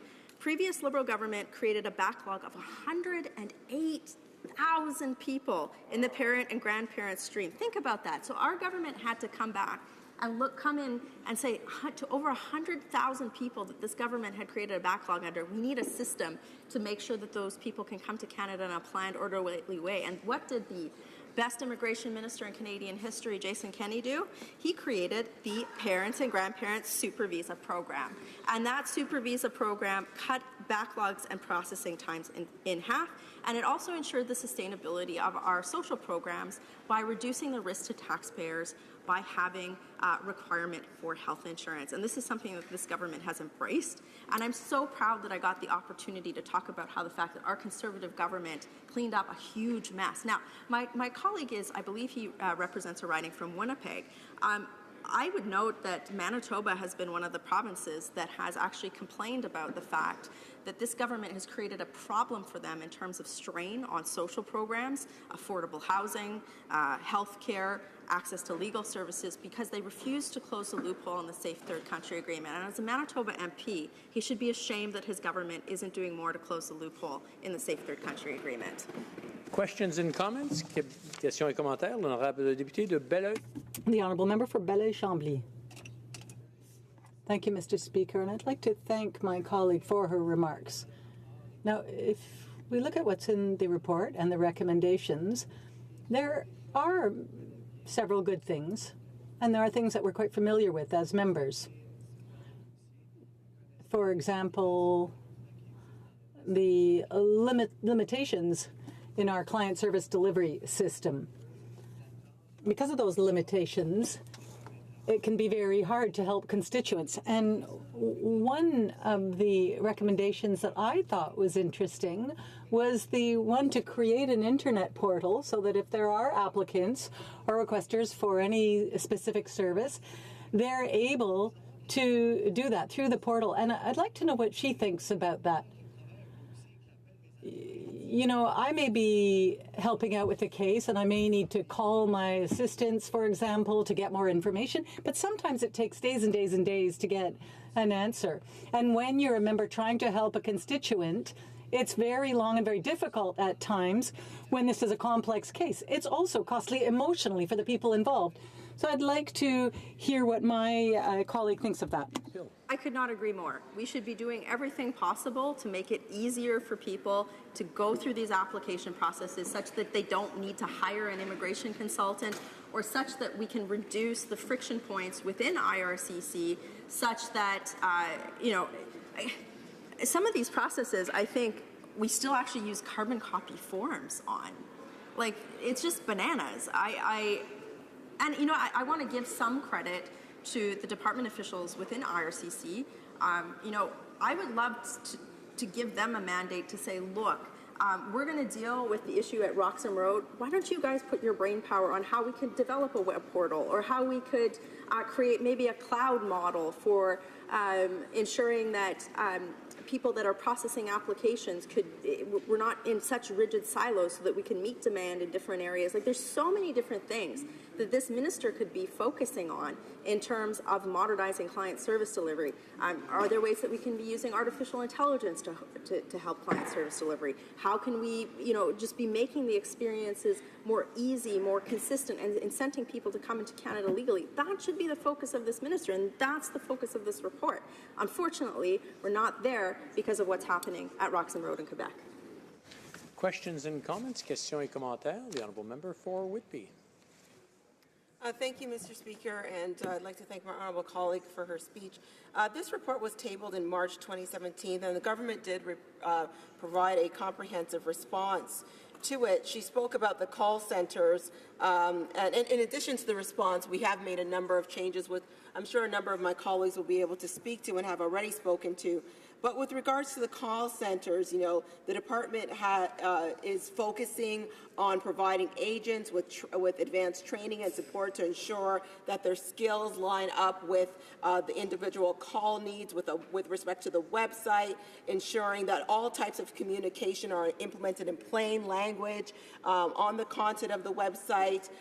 With regards to more frequent and useful information, the government shares the committee's commitment to ensuring that the clients, stakeholders have this.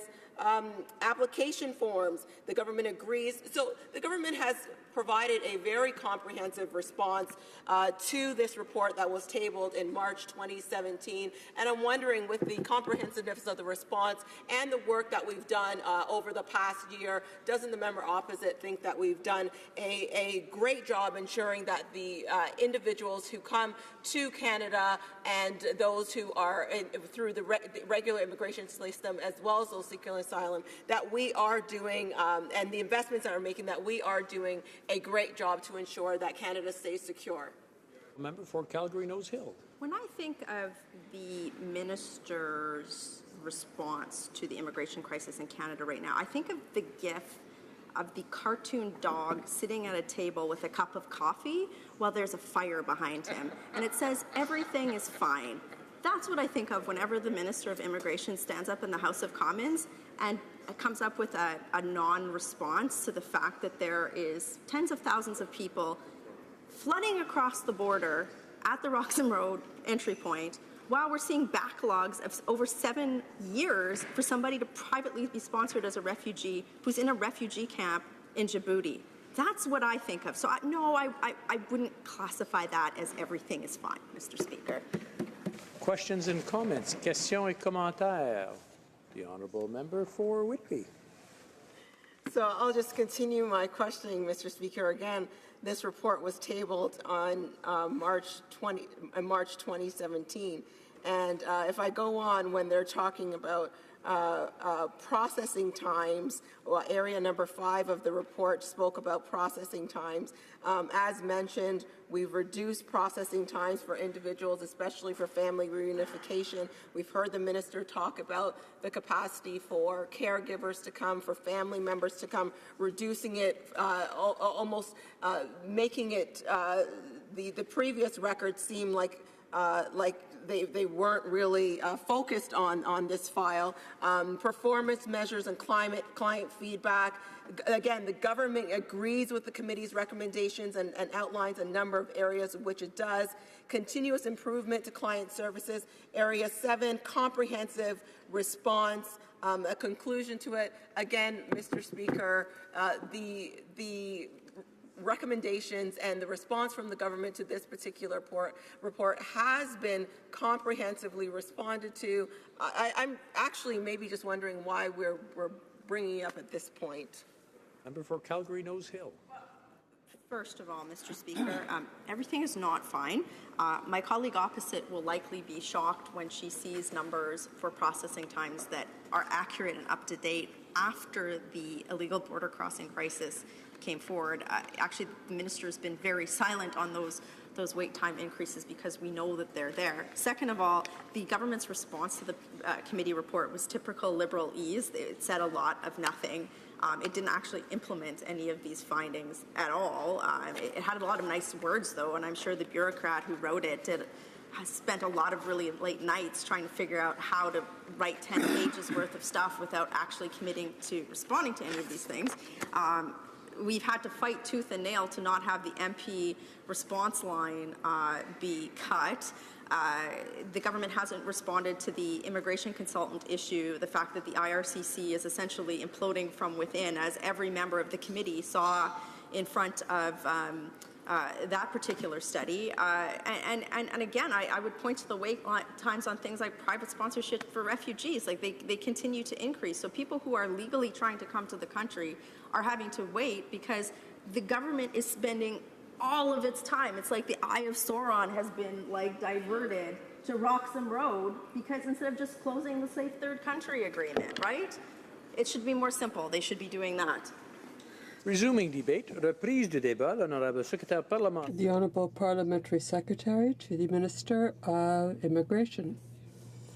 Thank you, Mr. Speaker. And before beginning, I'd like to say that I'll be sharing my time with my colleague, the member for Winnipeg North.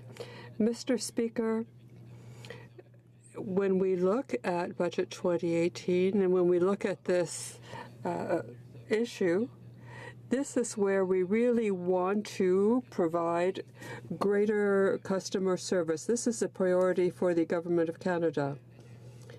The department deals with millions of clients in Canada and worldwide, people who are asking to travel in Canada for a travel visa, student visas, people who want to become citizens, and people who want passports. Canada is becoming a destination that is more and more attractive for people with talent and for families and individuals who want to contribute to our growth, both economic and social. There were 2.3 million requests for temporary residence, and there were thousands of other requests for information. Our department acts effectively and responsibly for the best the best for our country. But we can always improve services, and we try to for all our clients. I think that Canada will be able to attract talents worldwide, will be able to help countries, or help families rather, who want to be reunited. I'd also like to say that in all sectors of activities, that clients can expect a more rapid, effective response and processing treatment.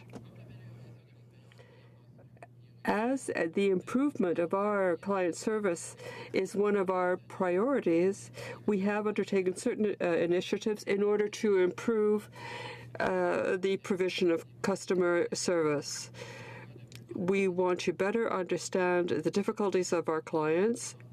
For example, for the first time, there will be a group that's goal will be uniquely to improve client services through an innovative means and through greater dialogue.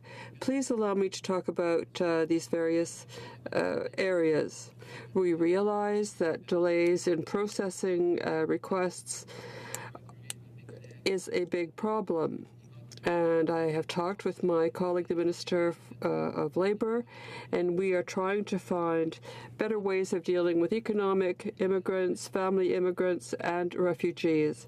Mr. Speaker, the commitment of the Department to improving client services will benefit these people. For example, processing periods were from 26 months and more.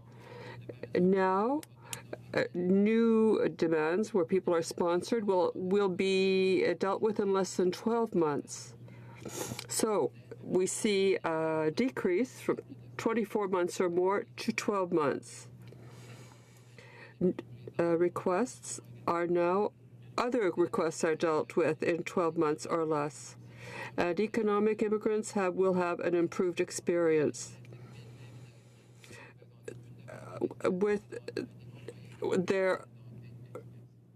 There is also an express service. And we're looking at various candidates for immigration, and there are now e-requests that can take less than 6 months. But we know we can still improve, and we have to remain in conversation. We have to maintain the dialogue with stakeholders in order to keep improving.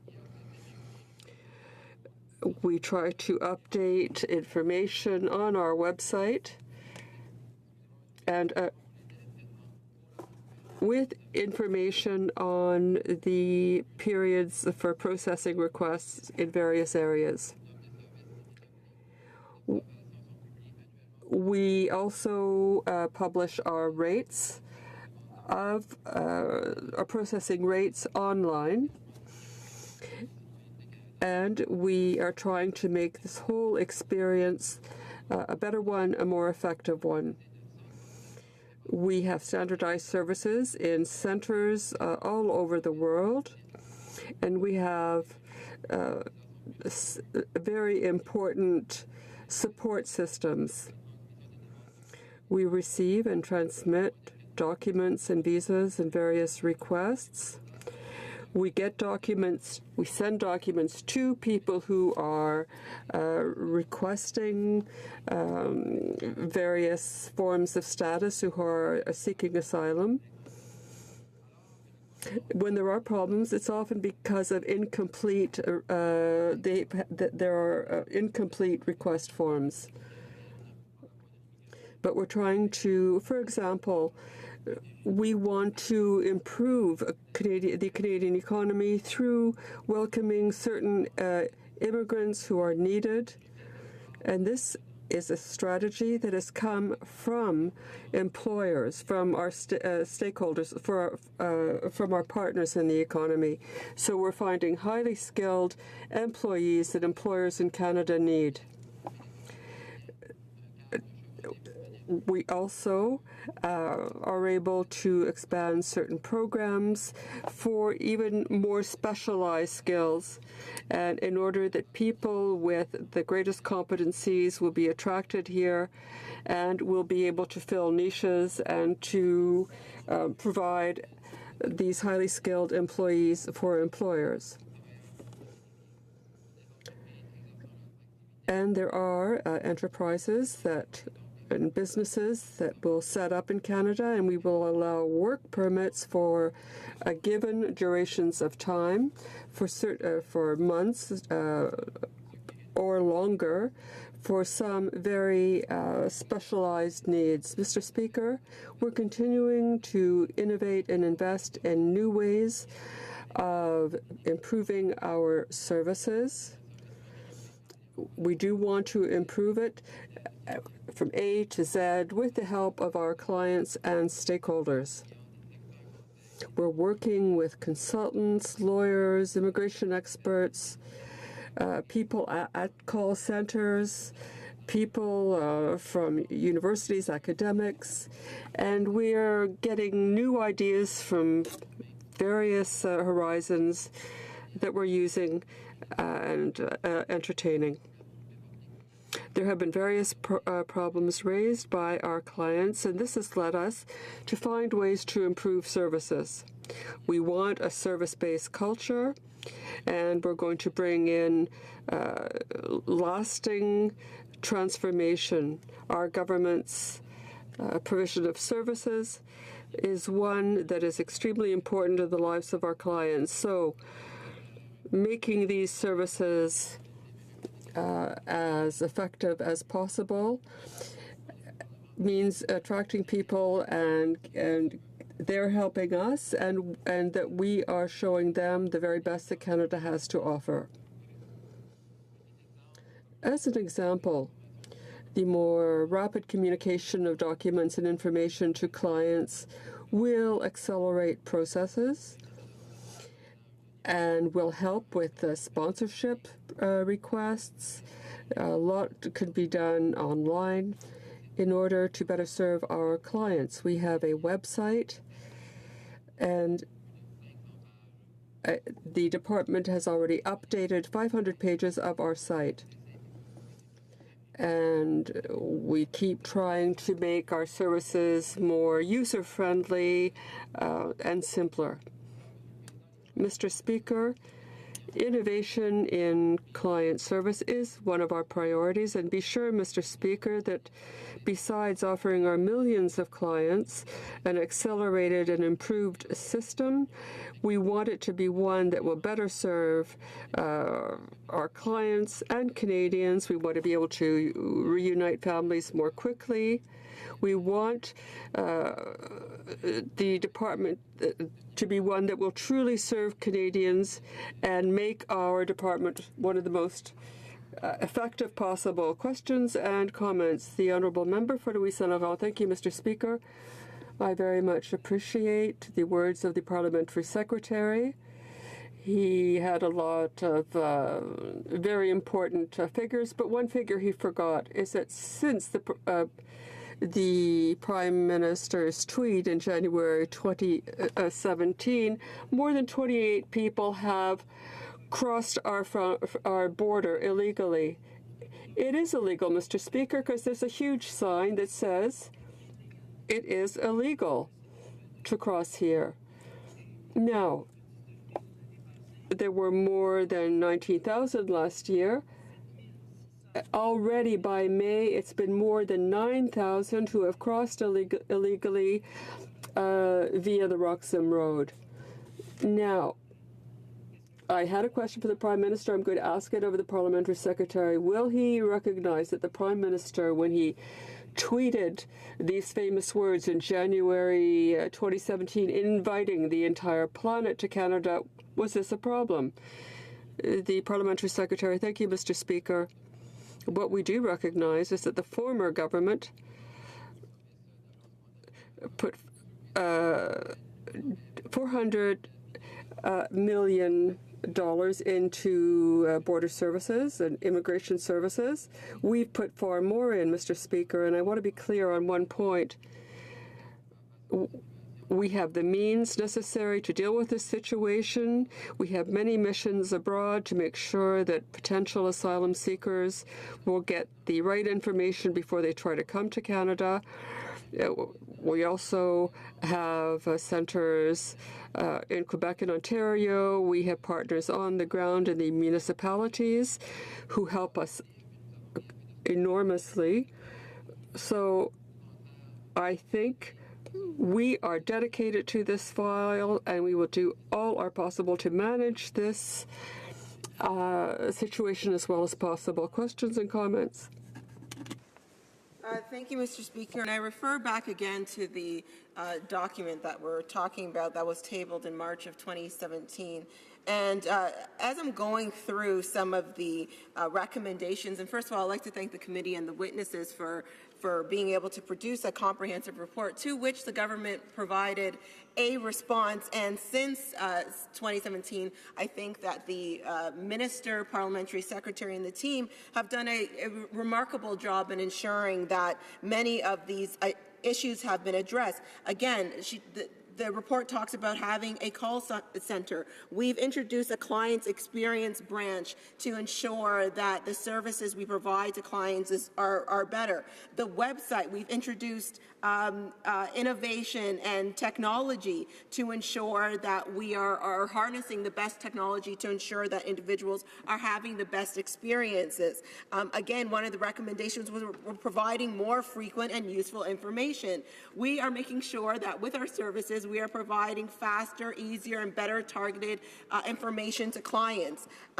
Reduce application forms, making sure that they are comprehensive. You see a team of individuals going out, the minister and others, making sure that individuals are aware of what are the expectations when coming to Canada. Processing times. The parliamentary secretary talked about reducing them. We've heard it many times in the House about how they have been so dramatically reduced. So maybe, Mr. Speaker, based on the report that was tabled, the comprehensive response from the government, what we've done since then, maybe the parliamentary secretary could tell us if there's anything further that he thinks we could do to better an already brilliant system that they've been working on. Honorable Secretary Parlementaire. The Honourable Parliamentary Secretary, I'd like to thank my colleague, and I think she perfectly summarized what we've been doing this far. Mr. Speaker, we are devoted to improving client services. A great many things have been done, and I will repeat them because I think this is important. For example, reuniting families, it's gone down from 26 months to 12 months and less, and our backlog is something we've been dealing with and been able to reduce a major part of, and we continue to reduce it. With respect to other family requests, we've reduced the backlog. Parents and grandparents, we've reduced backlog there, and we've dealt with more requests. Now, there have been 1,300 refugees who have been welcomed recently, and this is a priority and will remain one. Thank you, Mr. Speaker. Honourable Parliamentary Secretary to the Government House Leader. Yes, thank you, Mr. Speaker. It's a pleasure to rise today and speak on a very important report. But there are some things that I'd like to comment on before I get into some of the details of the report or the issue that we're debating today. You know, it's interesting to note that this particular report was tabled back on March the 23rd of 2017. There are many reports, Mr. Speaker, that this House has received and acknowledged that have been brought forward and tabled to the House. You're going into the dozens, if not into 100-plus different types of reports. And much like this particular report, I really do commend the efforts of members that take the time and use the resources and spend the energy that's involved in putting these reports together. And I think it's really important that we acknowledge that whether it's this particular report or other reports that come before our standing committees, just the amount of work, not only by politicians, but by Canadians in all regions of our country that often will come down to Ottawa to express their opinions and their concerns quite often, and then it ultimately is accumulated and put in the form of different recommendations. Well, this particular report is no different than many other reports that are sitting there now in good part being acted on by the government in different ways. So, for example, if you take a look at this report, there's I think there's 24 recommendations. I've had the chance just to briefly go through some of those recommendations. There's one that I want to provide some comment on specifically, but I'm sure, as the Parliamentary Secretary from Immigration and Citizenship has talked about, that the Department has acted in a very strong ways on a number of different recommendations. And that is something in which I think Canadians should be aware of, that even though all of our standing committee reports don't get the debate on the floor of the House of Commons, that just because it's not debated on the floor does not mean that the government is not taking action on these reports. Because we value the fine work of our standing committees, in particular Canadians, whether they're individuals, groups, that take many different forms, expressing their ideas and their thoughts on important public policy. We understand it, we appreciate it, and it doesn't even have to be debated in order for this government to actually look at the recommendations and act where we can act, Mr. Speaker. And there is likely very few, I would suggest to you, ministers of immigration, with the possible exception of the previous one, that has been as aggressive in addressing the important issue of immigration here in Canada. And let there be no doubt, Mr. Speaker, immigration is absolutely critical to the long-term development, both economically and socially, of our country. As a government, as a party, we understand that, we appreciate it, and the actions that you will see day in and day out continue to reinforce just how important immigration is to our country. Now, having said that, I wanted to also make reference to the fact that why it is that we're debating it here today. I am very much suspicious in the sense that here is one of many different types of reports that are out there. Here's a report that's been sitting around now since March 23 of 2017. The government has proactively been implementing certain aspects of recommendations, but why it is that the official opposition chose to take it up today. And the concern that I have, Mr. Speaker, is the fact that you have an opposition who likes to say we want to debate bills, government bills. But when they're afforded the opportunity to debate government bills, we see tactics of this nature that ultimately prevent them from debating government bills. So what were we supposed to be debating today, this afternoon? I believe it was Bill 59 on public safety, Mr. Speaker. This is legislation that's very important to all Canadians. All political parties want to debate the bill, but yet we have the official opposition bringing forward a report that will take away from the debate on bills C-59. And yet, trust me, Mr. Speaker, you will find in the coming days the opposition members will stand in their place. We want more debate time. That's what they will argue, Mr. Speaker. But then they bring in motions of this nature. And it's not to marginalize the issue. We understand the importance of immigration. We understand how important it is to recognize and act on the work that our standing committees do. But we're not going to be fooled by an opposition party that now decides, well, this is the day that we want to debate it. The real reason why they're doing it, Mr. Speaker, is because they don't want to debate the government bill. That's the reason why they've brought this in today. Now, that's fine. They're the official opposition. They can work with the other opposition parties and entities inside the House, and this is the topic that they want to debate today. Well, it happens to be a topic in which I'm exceptionally passionate about, because there is nothing more than immigration that is brought to my constituency office. I often say I get hundreds of files or immigration requests every month. People say, oh, no, you're exaggerating if I say 400. That's no, if I'm doing anything, Mr. Speaker, I'm underestimating the actual numbers that I deal with in my constituency office. Most people would be truly amazed in terms of just the degree in which we try to help people to be able to come from countries like the Philippines, India in particular, the Punjab, Mr. Speaker, and other countries around the world, Ukraine, Pakistan. These individuals are trying as much as they can to be able to get visitors to family to be able to come to visit Canada. Now, I very much follow the issue of immigration very closely. I used to be the immigration critic for the Liberal Party of Canada when I was in opposition. So I witnessed firsthand the types of problems that were created and generated by Stephen Harper and Jason Kenney, Mr. Speaker, and they were plenty.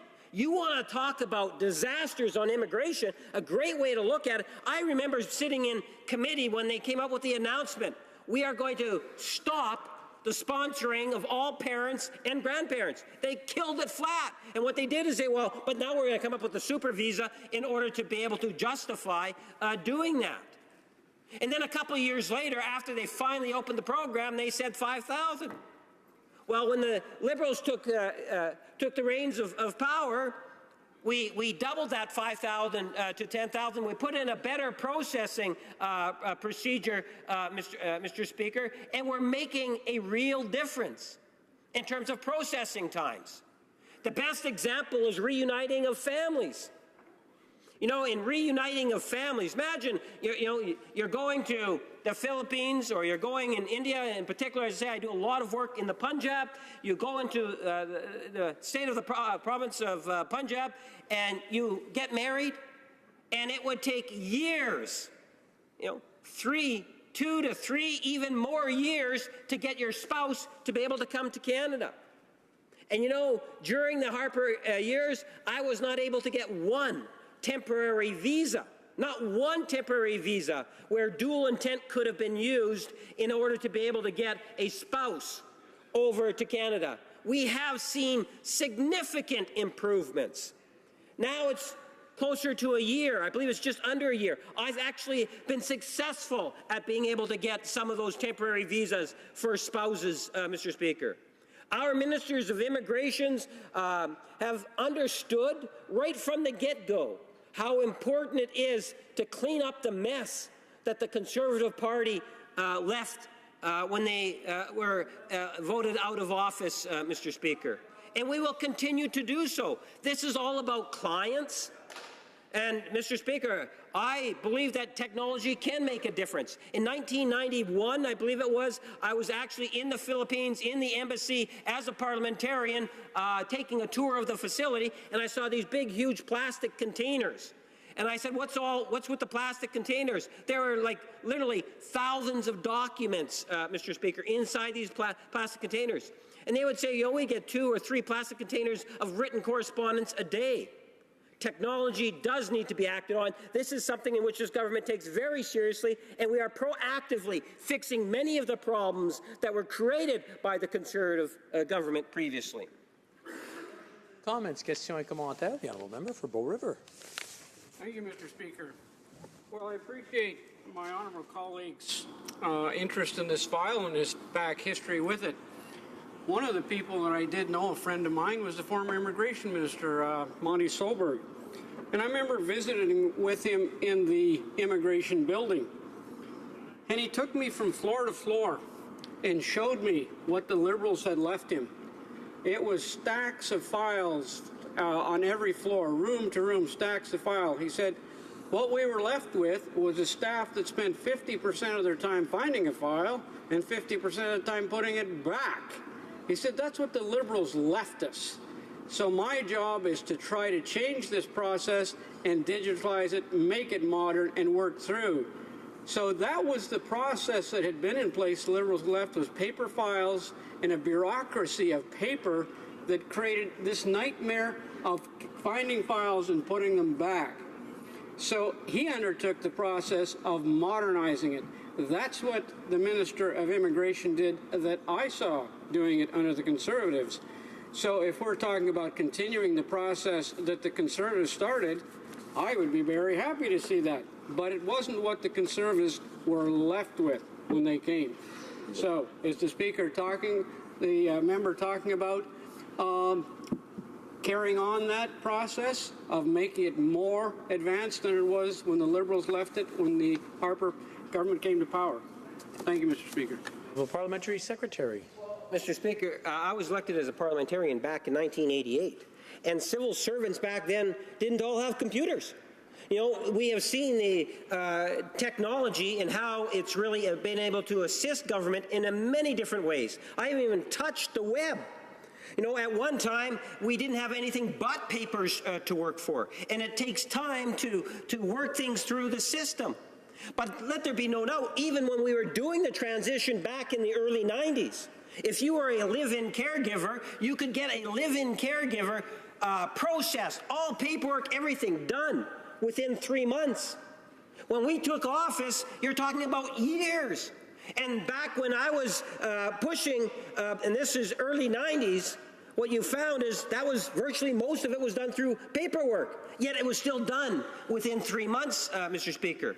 It's more than just, you know, we can take advantage of the technology. We need to continue to move forward with that. I'm very familiar with it. You know, it's amazing what you can do with an immigration file number, a date of birth, and the last name, and the type of information you can pull from the internet, Mr. Speaker. That sort of thing didn't exist before. Today it does. And that is a positive thing. This government will continue to improve the quality of client services to the best we can. And one of the ways you can tell and how we're doing is by looking at the processing times. And we have seen many areas where the processing time has been virtually cut in half, Mr. Speaker. Questions et commentaires, questions and comments. L'honorable député d'Hochelaga. The honourable member for Hochelaga. Thank you, Mr. Speaker. I have a comment. I think the use of the term client is a bit cold and shocking. When you're talking about someone who wants to come to Canada, they want to immigrate, or they're a refugee to Canada, I think there should be another term used. But my question is, I would be happy if the processing times were reduced. But what I see regularly in my riding of Hochelaga, and I'd like to know whether the government intends to work on this, what I see is that when someone makes a refugee claim, there's a process to be followed, and when that process comes to an end, there are other processes, parallel processes. For example, a person makes a refugee claim, and at the same time, there may be a permanent residency application on H&C grounds, humanitarian and compassionate grounds. So I have a case like that in my writing. The refugee claim is rejected, but meanwhile, the permanent residency application hasn't been processed yet. And if the person's sent back to their country, that application falls by the wayside. And there was also a sponsorship application. So you can have a refugee claim and a sponsorship application at the same time. So the sponsorship is dropped when the person is deported. So there can be more than one type of application being processed at the same time, and shouldn't those all be processed before the person's sent back to their country? The honourable member. Recognize that they are two totally different systems. That's really important for us to recognize. The other thing is to recognize is that we have an incredible professional civil service that's done an outstanding job in meeting the demands. And a part of that is also, as a government, we need to support that civil service. And we have done that with the investments of tens of millions, if not going to the $100+ millions of dollars, in order to help out with the processing. That is of critical importance, And I believe that due to the success of working with our civil servants, providing the additional resources, we have seen dramatic decreases in processing times overall. Reprise du débat, resuming debate, l'honorable député de Belleuil. The honourable member for Belleuil-Chambly. Thank you, Mr. Speaker. I'd like to thank my colleagues for their warm welcome. I'd like to take this opportunity to talk about the 9th report of the Citizenship and Immigration Committee. I'd like to take this opportunity to talk about what we said in our report and what more needs to be done. The government congratulates itself in this debate, but if you consider seriously the realities and challenges we see every day as members in our ridings when we try to help residents, people who are trying to get citizenship or some kind of legal status here in Canada. These are people who want to come to Canada. They want to make their lives in Canada for all kinds of reasons, each as valid as the next. And I think because of that, you need to get out of the Ottawa bubble and really see what the impact of this is on the work we do.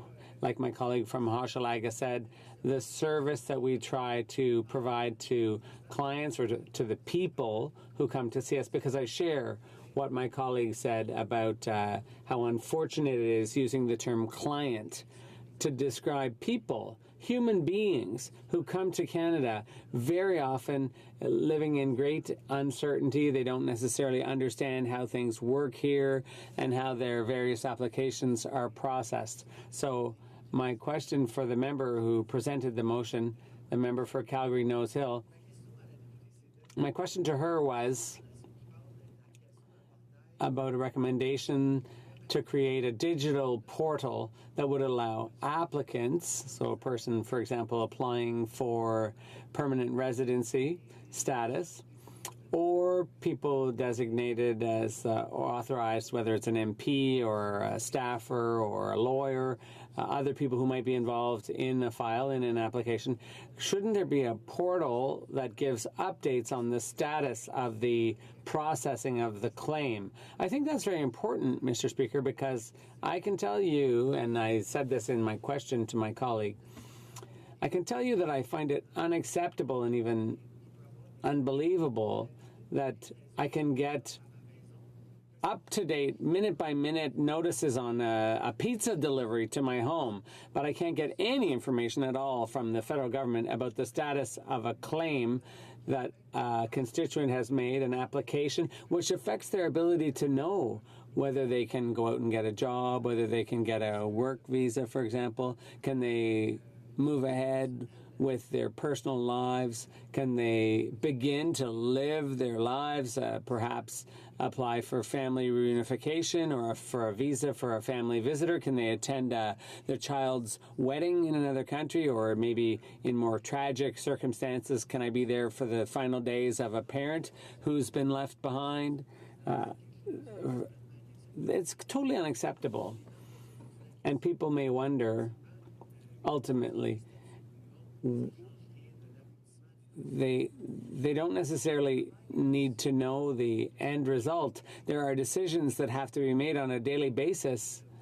And as members and our teams, when we decide what's the next thing we're going to do, are we going to write to the minister? Are we going to cross the floor to speak to the minister? Are we going to say something in public? Are we going to ask a question in question period? What tools in my toolkit am I going to use to move a file forward and provide whatever assistance I can to a constituent? All these things can be influenced by that kind of information, the kind of update, and we should be able to get that information on a timely basis from the department. Another thing, Mr. Speaker, moving the duration of a work permit from 6 months to a year, extending the validity of a work permit, that could really affect people's lives. And I have an example, Mr. Speaker, that might illustrate this well. As you may know, this is a file that was in the media for a number of years. I was working with someone who she may not even still be a Canadian citizen, but I consider her a citizen. She's so involved in my community, in my riding. She came to Canada. She decided to make her life here. She came with her son. She started a family with her spouse, her partner, Nicolas Faubert. And what happened, tragically, was on Christmas Eve, if you can imagine, her spouse died in a tragic accident, a car accident. It was tragic. And because of that, despite the fact that her application for permanent residency had been approved, the fact that she hadn't simply yet signed the card that granted her that status, can you imagine? That approval was withdrawn, even though it had previously been granted. And now, a couple years later, we're still pursuing efforts to obtain permanent residency for her on humanitarian and compassionate grounds, H&C grounds. So even though there were already some delays that were not her fault, it was the department's fault, administrative delays, but they're still requiring her to answer the same questions, to spend her own money once again to get police reports and to show that she has no criminal record. It's been horrible, Mr. Speaker, for this friend, for this person, for this citizen, this resident of my riding. It's been made very hard for her to get closure, to mourn, and to go back to as normal a life as she possibly could under the tragic circumstances. And when I began speaking publicly about this file, with Sophie's permission, when Sophie cried out to the government to show some compassion, the situation was somewhat distorted. There was some suggestion that she was at risk of deportation, and that wasn't true, because she has a work permit here, and her son does too. But while they're caught up in all this stupidity, if you will, I don't know if that's parliamentary language or not, but while she's been caught up in all this administrative nonsense, we've been trying to convince the minister that this is exactly the type of case, precisely the kind of file that cries out for the minister to exercise his discretion, to allow this woman to continue living in our community, to continue working, because she has a job. I don't want to run through all the details of her personal life, but she's given me permission to talk about her case. So she and her son should be allowed to continue living their lives here, to keep working while they wait for this long overdue application to be processed. It had been approved, as I said, and that approval was revoked, and now that's made it hard for her to to get through her grief and to get closure and to move on. So I worked with Sophie, as you know, and we will continue doing everything we can to support her. But unfortunately, and with all due respect, it's not just Sophie who's experiencing this type of hardship.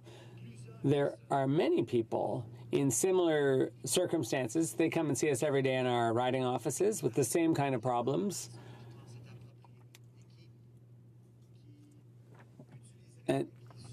Which brings me to the next recommendation that I think would be quite relevant. Like in Australia, they have a similar process. You know, with all due respect to our officials, because I do respect all these people who have to work under the directives and the resources that are in place. So, as I was saying, for these officials, these civil servants, it's very easy to tick off a box. That's what they do on a daily basis. But there are people who come here are experiencing great change in their lives. They come from another country, and sometimes they're coming here to flee persecution and to flee violence. Sometimes they're fleeing abject poverty. Sometimes they're looking for a better, a more prosperous life. And it's difficult for them to know which box has been ticked off. It's not enough to know that. And it's all very well to, as a member, do what you can.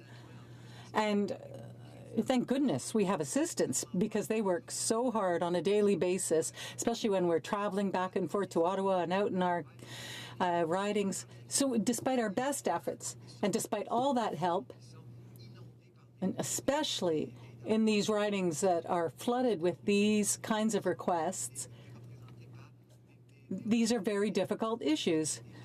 There are people who are coming to live in Canada, who are coming to join their families, and it's very hard for MPs to help them. We need help from the government. We need more information, better explanations for the application process.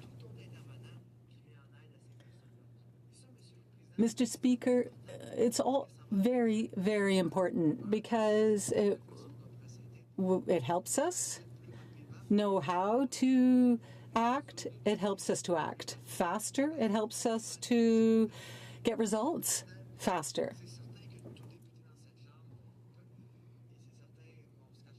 Mr. Speaker, some files take longer than others to process, but all members of this House know what it's like to work with these systems. We all know how much work is required to improve the service being offered. Mr. Speaker, this is very important because there are so many factors that make life difficult for these people. They have to get a visa. They have to find a way of visiting their family. They have to then apply for permanent residency. There are so many things they have to do. And sometimes it was extremely difficult circumstances that brought them here in the first place. And even though there are excellent people in the community, in the law community, the legal community, there are also other people out there who try to benefit from these difficult circumstances. So we need better structured services. We need better funded services. We should be able to rely on official sources of information because then we would know that we are acting on accurate information. In wrapping up, Mr. Speaker, I would just say that I'm very proud of the work that was done by the committee. I'm very proud of the complimentary report that was brought forward by the member for Vancouver East. We acknowledge that there are good recommendations, but we also say there is a lot more work to be done. And contrary to what the member for Winnipeg North claimed, these aren't simply obstruction tactics, delay tactics. You know, regardless of when the rape report was tabled, those circumstances still exist. Those difficulties still exist. There's still a lot of work to be done. And I think the report says that pretty clearly. And I'm very pleased to be able to add my voice to the debate as a member who has experienced issues like many other members of this House have. I think we need the appropriate tools so that we can do our work, so that the community can do their work, so that immigration lawyers can do their work, and so that ultimately the people most important in all of this, the individuals who come here for a better life, be able to do so and be able to benefit from a system that helps them, that supports them, and that's easier to navigate. We would all be better served if that were the case. Thank you, Mr. Speaker. Questions et commentaires. Questions and comments. Thank you, Mr. Speaker. I'd like to thank my honourable colleague for his speech, and he ended by saying that, you know, this isn't a delay tactic and that there are very real issues that members in our communities are having. He described one, and one that is very heartfelt, and so I do appreciate the work that he does on behalf of his constituents.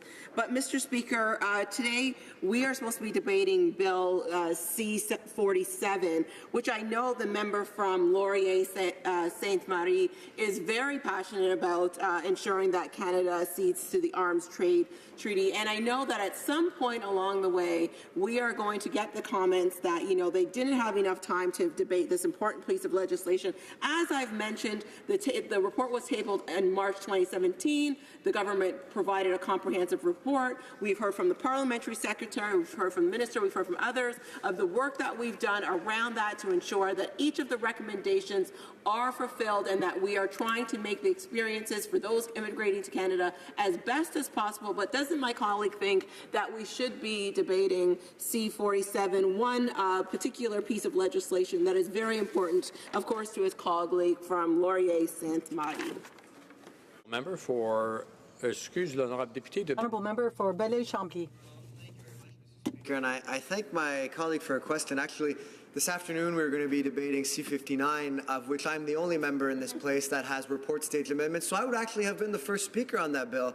And despite that, I'm still very pleased to be able to raise the points that I did in my speech. And the fact of the matter is, Bill C-59 that's going to be before the House this afternoon was essentially the Liberals try and escape the fact that they supported Stephen Harper's draconian security bill, former Bill C-51, and try and say, as usual, that they're trying to have it both ways, have their cake and eat it too. There's problems with the bill, but we'll support it and fix it after an election. And what happened after that, Mr. Speaker? We waited 2 years after an election campaign in which they promised to fix those egregious measures, ignoring the fact that in the meantime CSIS was still using the powers that were given to them by Bill C-51.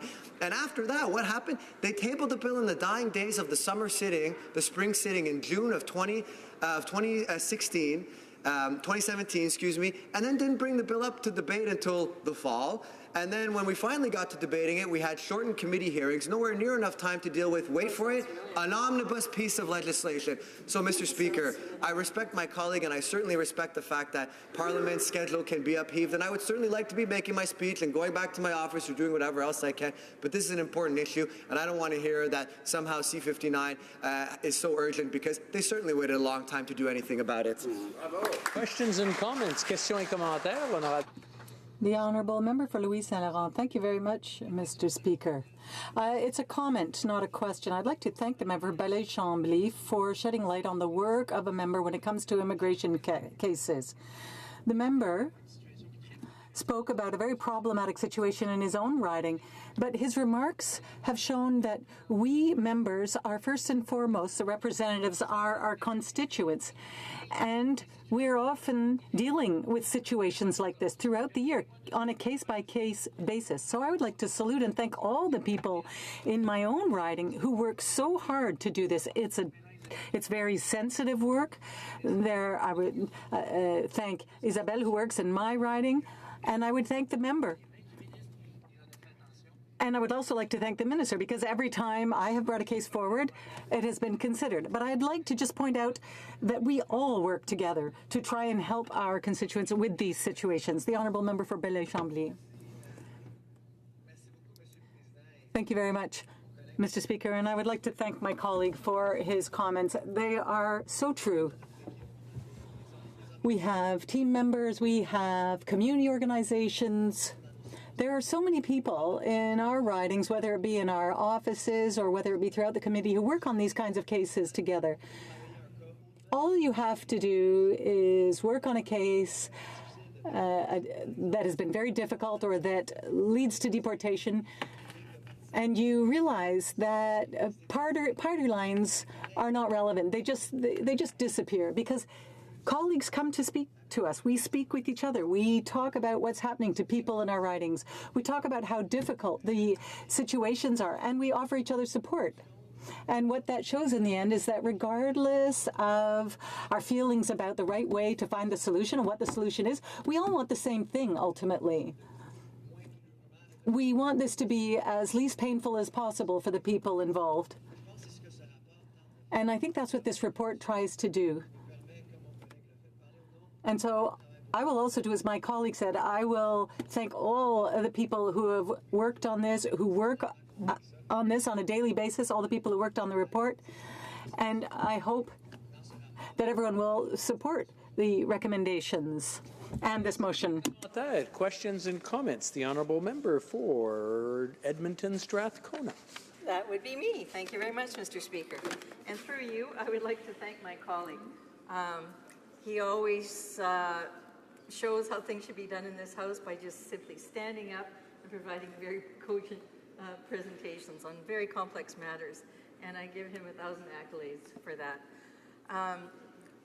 Mr. Speaker, through you, I would like to put to the member, I'm a little bit troubled about what our colleague across the way suggested, is that instead of talking about this matter about ensuring that services are delivered to support constituents, that it would be more important that we talk about a policy reform. Well, Mr. Speaker, time after time in my constituency office, what people would really like to talk about is they would like me to reform the policy on immigration, on unemployment insurance, and the way that assistance is provided to constituents. They're also concerned about what was C-51 and hopefully will be improved, although we won't hold our breath. I'm wondering if the member could speak to that again, is that we need to remember that we have two roles as elected members, and certainly working on providing better services to our constituents is an equally important one. The honourable member for Belleuil-Chambly. I'd like to thank my colleague for her words, and I thank her for her kind words. I'm really touched. So, with your permission, I'd like to say that the reason I feel so comfortable in getting up and speaking about this is because when you listen to what's happening in your ridings, you see what's happening in your office, I think it becomes easier to stand up and speak. What's interesting about what my colleague just said is that she mentioned employment. And she has spoken about immigration. When you're talking about immigration, when you're talking about employment insurance, when you're talking about the CRA, regardless of what part of the government you're dealing with, regardless of what part of government citizens are dealing with, one can always do better. And here's what intrigues me. Obviously, I'm willing to debate the next bill that's on the orders of the day. As I said, I'm one of the members who has a report stage amendment, so I'm looking forward to this. However, you know, sometimes there are opportunities to debate something that's important, and that's what I'm doing right now. I'm benefiting from this opportunity to speak about the need for improving the system. We have a government before us who says over and over again, better is always possible. Well, I would think they would also want to be able to take the opportunity to speak about what they can do better.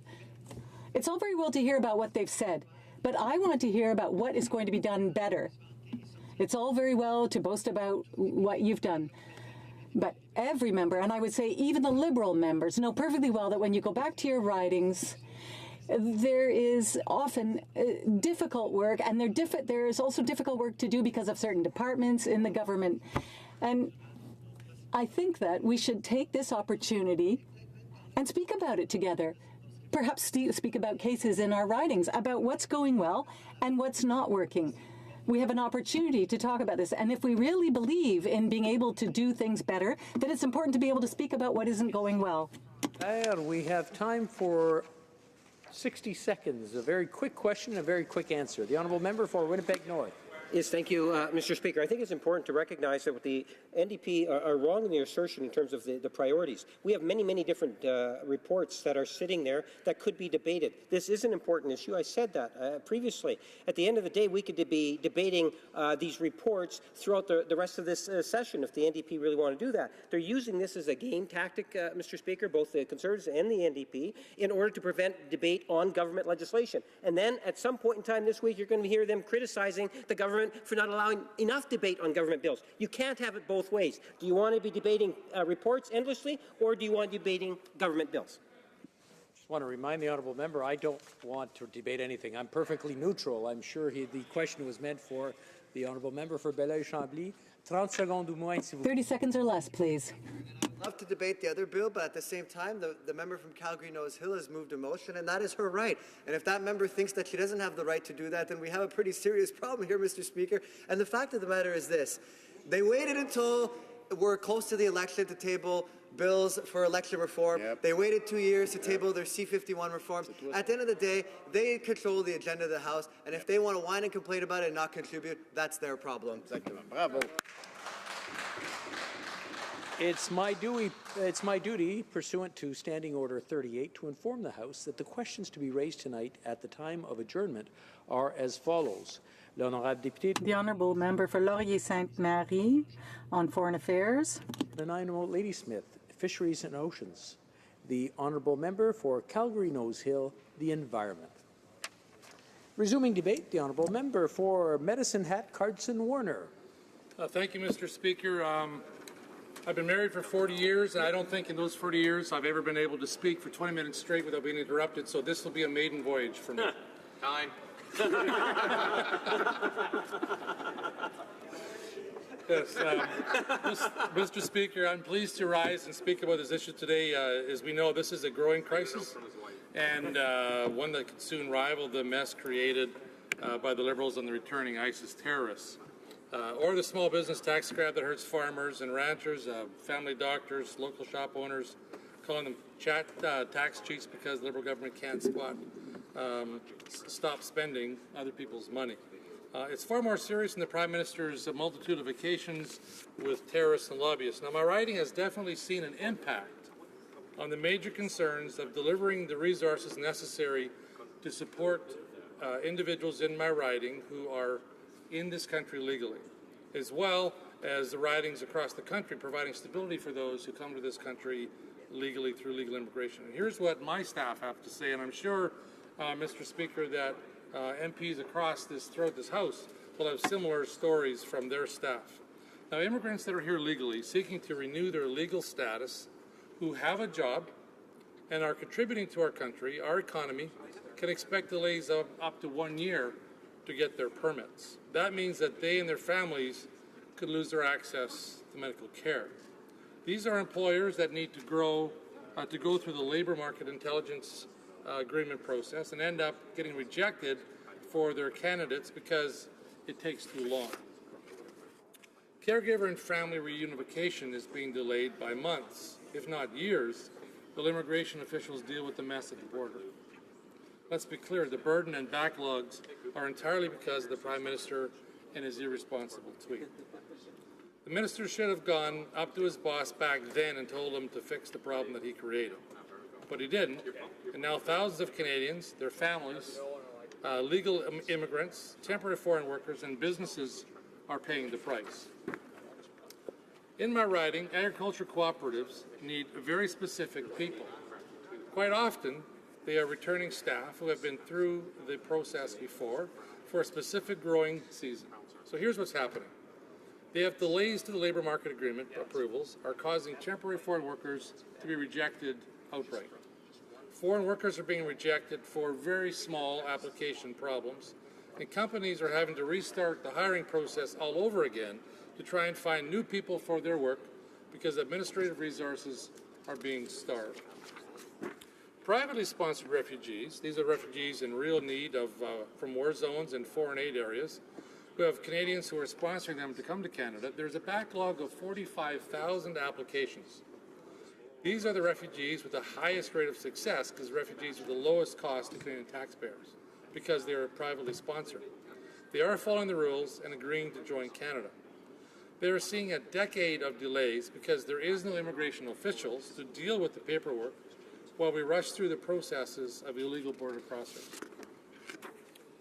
Illegal border crossers enter into the country without permission, without following and respecting our laws, and are receiving full social assistance and work permits within days.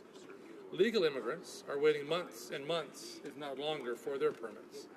This is completely unacceptable to Canadians. We are giving priority to those who refuse to respect the law and hurting people who are following the law, including the innocent families and children. Employers are hurting because they can't hire workers due to these government backlogs. This is unacceptable and un-Canadian. And what have the ministers been telling us? They said everything is fine, all is well, nothing to see here, don't worry about that tweet, don't worry about record numbers across the border, don't concern yourself with the reports coming from border officers, RCMP, and immigration that illegal border crossers are a crisis. Well, we know this to be completely false, Mr. Speaker. Mr. Speaker, let me go back to the genesis of this report. So on October the 7th, 2017, the Standing Committee on Immigration and Citizenship adopted its report titled Modernization of Client Services. The purpose of this study was to study various issues with client service that were brought to the committee by a range of witnesses, including lawyers, immigration consultants, groups that work with refugees, as well as representatives from the private sector. This issue is even more relevant today, a year after the report was introduced, because the government has failed to manage the borders, and this has exacerbated the existing issues within the Department of Immigration. During this committee study, witnesses identified a broad range of issues, and shared with the committee a number of ideas for improving client service at IRCC. In particular, witnesses highlighted frustrations with the call center, the departmental website, and online applications, including the status updates provided online. More complex issues were also raised with the committee, including the possible use of artificial intelligence in business applications, how to address minor errors that can result in applications being returned, potentially jeopardizing rights, how to facilitate access to IRCC services for individuals with little English or French language skills, and the provision of in-person services. Finally, processing times, fees, and customer service from other government departments may not be new issues, but with the modernizations certainly added some new perspectives. All of these issues illustrate how inaccessible the Department of Immigration is, and this is unfair. We know that many newcomers ultimately turn to immigration consultants and lawyers to help them with their paperwork, which ultimately costs them thousands of dollars. This is another example of big government failing the people that it's been set up to serve. So let's talk a bit about a few of the issues that witnesses brought to the attention of the committee. The Canadian Bar Association submitted a briefing to the committee which highlighted that the Department of Immigration does not currently contact clients when it exceeds processing times. There is a simple fix to this. The department could send an automated email which would be helpful to advise clients that the application is being processed and further time is required, as well as requesting an additional inquiry if a decision is not made within a specific number of days. This would decrease inquiries and complaints. We also know that if someone fails to check one little box, the department may outright reject the complete application. A simple fix would be implementing a system for routine requests for additional information on intake and triage, with reasonable deadlines to facilitate processing rather than unnecessary refusal of applications. This would assist in reducing inefficiencies. Another group that we heard from was the private sponsorship group called Syrian Refugees Gravenhurst, who were generous and compassionate enough to put their own resources on the line to privately sponsor refugees from Syria. What they told the committee, as several groups did, was that the department met their generosity with stymieing and bureaucracy, failing to communicate even the most basic information to the sponsorship group. Here is a list of issues that the group told that committee. Issue number 1. There is great frustration among sponsorship groups that formed in response to the current refugee crisis that they're being told the wait time for the family they are matched up with may be as much as 55 months to the location of the family. Groups do not understand how they were offered matches that could not come to fruition in a reasonable length of time, given there were so many in need. It seems this issue has been addressed for groups going through the blended visa office referral stream, but not groups of 5 who have raised the full funding themselves and now have it tied up for years. If the private refugee sponsorship program is to flourish, IRCC policy and procedures must take into account the distinct nature of the undertaking of community volunteers. At the time this group contacted the committee, the time according to the IRCC website estimated processing time for privately sponsored refugees in Egypt was a staggering 55 months. There is one group right now that is facing a 0-day wait time. And guess who that is, Mr. Speaker? It's the illegal border crossers. Here is the second issue Syrian refugee Gravenhurst raised. The IRCC website is not well organized to support private sponsorship groups seeking to organize for the purpose of sponsoring refugees. Overall, it is not up to 21st century standards for user-friendliness. There is not a clear path for an interested group to follow, to learn about the program, and compare options such as whether to constitute the group as a group of 5, a constituent group of sponsorship agreement holders, or to channel their sponsorship through community organizations such as a local church or a Rotary Club. More information is on the website than most groups were able to find at the stage when they needed it. Information for sponsorship groups is often mixed in with information that is not current and or is about completely different classes of applicants. A third issue they raised was that once the group's application is in process, lack of communication from IRCC affects almost every sponsorship group. The only projection for processing time is a generic number based on the past cases for immigrants, apparently of different classes, located in the same country. Statements from the Minister of Immigration, Refugees and Citizenship about clearing the backlog by a given date are of little use when groups can't even confirm if the refugee family is defined as being in the backlog. Individualized communication is required and needed.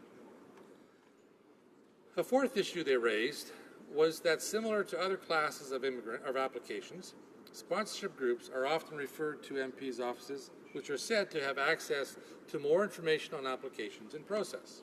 In general, groups report that the MP staff are very attentive to the requests, but often cannot get more useful information specific to the family in question.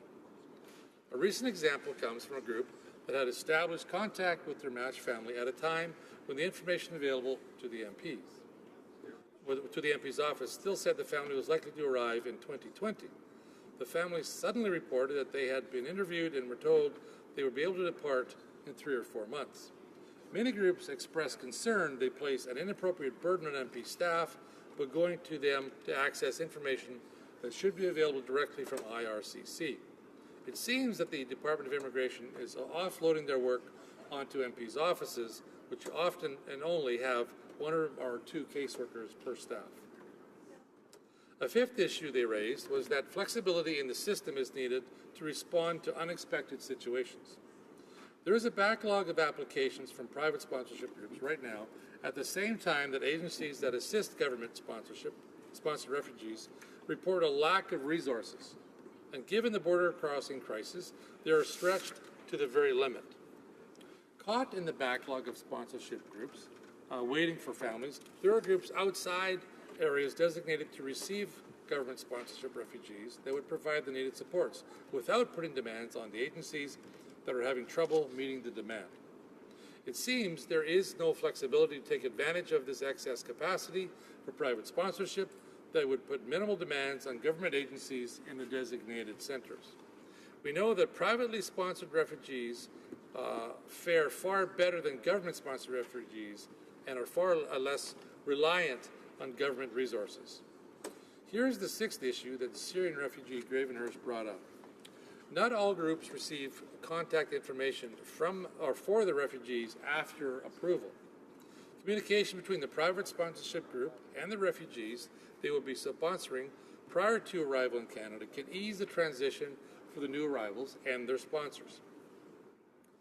Depending on the situation, sponsors may be able to suggest things the refugees can do to prepare for establishing qualifications, obtaining employment, or qualifying for a Canadian driver's license. Refugees can ask questions about their destination and learn more about what to expect. If contact is possible, sponsors can be better prepared for the individual needs of the family when they do arrive. Another issue that I want to raise, which will affect the provision of good client services, is the unfair closure of the Vegreville Case Processing Centre. The Immigration Case Processing Centre in Vegreville is the most efficient processing centre in the country. And while the government tried to convince rural Albertans that it would save money to move the centre to Edmonton, we know that it will cost more. We also know that it will cost up to the loss of up to 420 people from the community of Vegreville. It will cost Canadians more to close this office, and it will remove 9% of the town's labour force. It will cost Canadians more to close this office, and it will cost the town $15.9 million of GDP. It will cost Canadians more, and it will also cost the town $14.5 million of labour income. It will cost Canadians more and will result in a loss of $1.2 million in municipal revenue to the town of Vegreville annually.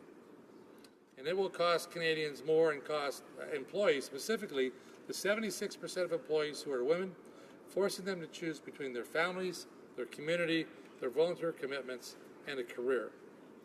And it will cost Canadians more to close this office and will impact over 250 spouses' jobs in Vegreville.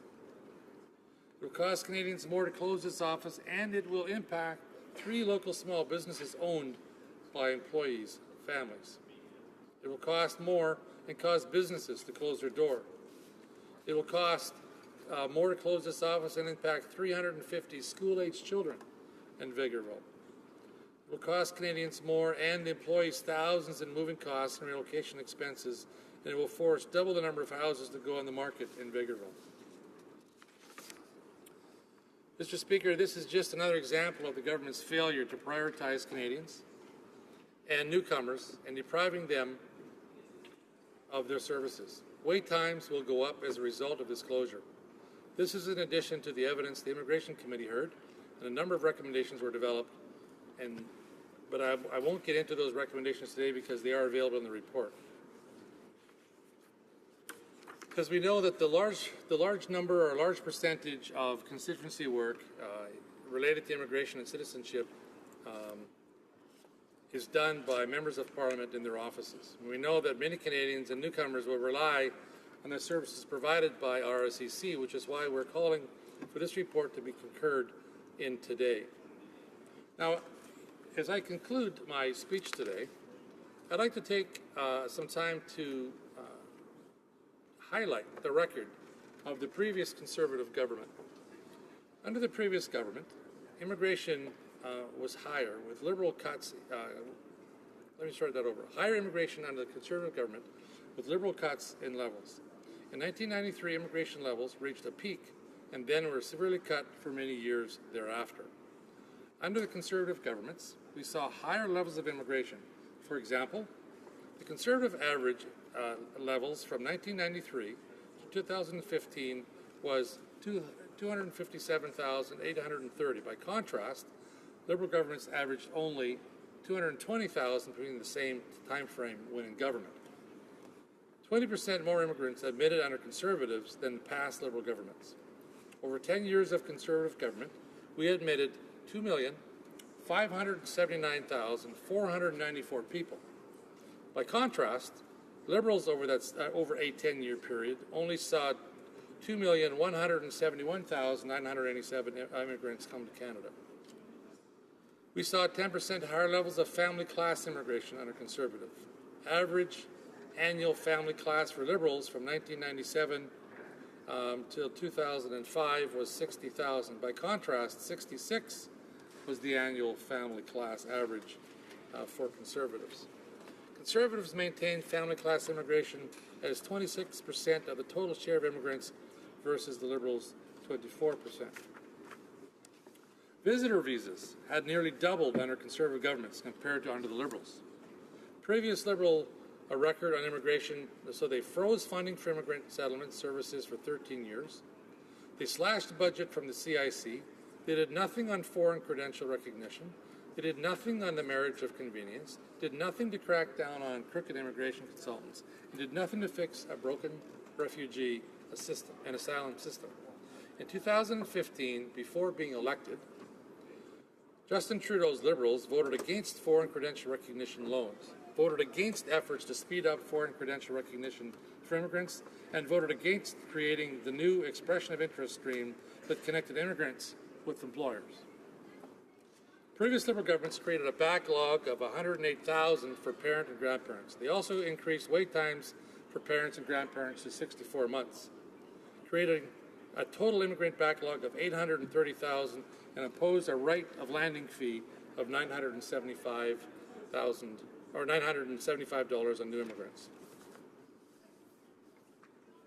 Our Conservative record also included having welcomed 20% more immigrants per year on average than previous Liberal governments. We cut the right of landing fee in half, saving newcomers more than $300 million already by 2011 alone, and we tripled settlement funding. In 2005, settlement services funding was $368 million. By 2014, we tripled it to $925 million.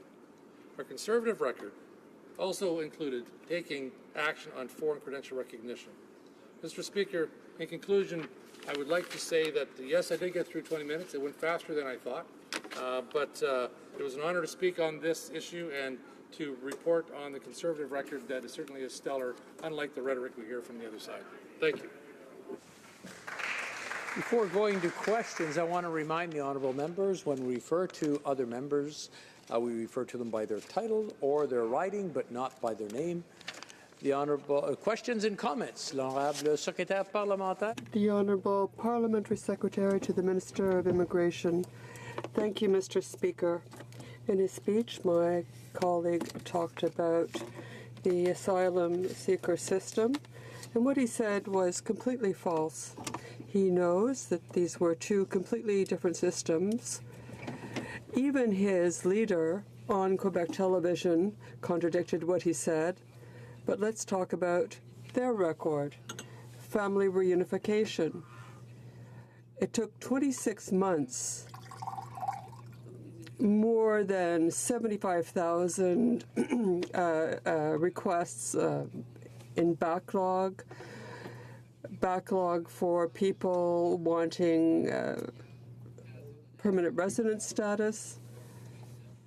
Mr. Speaker, grandparents and parents, there was a limit of 5,000 per a certain period of time, which led to a tremendous backlog. So they also cut the program for French-speaking immigrants. And Mr. Speaker, what can we say about the healthcare system for refugees? It was considered cruel and unjustified. Are they proud of their record? Thank you, Mr. Speaker. I wasn't in government then, and I would say actually we should be very proud of a record back then, because unlike what we just heard from my colleague across the way, there were more parents and grandparents welcomed as permanent residents to Canada under the Conservatives compared to our Liberal governments. From 2006 to 2014, 171,000 parents and grandparents were admitted versus 154 for the Liberals between 1997 and 2005. So more parents and grandparents were admitted as permanent residents than previous Liberal governments. Plus, the Liberals introduced, or the Conservatives introduced, the super visa, which allowed for record numbers. Now, what I've heard various comments from as we've talked about the illegal border crossers and we've talked about immigration. The Liberals like to throw out that the Conservatives were cruel and punished immigrants and refugees coming to our country because we cut their health care. In reality, how did the health care get cut? Health care was cut for those who were ordered deported. So I'm wondering, of the illegal border crossers that are here now, where ministers are telling us that up to 90% of the illegal border crossers who are in our country right now, and there's over 35,000 here now, if 90% of those will be ordered deported, and many of them are we going to continue to, once they're ordered deported, are we going to continue to offer them social assistance?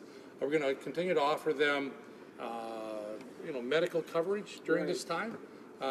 My constituents and many Canadians across our country are quite concerned that once the process has been exhausted, then these individuals should be deported. And so I think a reasonableness factor has to be played in, and not just liberal rhetoric.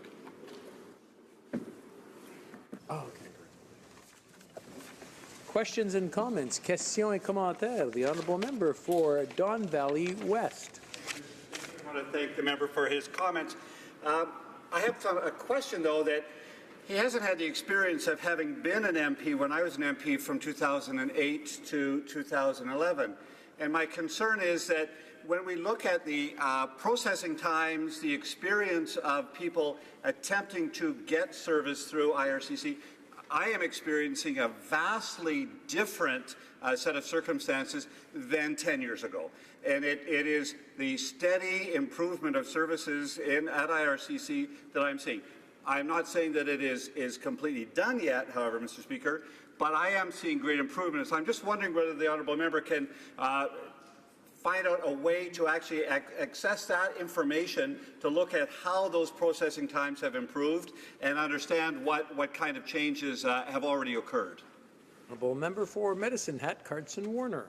Thank you, Mr. Speaker, and thank you to my colleague for his question. I can, from my research and from watching as an observer in Canadian politics back in the day, I understood that things take time to change. Government is a big ship, and if you're trying to make changes to it, it takes time to do. A lot of the changes that my staff, I have a staff member who's been with me or in politics and or in a constituency office, working on immigration files for nearly 20 years.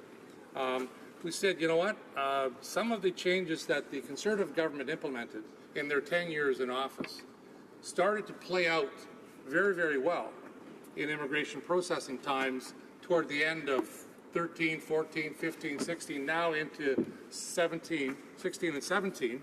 And they were changes that were made under the previous Conservative government. But what the issue now is that this, we have two streams. Everybody, the minister was talking the other night, we have two streams.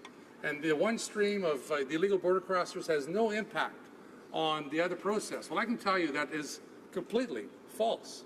From the staff in my office who are being told by immigration officials and immigrants themselves who are here trying to get their PRs and work visas and everything else looked after, we have immigration officials who are saying, sorry, the backlogs are now months and months and months longer, and when asked why, it's because we have had resources redeployed to deal with the illegal border crosses.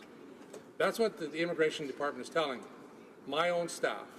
And so I would suggest that these two streams that the Liberals are trying to throw down the throat of Canadians doesn't work. It isn't working. No one believes it. And the fact that times now are accelerating, that it takes longer to get things processed now, has nothing to do with a former government. It has everything to do with the mishandling of the Liberal government with the illegal border crossing today. Questions and comments. Questions et commentaires. The honourable member for Winnipeg North. Yes, thank you, Mr. Speaker. There is two separate streams. You know, the Conservatives can try to cut it whatever way they want, but it is two different streams. Having said that, Mr. Speaker, because we hear a lot about numbers. When I was the immigration critic, let me give you two examples in terms of Conservative policy that I would suggest to you is was very wrong in terms of its direction. Example one was when the Conservatives prevented people from being able to sponsor their parents for 2 years. That means if I had a 25-year-old individual come to visit with me and say, I would like to sponsor my father and my mother, that there was no process that enabled him to sponsor. Invite for a visit, yes, but you couldn't sponsor. Why? Because the Conservatives shut down the program. That's one example. The other example is, in order to get rid of a backlog, the way the Conservatives did it, is they actually went to our embassies and say, okay, how many skilled workers do you have? Let's just hit the delete button. All those individuals that were in the process, in queue, were just deleted as if they never even actually put in their application. That's not the way in which and you're talking about tens of thousands going into hundreds of thousands of applicants, just deleted. I wonder if my colleague, forget about the numbers, talk about those two policies and how that was to benefit Canada. The honourable member for Medicine Hat, Carson Warner. Thank you, Mr. Speaker. I think a couple things to keep in mind, that if the Conservative government was so horrible in bringing people to this country, it had such an abysmal record, I'm wondering why in the 10 years that the Conservatives were in government, they brought into this country, allowed in, admitted in, over 2.5 million people, while the Liberals in a similar 10-year time period admitted barely over 2 million. And with respect to the whole idea of bringing immigrants into this country with respect to backlogs, if you're looking at a Conservative government who took office and they had a total immigration backlog of over 830,000, I'm thinking that that particular government in those 10 years did a very stellar job of welcoming Canadians and should take no lessons from any Liberal on this particular immigration issue. Resuming debate. Reprise du débat. Resuming debate. Reprise du débat. Is the House ready for the question?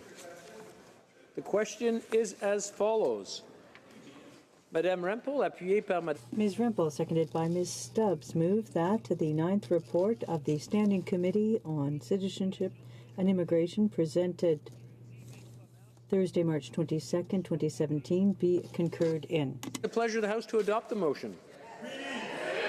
All those in favor, please say... carried. I'm sorry. Carried? Passed. Good.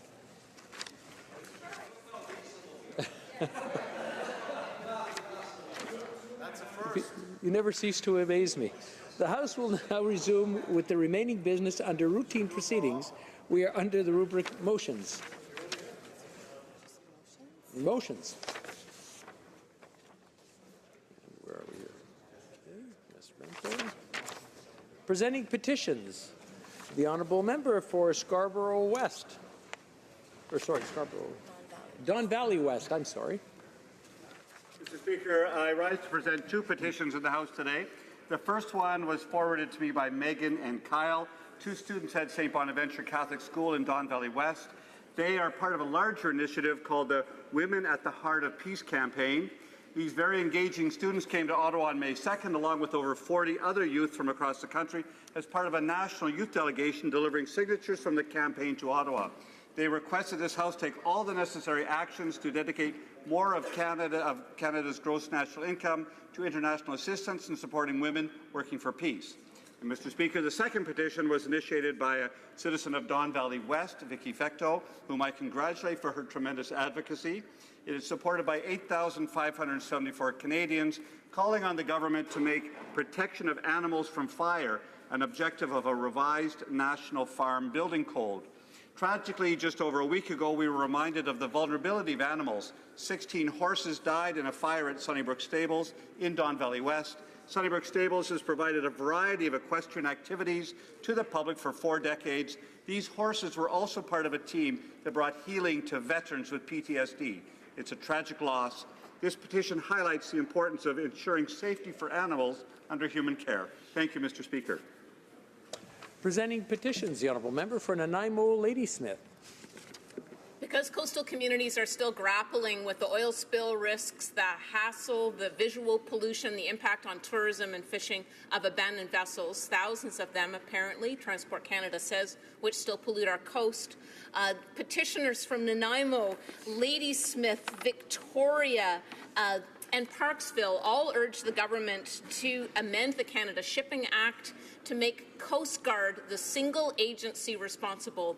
Municipal governments have been getting the runaround for decades because every agency points its finger one at the other saying, you look after them, you look after them. There's a hole in jurisdiction. Amending the Shipping Act to make Coast Guard one-stop shopping and the lead agency would be what these petitioners urge, and we ask this House once again, please, to act and get this problem off the back of coastal communities. Thank you, Mr. Speaker. Presenting petition. Présentation de pétition. Questions on the order paper. The Honourable Parliamentary Secretary to the Government House Leader. Thank you, Mr. Speaker. I would ask that all questions be allowed to stand at this time, please. Is it agreed? Agreed. Orders of the day. Government orders, government bills, comments. Consideration at the report stage and second reading of Bill C-59, an act respecting national security matters. There are 3 motions and amendments standing on the notice paper for the report stage of Bill C-59. La motion numéro 3 ne sera... Motion 3 will not be chosen by the chair because a similar motion was defeated at committee. Examined, and the chair is satisfied that they meet the guidelines expressed in the note to Standing Order 76.15 regarding the selection of motions and amendments at the report stage. Motions number 1 and 2 will be grouped for debate and voted upon according to the voting pattern available at the table. Je vais maintenant soumettre la motion. I will now put motions 1 and 2 to the House.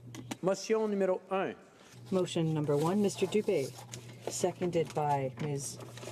Brosseau, moves that the bill C-59 be amended by deleting the short title. Vote 2. Motion 2. Mr. Dubé, seconded by Ms. Brosseau, moves that the bill be amended by substituting from lines 8 to 14 on page 43 by follows. 3.1, that the Governor and Council give all administrators written instructions preventing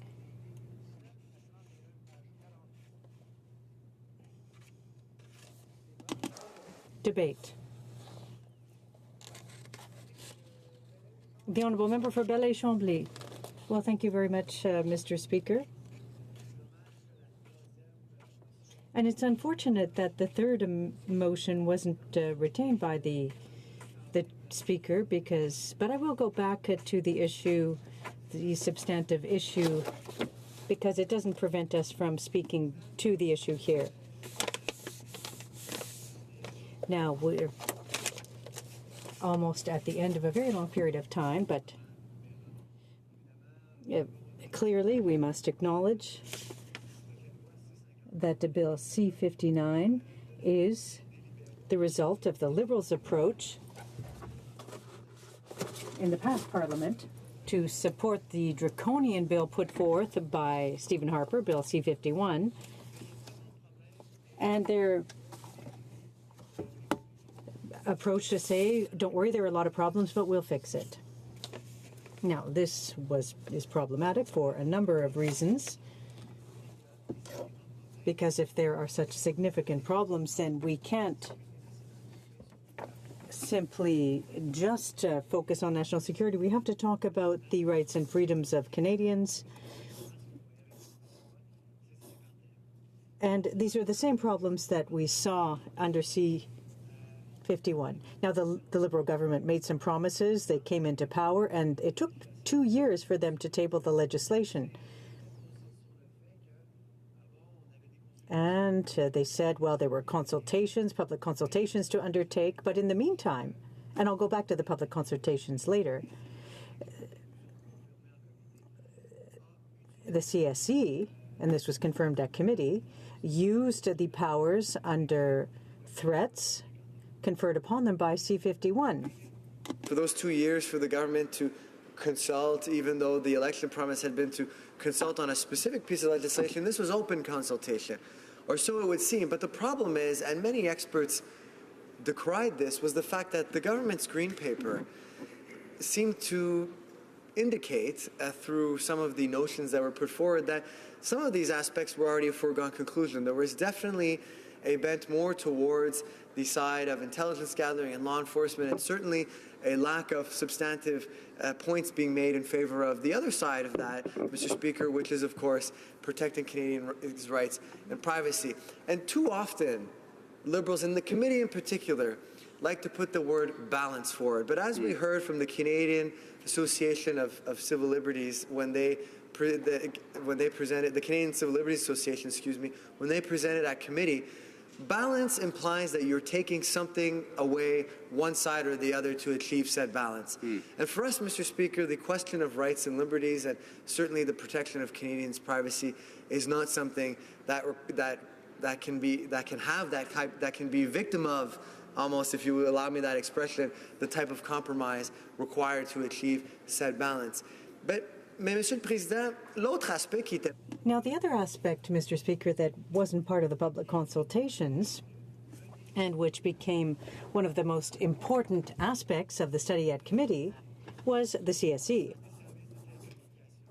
The CSE. As members will know, is actually under the purview of the Minister of National Defense, and exists, and its mandate is given to it by the National Defense Act.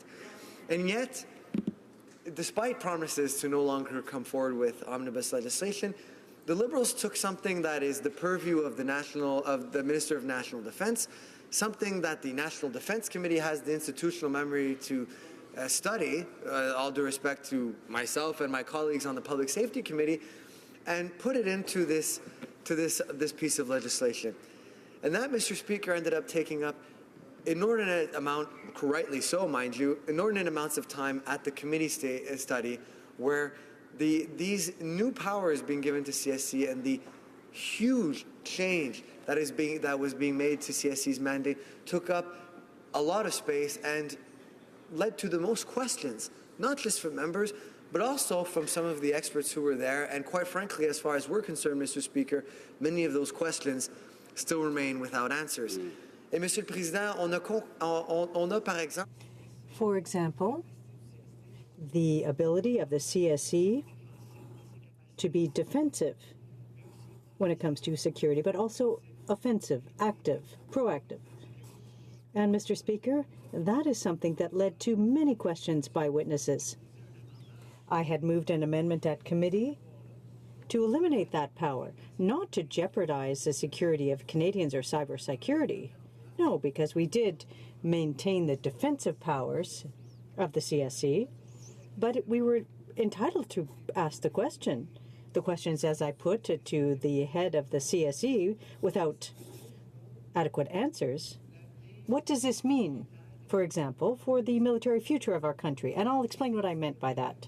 The CSE comes under the National Defense Act, but it's a civilian organization, not a military organization.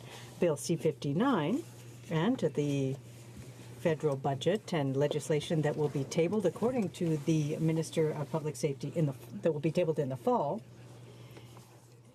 is sharing this capability between the two.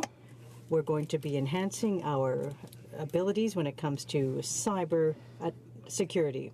The chief of CSE and other officials that were present throughout different stages of the study, I asked them, I said, there is some debate as to, in the context of international law, what sovereignty now means in this digital age.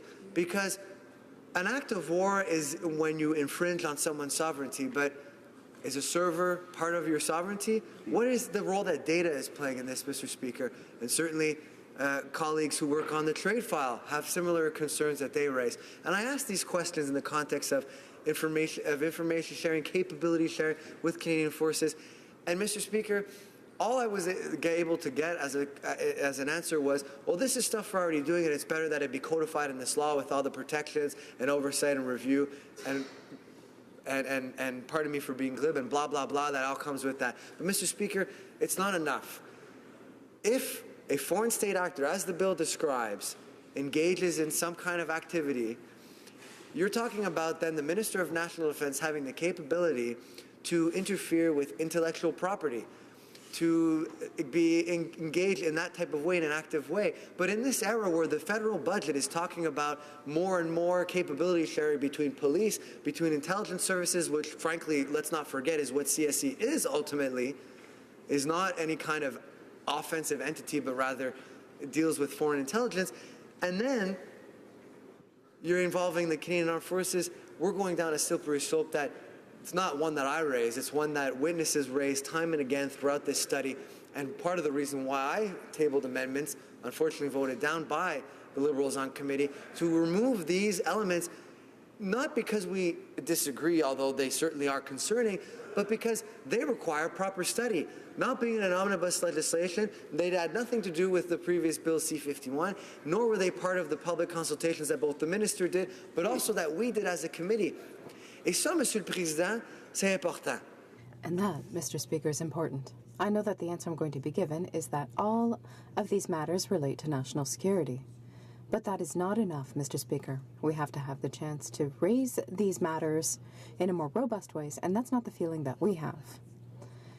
Section 3 of the bill, having to do with the CSE, the other amendments. One of the amendments that, unfortunately, the speakership deemed out of order because it resembled too closely an amendment that I tabled that my colleague, the leader of the Green Party, had also tabled, and which was verbatim what had been moved by experts.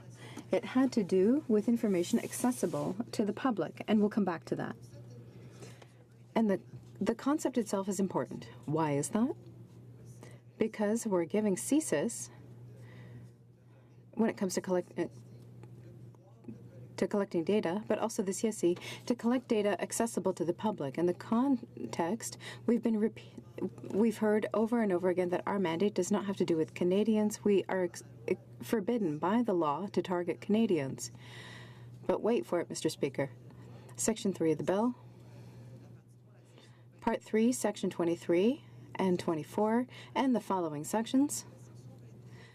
Section 23 says, in spite of the interdiction to target Canadians, the Centre may collect information accessible to the public to conduct studies, conduct research, and all sorts of things are listed to move its mandate forward.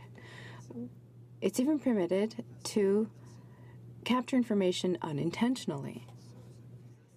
And that, Mr. Speaker, is extremely problematic.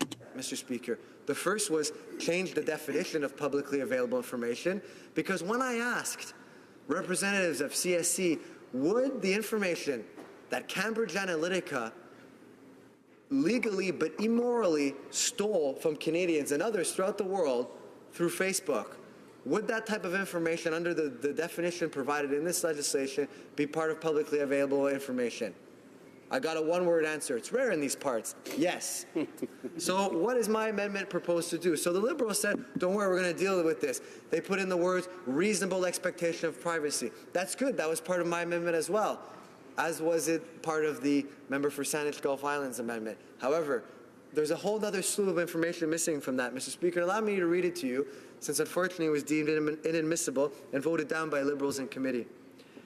It would also include, along with information that where Canadians have a reasonable expectation of privacy, information that is published or broadcast only to a selected audience, or information that is subscribed to or purchased illegally, which means not purchased, in other words, the prohibition on information purchased illegally. It's the problem sometimes with these amendments, Mr. Speaker, when you're reading them as their text without the rest of the text that follows. Why is that important, Mr. Speaker? Because despite the assurances that we got, there's a lot of questions about this, questions that some of the foremost experts in the field all have as well, and concerns that they share as well.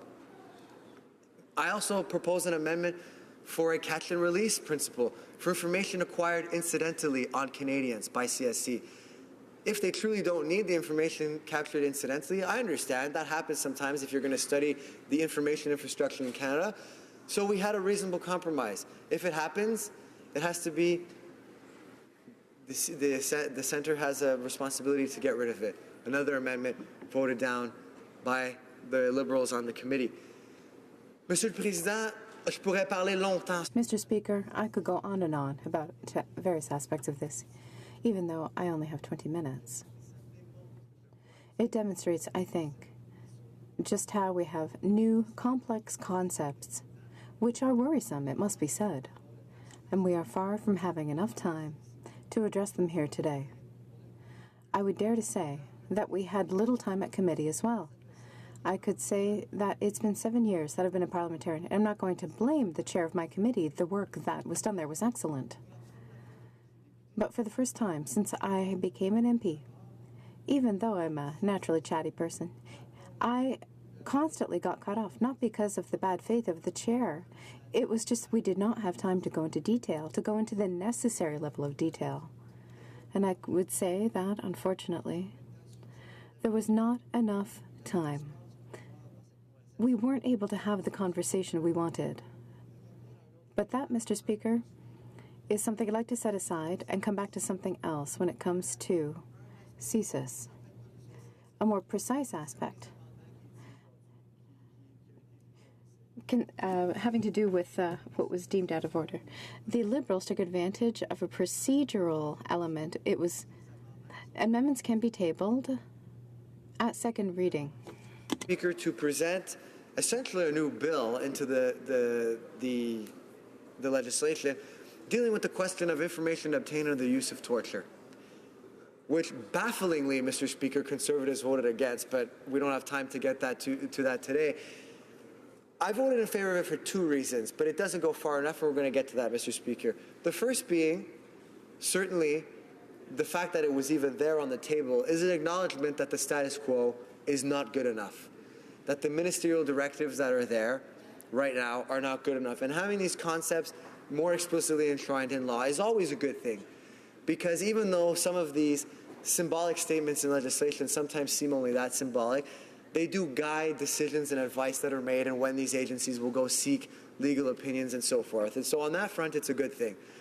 The other reason I supported it was because it's better than nothing. However, the language that remains is the Governing Council may issue directives to deputy heads, which at the end of the day, we remain in the same situation we were before. And so my amendment, Mr. Speaker, here today, and let me say for the record, Mr. Speaker, and these were all recorded votes, so Canadians can go check, I offered more explicit amendments to nearly every section of the bill that dealt with one of these agencies, saying, putting in an explicit prohibition on using information that may have been obtained under the use of torture, and every single Liberal and Conservative on the committee voted against them. And that, Mr. Speaker, is absolutely shameful. Now, here's what the motion is before us today. That the Governing Council must issue written directions to all deputy heads. That, Mr. Speaker, at the very least, even though we're still dealing with ministerial directives, at least obliges the government of the day to issue the directives, even though we already know that the directives themselves have loopholes, even if they're the current directives, I'll acknowledge, are stronger than the ones in the previous government.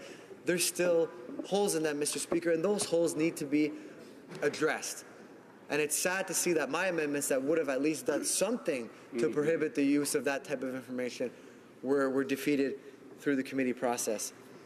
Monsieur le Président, avant de poursuivre... Mr. Speaker, before going on, I should have mentioned this at the beginning of my speech. I'm talking about my amendments, and I think this is information that is interesting for Canadians listening to us. We spoke about openness. We were open to hearing from the opposition. 120 amendments I moved. 4 were accepted by the Liberals. 3 under the condition that I accept their way of drafting them. And 1 because it was just a preamble. 25 or 29 Conservative amendments, none were accepted. 55 amendments from the Green Party, none were accepted. Well, the Liberals moved amendments, and you can see it. It's public. We tabled an amendment. We decided to withdraw some amendments because there was an amendment that wasn't as good in its place, and I moved the Liberal amendments, and we ended up voting, and they ended up voting against their own amendments. You can see how the process was complicated. I have 3 minutes left, and I want to talk about one part of the bill. For the people who are listening to us, for 20 minutes to hear us talk about the problems of only one section of a bill that has 10 sections, that should tell you everything you need to know about what's going on. Without mentioning that CSIS is keeping its powers to disrupt and its powers of detention without right to legal counsel, as we saw in the former bill, C-51. From changing the word sharing to disclosure, even though the word disclosure is there, what was qualified by groups like, among others, the BC Civil Liberties Association as a cosmetic change at best to the information sharing regime, which was the source, one of the biggest criticisms we had and reasons for voting against Bill C-51 in the previous Parliament, remains in place. And Mr. Speaker, hopefully, and we'll get to that through a future point of order, but hopefully we can vote on different elements of the bill, because I want to say for the record, there are 2 parts that are good. Review and oversight, despite the fact that the review body, we tried to make changes to make it more accountable to Parliament, less to the executive, rejected. With the real-time oversight, the Intelligence Commissioner, we tried to make that a full-time position. I was not able to propose those changes. They require royal prerogative, which I, as an opposition member and members of committee, as members, don't have. So perhaps I can enter a final plea, although at report stage it's probably too late for that. Monsieur le Président, le constat est clair. Mr. Speaker, it's clear. that the Liberals wanted, on the one hand, not to be criticized by the Conservatives for standing up for Canadians' rights and freedoms, and on the other, they tried to protect their progressive image in the face of the criticisms that we had, that they were not going far enough to protect Canadians' rights and freedoms. In spite of all the time that we may have dedicated to this and the public consultations, the critiques of MPs, the questions of experts, there was a broad announcement made that we would behave differently in committee, but what we saw was the rejection of amendments at committee. This is not enough. It's true, we are entering a brave new world. We certainly know that in this digital age. And I acknowledge that the threats are evolving and we need to address them. There's no doubt about that. But one thing's for sure, Mr. Speaker, that right now, the ability of these agencies to act is outpacing the protections that Canadians have for their rights and freedoms and their privacy. And that, for me and for our party, is completely unacceptable, because at the end of the day, if you truly want to defeat these threats and what they stand for, if we truly want to stand on the other side of that terror and on the right side of history, it means standing up for Canadians' rights and freedoms, and this bill just doesn't do that, and we'll be continuing to oppose it, and it's absolutely unfortunate because we heard better is always possible. It just didn't seem to be with this legislation. Questions and comments. Questions and commentaires. The Honourable Member for Windsor West.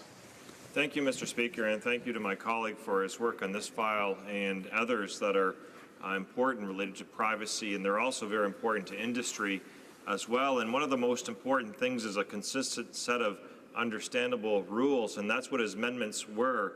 When you look what's taking place in Europe right now, and in fact, Canadians have been getting a series of emails from different internet usage organizations or companies warning about their privacy changes. In fact, that's because Canada is often a laggard when it comes to actually being progressive on this, and many companies are actually going to follow the European model to protect privacy, and that's why you'll get it from even like PlayStation, or you'll get it from different service providers for music and other types of organizations that are using international models. So I asked him to expand upon some of the amendments that he had at committee, which I think were very much reasonable and also in line with some of our competitors in terms of industry access and standards that we should have actually been moving forward on. Député de Beloit-Chambly. Member for Beloit-Chambly. Speaker, and I thank my colleague for his question. There's no doubt about it that when it comes to the rapidly evolving information infrastructure in this country and throughout the world, quite frankly, that these are the issues that come up. And it was quite timely during our study that these things are in the news, Cambridge Analytica and all these types of things. And on the one hand, they do, I will acknowledge, bring to light the fact that we do need to be, on the one hand, prepared to deal with interventions from foreign state actors and parties, companies even operating in bad faith, and do these kinds of updates and ask more of the private sector, as my colleague remarks.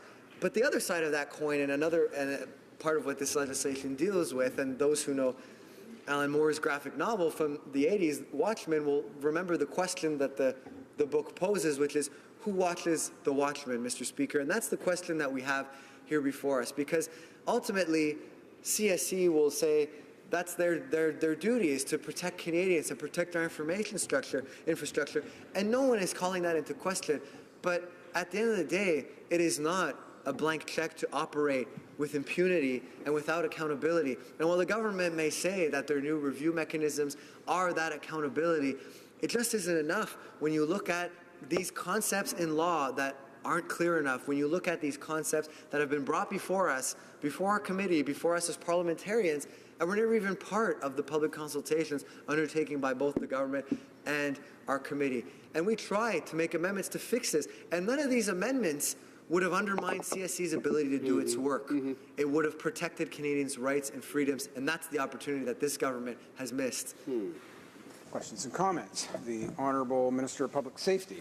Thank you very much, Mr. Speaker, and I appreciate the arguments that have been put forward by the honourable member this afternoon. I would ask a question about specifically his second amendment, where he wants to insert in the operative sentence, instead of the word may, the word must.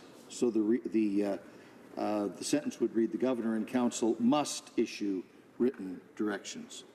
In the bill as it is now written, there is one section, section 3, subsection 1, that creates the general authority to issue directions, saying the Governor and Council may, on the recommendation of the appropriate minister, issue written directions. And then the very next section, section 3, subsection 2, goes further to say, in language that is quite similar to this amendment, the Governor and Council must issue written directions in respect to the matters referred to in the preceding paragraph.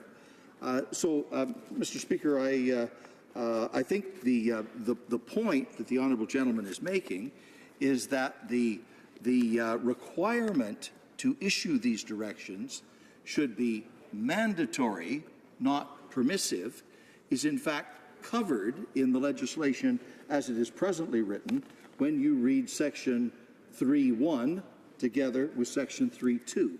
And I think that accomplishes the objective that the honourable gentleman is seeking. Honourable member, l'honorable député de Beloeil-Chambly. Well, thanks very much, Mr. Speaker. This is the hard thing about amendments, because Canadians listening to us will hear the amendment and you're adding in a sentence to a much larger text. What does that larger text say that the minister just quoted? The Governor and Council may issue directives related to information obtained, and then enumerates torture, abuse, all the bad things that happen in countries with less than stellar human rights records. The very type of information we don't want CSIS or any other agency to be using. So they may issue directives related to that. The next section that the minister talks about where they says they must is, in the event that they choose to, because they may do it, they must issue it to the following deputy heads. So it's basically the list of who would get the directive if so the minister chose to issue it. That's the problem here. My amendment says, just gets rid of that grocery list of deputy heads and says, flat out, when it comes to torture, the Governor and Council must issue directive. That's it. And Mr. Speaker, let's not get lost in this debate on this specific amendment. Let's just ask Canadians to go back and read the transcript of the committee hearings, where I read time and again into the record amendments that explicitly prohibited any of these agencies from using information that even we suspected was obtained through the use of torture, and listened to the recorded votes as Liberal after Liberal and Conservative after Conservative voted against it. That's what they stood for. That's what they're standing for. There's no other way about it. And directives, Mr. Speaker, when it comes to torture and standing up for human rights, just aren't good enough. Questions and comments? The honourable member for Scarborough-Guildwood. Thank you, Mr. Speaker, and I thank the honourable member for his thoughts. And indeed, he's one of the hardest working members on the committee. Has offered many thoughtful amendments and really has delved into this bill. And so he is to be commended for his hard work on the committee. This is a bill you'll never get entirely right. There's always the challenge between the human rights concerns and the security concerns. It is eternally evolving. So I appreciate that the honourable member's concerns, many of which I would personally think to be quite legitimate, but on the other hand, not set off against the security concerns. And yet the people that have been writing about this bill seem to think that the government has struck the right balance. And so I'd be interested in his comments about University of Ottawa, Craig Forsese, biggest reform of national security since 1984. Accountability and review. We seem to have caught up to the 2006 Aurora Commission. Real cleanup of CSIS threat, reduction powers. Craig Forsacey and Kent Roach solid gains measured both from a rule of law and civil liberties perspective at no credible cost to security. Rolls back much of the unnecessary overkill of C-51. It seems to me, Mr. Speaker, that those people seem to think that the balance has been obtained. And while I legitimately, I think the honourable member's interventions are quite legitimate and thoughtful, I'm wondering whether he thinks that the comments by both those professors, in fact, reflect the appropriate balance in the bill. Thank you very much, Mr. Speaker. Colleague, and thank him for his deft chairing throughout the process of studying this bill. It's certainly, as I alluded to in my speech, not an easy task considering the depth that we want to go in on these issues. But there's that word again, Mr. Speaker, balance, and I don't want to mischaracterize what any of those esteemed professors have said, but they also said that when it came to the threat reduction powers, basically, they took something that was flagrantly unconstitutional under the Conservatives and made it probably more likely constitutional, which, as far as I'm concerned as a parliamentarian, Mr. Speaker, not the kind of threshold that I want to be striving for. I think we can do more than just that. And on the security question, Mr. Speaker, if I may, in conclusion, because that element's important. New Democrats obviously take Canadians' security seriously. We know that there's things like the police recruitment fund that was cut under the previous government. You know, we support continued efforts by the government. More can be done to counter radicalization. We understand there's a challenge when it comes from intelligence to evidence, when it comes to prosecuting foreign fighters, an issue obviously in the news and of great concern to folks. So there is a lot of challenges that need to be taken on. And you know what? As we said when we debated C-51, there are changes that can be made without huge overhauls and overbroad powers to national security agencies that can accomplish just that. It's just about having the political will to do it and be able to stand up and say, no, you know what? When it comes to being on a side of history, let's be on the right one and stand up for Canadians' rights and freedoms. Before we go to resuming debate, I see the Honourable Government House Leader rising on a point of order, perhaps. It is with regret, Mr. Speaker, that I would like to advise that agreements could not be reached under the provisions of Standing Order 78.1 or 78.2 with respect to the following. Report stage and third reading stage of Bill C-57 and an act to amend the Federal Sustainable Development Act, and report stage and third reading stage of Bill C-47 and an act to amend the Export and Import Permits Act and the Criminal Code, amendments pertaining to the accession to the Arms Trade Treaty and other amendments, and second reading stage of Bill C-75, an act to amend the Criminal Code, the Youth Criminal Justice Act, and other acts, and to make consequential amendments to other acts. Under the provisions of Standing Order 78.3, I give notice that a Minister of the Crown will propose at the next sitting motions to allot a specific number of days or hours for the consideration and disposal of proceedings at the respective stages of each of the previously mentioned bills. And while I'm on my feet, Mr. Speaker, Monsieur le Président, en ce qui... Mr. Speaker, with respect to Government Business Number 22, I wish to give notice that at the next sitting of the House, a Minister of the Crown shall move, pursuant to Standing Order 57, that debate be not further adjourned. Thank you, Mr. Speaker. See the Honourable Opposition House Leader rising on another, the same, related to this point of order.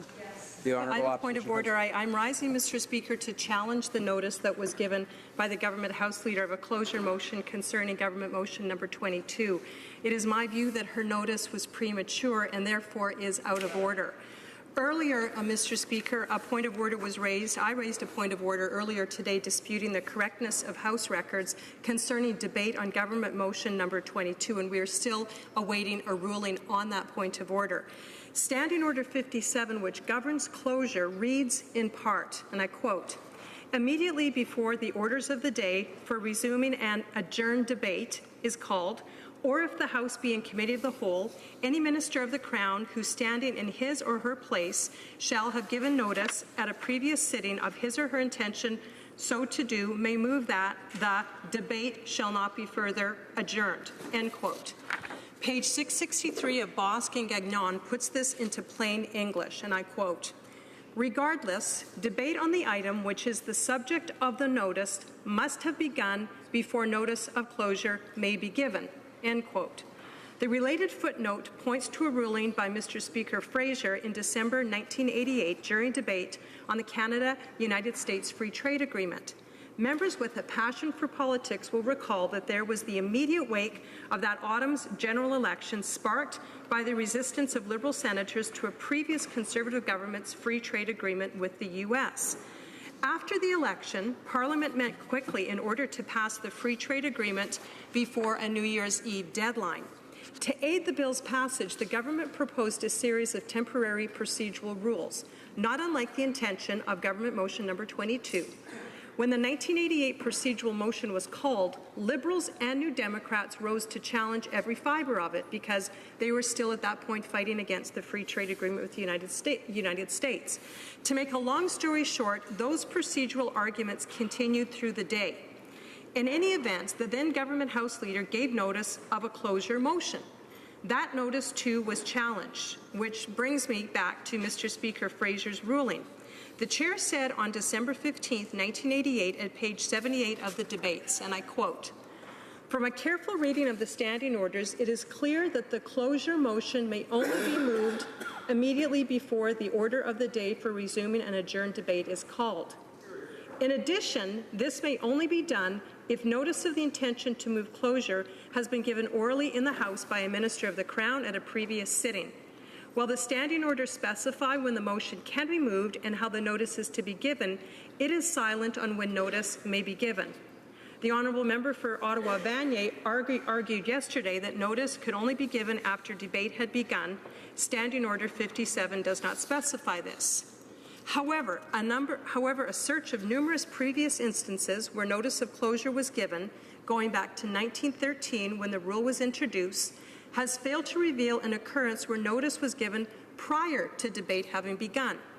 It can be argued that merely because this has not happened previously, that does not prevent it from being allowed in this instance, that the standing order does not specifically prohibit this and therefore it should be allowed.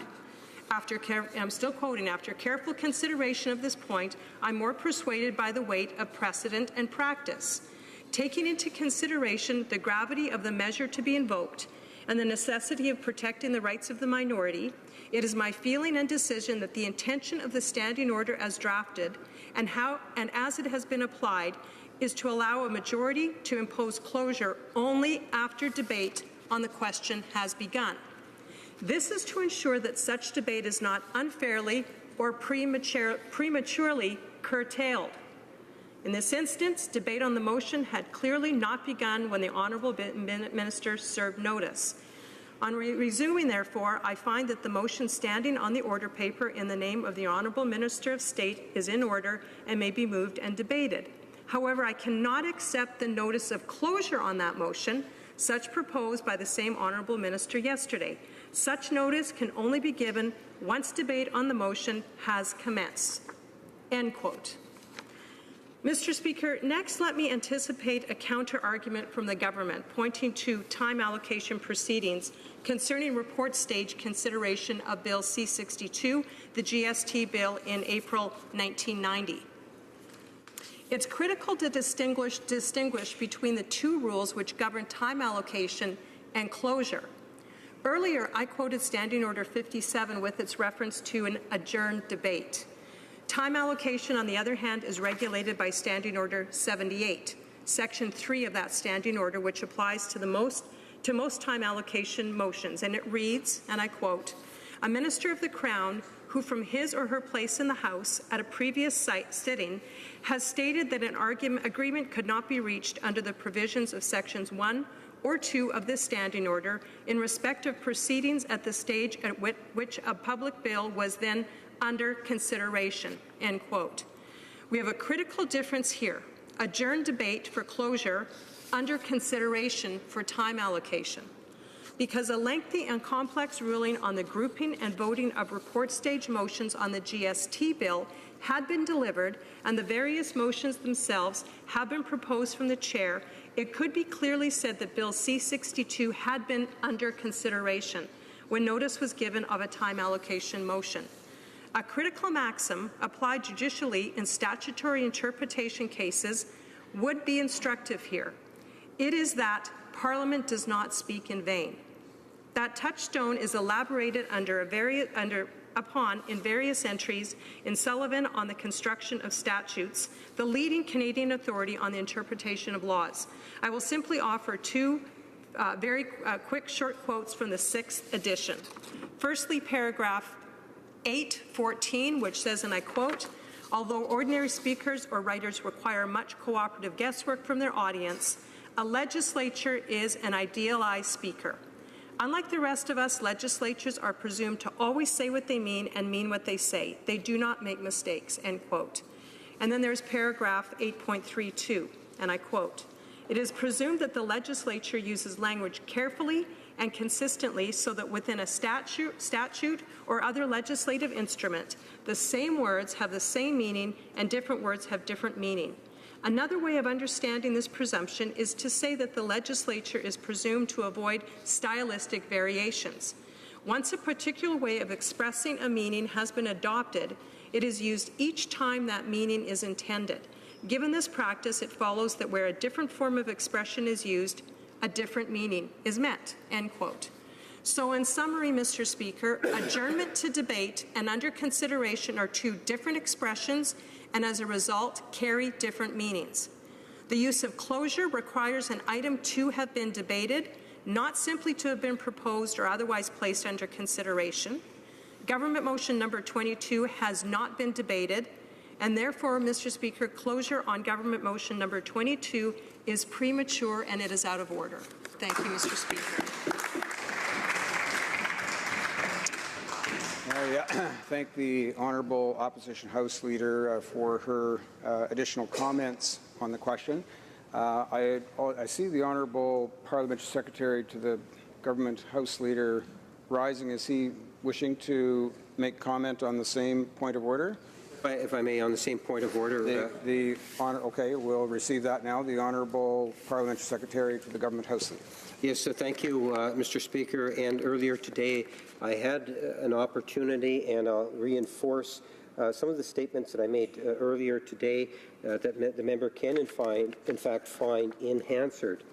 Mr. Speaker, the Opposition House Leader's arguments are based on her assertion that the debate on Government Motion 22 has not yet begun. As I stated earlier, in response to another point of order, I would point to Hansard from Friday, May the 25th, 2018, which has a clear transcription of the Government House Leader debating Government Motion 22. The Speaker read the motion and the Minister debated it. It is all there in black and white on page 19702 of Hansard, which clearly shows that actually the debate had begun. As such, the notice is indeed in order, Mr. Speaker. And I'm prepared to table the document. I thank the Honourable Parliamentary Secretary for his additional comments on the matter. I'm aware, and certainly, that the subject of whether the debate on Motion 22 has begun or not begun, as members have expressed in their arguments, is already the subject of a point of order from earlier today, for which the Speaker has not yet given his decision upon. I therefore suggest that the motions, the notice pertaining to the time allocations as presented by the Government House Leader are in order. But for the time being, until such time as the Speaker has given a ruling on this question of whether the debate has begun on Motion 22 or not, we'll reserve whether the motion for closure on Motion 22 is in fact in order. It is not at the moment. We'll wait until such time as the decision on the previous point of order from earlier today is rendered, at which point, depending on that outcome, the Government House Leader may then proceed accordingly. We'll go then to any other further points. Resuming debate, the Honourable Minister of Public Safety. Thank you very much, Mr. Speaker. And at this point in proceedings, we get back to the topic of Bill C-59. For what is really, under our procedures, both a report stage debate and a second reading debate, I am very pleased today to rise in support of Bill C-59 as it has emerged from the Standing Committee, the government's proposed legislation to update and modernize our country's national security framework. This landmark bill covers a number of measures that were informed very thoroughly by the views and opinions of a broad range of Canadians during extensive public consultations in 2016. C'est dans ce même esprit ouverture. It's in this same spirit of openness, commitment, and transparency that Bill C-59 was presented to the Standing Committee on Public Safety and National Security before second reading. The committee recently finished its study of the bill. I want to thank members of that committee for their diligent and thorough examination of the legislation, both during their consideration of the bill and indeed their pre-study of this subject matter in 2016, which contributed significantly to the drafting of Bill C-59 itself. An even stronger bill, with over 40 amendments accepted, is now back before the House. The amendments bring greater clarity, transparency, accountability, and public reporting. One of the major changes made by the committee was the addition of a new act in the bill entitled, and I quote, Avoiding Complicity in Mistreatment by Foreign Entities Act, end of quote. Last fall, we undertook to enhance and make public a previously secret 2011 ministerial directive to both CSIS and the RCMP that deals with how those agencies should share and receive information with and from foreign entities when there is a risk that the information may have been derived by or could result in torture or mistreatment. Obviously, it is important to have ministerial directives governing such a serious topic. The goal of my directives was to establish strong safeguards to ensure information shared by Canada does not lead to mistreatment and that Canada does not use any information that may be tainted by mistreatment, with one exception, and that is when it is essential to prevent the loss of life or serious injury. The new, quote, Avoiding Complicity in Mistreatment by Foreign Entities Act goes a step further than the ministerial directives. It creates a statutory requirement for such directives to exist in the form of orders in council, and not just to CSIS and the RCMP, but for all departments and agencies that deal with national security. It will also require that each of those directives in the orders in council be made public. Mr. Speaker, this amendment, which is now in Bill C-59, is another example of how this legislation is striving constantly to achieve two things simultaneously. This bill will strengthen Canada's ability to effectively address and counter 21st century threats while safeguarding the rights and freedoms that we cherish as Canadians. Bill C-59 is the result of the most comprehensive review of Canada's national security framework since the passing of the original CSIS Act more than 30 years ago. That review included unprecedented, open, and transparent public consultations on national security undertaken by Public Safety Canada and by the Department of Justice. Plusieurs questions ont été abordées, y compris. Several issues were covered, including countering radicalization to violence, oversight and accountability, threat reduction, and the Anti-Terrorism Act 2015, former Bill C-51. Tous les Canadiens ont été. All Canadians were invited and encouraged to take part in consultations, which were held between September and December of 2016. Consultations was tremendous. Citizens, community leaders, experts and academics, non-governmental organizations and parliamentarians alike made their views and ideas known over the course of that consultation period. In the end, tens of thousands of views were received, all of which were valuable in shaping the scope and the content of C-59. With almost 59,000 responses received, the online consultation is what generated by far the largest volume of input. But in addition to that, there were nearly 18,000 submissions received by email. In addition, Mr. Speaker, public town halls were held in 5 Canadian cities: Halifax, Markham, Winnipeg, Vancouver, and Yellowknife. This gave citizens across the country a chance to share their thoughts and opinions in person. The Standing Committee on Public Safety and National Security held numerous meetings on the consultations. It even traveled across the country to hear testimony not only from expert witnesses, but also general members of the public who were invited to express their views. A digital town hall and 2 Twitter chats were also organized. Members of the public also had the opportunity to make their voices heard at 17 other engagement events led by different members of Parliament at the constituency level. In addition, 14 in-person sessions were held with academics and experts across the country, as well as a large roundtable with experts from civil society. Mr. Speaker, I simply make the point that there was an extensive effort to be open, to be inclusive, to ensure that every Canadian that had something to say on this topic could have the opportunity to do that.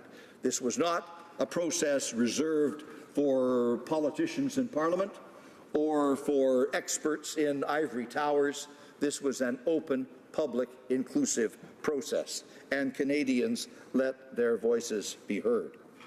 After all of that information was collected, Mr. Speaker, the next step was to carefully analyze every comment, every submission, every letter, and all of the other forms of input. And all of the views that had been published, all the views that had been expressed to the various consultative mechanisms have now been published on the Government of Canada's open data portal, so anyone interested in actually seeing who said what to whom through the whole consultation process can look it up and see what the dialogue was like. In addition to that, an independently prepared report provides an overview of what was heard during the consultation. Mr. Speaker, while it would be difficult to summarize everything that we heard from Canadians in a consultation process that massive, I can speak to a few of the key themes and ideas that emerged. As you might expect, given the thousands and thousands of submissions, there were widely differing opinions.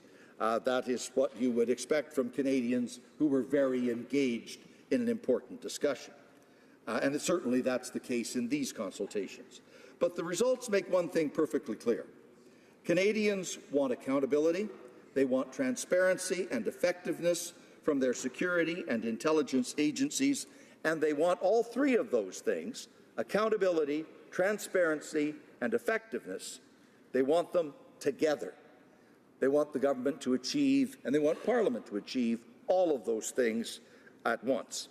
And Bill C-59 goes farther and better than any other piece of legislation in Canadian history to accomplish those 3 things together. Canadians expect their rights, their freedoms, and their privacy to be protected at the same time as their security is protected. Consistent with what we heard, Bill C-59 would modernize and enhance Canada's security and intelligence laws to ensure that our agencies have the tools they need to protect us. And it would do so within a clear legal and constitutional framework that complies with the Charter of Rights and freedoms. There is no doubt in my mind, Mr. Speaker, that the legislation before the House today has been strengthened and improved by the result of the close work that was done by the Standing Committee. All the scrutiny, all the clause-by-clause analysis and consideration, all the debate around all of those various amendments has resulted in a better product. Many of the most renowned experts in the country said when we tabled this legislation and before the committee work, they said that this was a very good piece of legislation, that it accomplished more in the field of national security than any other proposal since the CSIS Act was first introduced. And that was a great compliment coming from the eminent experts who made those observations. But as a matter of fact, now, after the debate, after all of the input, after all of the amendments, the legislation is even better. One of the things that I'm most proud of in C-59 is how it represents a dynamic shift in the review and accountability structure for our entire national security apparatus. Currently, some of our agencies that deal in national security have a review body that examines their work. CSIS, of course, has CIRC, the Security Intelligence Review Committee. The RCMP have the CRCC, the Civilian Review and Complaints Commission. Those are just a couple of examples. But there is no unified review body that can look beyond one agency at a time and actually follow the evidence as it moves across government from agency to agency to agency.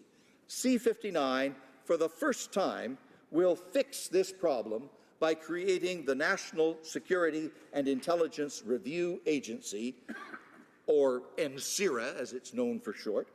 NSIRA is largely modeled on the often discussed idea of a, quote, super CIRC, which would have the authority to review all matters of national security, whether they are with CSIS or CBSA or IRCC or the RCMP or Global Affairs or DND or anywhere else in the Government of Canada. And when you link that, Mr. Speaker, to the National Security Intelligence Committee of Parliamentarians, which was recently created by the passage of Bill C-22, Canadians can be assured that we have a review architecture in place that is required for the 21st century. It involves parliamentarians through the National Security and Intelligence Committee of Parliamentarians. It involves expert review through NSIRA, and in addition to that, it involves, for the first time ever, a brand new innovation that we've introduced, a new element of actual real-time oversight, which has never existed before, through the work of the new Intelligence Commissioner, which is also created by virtue of this legislation, Bill C-59. We've also worked to ensure that the Charter of Rights and Freedoms is the central principle behind Bill C-59. This is perhaps nowhere more evident than the changes that we have made to the former Bill C-51's threat reduction measures. When C-51 created these threat reduction measures, it created an open-ended, seemingly limitless course of possible action for CSIS to take. This bill would create a closed list of specific actions which CSIS can apply to a federal court for permission to undertake. It is open, it is transparent, while at the same time it gives CSIS the tools that it needs to keep Canadians safe. Another part of the former Bill C-51 that we have undertaken to dramatically improve is the Security of Canada Information Sharing Act, or SCISA, as it was known, SCISA, in C-51. After C-59 is enacted, this new legislation would be renamed the Security of Canada Information Disclosure Act, and this new legislation would not grant any new powers to collect information on Canadians. Rather, it is a roadmap for how existing information related to a threat to the security of Canada can and should be shared between departments and agencies in order to mitigate or eliminate that threat. It clarifies that advocacy, protest, dissent, or artistic expression are not an activity that undermine the security of Canada. And it creates a robust review framework to ensure that information is being disclosed to other departments appropriately with proper record keeping at both ends of the process. Next, Mr. Speaker, I want to touch on an issue that I believe almost every member of this House supports, and that is the fixing of the Passenger Protect Program, or what is sometimes known as the no-fly list. I imagine that virtually every member of this chamber has met with a member of the group called No-Fly Kids at some point during this Parliament. To be clear, there are currently no children on Canada's Passenger Protect list. However, there are children and adults who may share a name with someone who is on the list. Former Defence Minister Bill Graham famously had to deal with this very problem when someone sharing his name was actually listed. Fixing the problem involves both funding and new legislation. C-59 will play an important role, allowing the government to collect domestic passenger manifests and screen the list itself, rather than sharing our Passenger Protect list with over 100 airlines around the world. What this means, Mr. Speaker, is that once the government is collecting the passenger manifests, it will be able to issue redress numbers to people who share a name with a listed individual. Anyone who has booked a flight to the United States in the past few years has probably noticed that their system has a box for a unique redress number. Once Canada's system is up and running, it will operate in a very similar fashion. And, Mr. Speaker, I would note that we got the necessary funding to develop this new system in the most recent budget this past March. This measure is another excellent example of ensuring that the rights of Canadians are respected while at the same time safeguarding national security. Now, Mr. Speaker, there are many other important parts of Bill C-59 that I will not have the time in 20 minutes to go through in detail, but I would just like to mention some of the others. That is, for example, the new standalone legislation to modernize Canada's communication security establishment. It has needed this modernization. It has needed this new legislation for a long time. Bill C-59 introduces that legislation. There are also important changes to the Youth Criminal Justice Act, which ensures that protections are afforded to young Canadians in respect of recognizance orders. There are changes, Mr. Speaker, in the Criminal Code that, among other things, will require the Attorney General to publish an annual report setting out the number of terrorism recognizances entered into during the course of the year. And there are very important changes, Mr. Speaker, to the CSIS Act that will ensure that our security agents are confident that they have the legal and constitutional authority to undertake their essential work on behalf of all Canadians, including, for example, the complex matter of handling data sets, taking into account the advice and judgments of recent decisions in the federal courts. Monsieur le Président, si le projet de loi... Mr. Speaker, should Bill C-59 pass, this important piece of legislation would enhance Canada's national security, keep its citizens safe, and safeguard Canadians' constitutionally protected rights and freedoms. I would encourage all honourable colleagues to join me in supporting Bill C-59. I'm glad that it does enjoy strong support among Canadians generally and among some of this country's most distinguished experts in national security and civil liberties. We've been very fortunate to have the benefit of their advice as we have moved this legislation through the parliamentary process. Thank you, Mr. Speaker. Questions and comments. The honourable member for Medicine Hat, Cardston Warner. Thank you, Mr. Speaker, and thank you, Minister, for your speech. What I find interesting is that you said in your speech that the central tenet of C-59 is the Charter of Rights and Freedoms, and I was under the impression that C-59 was about protecting Canadians and national security. So just to keep that in mind, Mr. Speaker, during the clause-by-clause at SECU, at the Public Safety and National Security meeting, over 235 amendments were proposed. Interestingly enough, all of the Conservative 29 amendments that were defeated by the Liberals, and all 43 Liberal amendments were passed. Now, one such amendment that was proposed at committee by, and it doesn't matter, it was by us, but it doesn't matter, by the Conservatives, but it doesn't matter who, because it's about national security. We heard from national security experts, and it's interesting, this is really like this really should be a civil liberties bill, because twice as many witnesses at committee were either civil liberty individuals or lawyers as opposed to national security experts, but in any event. So one of the things that came up by a number of experts was the disconnect between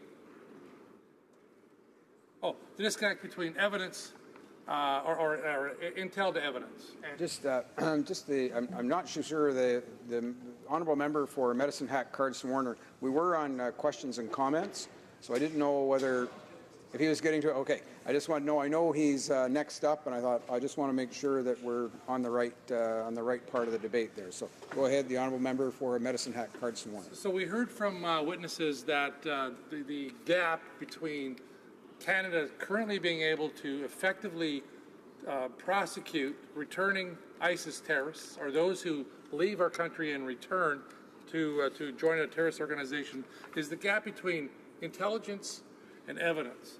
And there was a number of great amendments, one specifically that targeted that. And I'm wondering, Mr. Speaker, whether the minister would be able to provide for us. We didn't really fix that gap that national experts told us we needed to fix that gap if we wanted to be really successful, and it's not there, and to me the bill is still wanting in that regard. Honourable Minister of Public Safety. Mr. Speaker, the honourable gentleman began his question by wondering why in a bill on national security we would talk about the Canadian Charter of Rights and Freedoms. Well, our objective, Mr. Speaker, through this whole process has been twofold, and I mentioned that in my remarks. Number one, keep Canadians safe, and number two, safeguard their rights and freedoms. We need to protect national security, and we need to do so in a manner that is consistent with the Charter. I don't know if the honourable gentleman sees a contradiction there, but quite frankly, we don't. We think there is no contradiction in doing the right thing to keep Canadians safe and also the right thing to safeguard Canadian rights and freedoms and privacies. If you see that those two things are unalterably opposed to each other and that you have to choose either security or rights, then you put Canadians in an invidious position. Our determination is to achieve both together, and that is consistent with what we heard from Canadians in the last election. They said they didn't trust the Conservatives with their rights, and they didn't trust the NDP with their safety. They wanted both at the same time, and this legislation delivers both at the same time. Questions and comments. The honourable member for Edmonton Strathcona. Thank you, Mr. Speaker. Mr. Speaker, I'm sorry. I attended many a rally concern who were opposed to C-51, and those constituents and people across my city are not any more convinced that they're not still concerned. The only time that I receive more concerns is the fact that the government refuses to deal with arms trade. Mr. Speaker, through you, I'd like to put the question to the honourable member. Now, it's my understanding that the government is still refusing to absolutely prohibit the use of information obtained through torture. Not just prohibit the country from using torture to gain information, but in any way prohibit the use. And the reason why I raise this is both Liberal and Conservative governments have been involved in this, in rendition and in including in gaining that information. And if there's one thing that we hear a lot of Canadians speaking out a bit about, they're opposed to providing reparations when the government violates international law. So we've got Mir Arar, we've got Abdul El Maki, we've got Ahmad Abu El Maiti, we've got Murray Ed Nur Aden. So is the government not concerned that the amount that we have to pay out in reparations is simply going to mount if we do not finally absolutely prohibit the use in any circumstance of the use of information gained through torture. Minister of Public Safety. And Mr. Speaker, many constitutional and civil rights experts who have looked at the ministerial directives that we drafted a year ago and have looked at the provisions in this bill that will take the essence of those ministerial directives and now give them the force of law through orders in council because of C-59, have said that those directives are the most progressive that they have ever seen. Plus, they're public for the first time in Canadian history. We have moved this along light years from where it was. And let me just put a hypothetical to the honourable member. Imagine this: there was, say, a would-be bomber in a little town in rural Ontario that was going to get on a train and go into a big urban centre and detonate a bomb. And presume information about that threat came to the attention of the RCMP. And presume that there was a question as to the source of that information. But the information was accurate. The information was viable. What would you do in those circumstances, Mr. Speaker? Would you let the bomber get on the train and go to a large urban centre and kill thousands of people? Or would you put in the law, as we have done, the exception when the use of the information is necessary to save Canadian lives? You can, in fact, save those lives. Questions and comments. The Honourable Parliamentary Secretary to the Minister of International Development. Thank you, Mr. Speaker, and I'd like to thank the Honourable Minister for his speech. One of the sections, Part 8 of Bill C-59, that he did not talk about too much was the Youth Criminal Justice Act. And when we think about Indigenous youth, racialized youth, and especially when we look at, some of the challenges that they might face, the amendments to this piece of legislation requires that only Youth Justice Court has jurisdiction to make orders against a young person, and also to ensure that they are detained in safe, fair, and humane manner. I wonder if the minister could further elaborate on that and talk to the importance of this particular part of the legislation as it pertains to our young people. The Honourable Minister of Public Safety and Emergency Preparedness. Yes, Mr. Speaker, and once again, this is consistent with the two basic tenets of this legislation: keep Canadians safe and safeguard Canadian rights and freedoms, and make sure that you accomplish both of those objectives with the same degree of enthusiasm and quality. And doing that, in part, requires that we say explicitly in this legislation that where offenders may be young people, that in fact the existing provisions of the Youth Criminal Justice Act will apply to those proceedings that involve young people, to ensure that the thoughtful provisions of that legislation that are particularly designed and shaped to deal with young people in trouble with the law would apply in cases that engage national security, just as they would apply in respect of any other criminal matter. That's the point here, to make sure that the Criminal Youth Justice, or the Youth Criminal Justice Act, has the same force and effect with respect to proceedings under national security as they would have in relation to any other criminal matter. And in our view, that is an appropriate way to proceed that achieves the objective of protecting Canadians and also safeguarding rights and freedoms. We have time for one more question, questions and comments. The Honourable Member for Hastings, Lennox and Addington. Yes, I'd like to also thank the Minister very much for his great speech. went over a lot of the important issues that we need to be concerned with in this bill. I'd like to focus on how we've achieved in this bill the balance between protecting the safety and security of Canadians and protecting the privacy rights of Canadians. Thank you.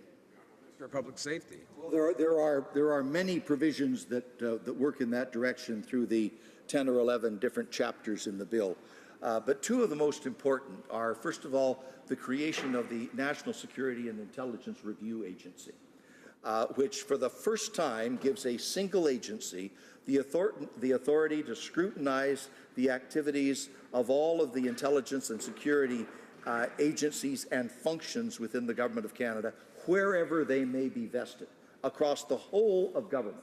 So if there's an issue, you can follow the trail of evidence from one agency to the next, to the next, to the next, and you're not having to deal with truncated information in silos.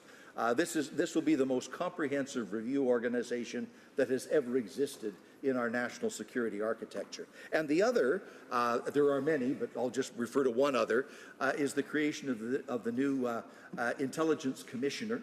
For the first time ever, we will have an official appointed with the responsibility to conduct not just a review of activities after the fact, but in fact to scrutinize activities before they take place and either authorize them or to refuse to authorize them if this official finds that particular behavior to be unreasonable or inappropriate. So for the first time ever, we will actually have oversight and not just review. Those are just two examples of how agencies like that make sure that the security apparatus of the country is doing what it needs to do to keep people safe, and at the same time doing it in a way that protects rights and freedoms.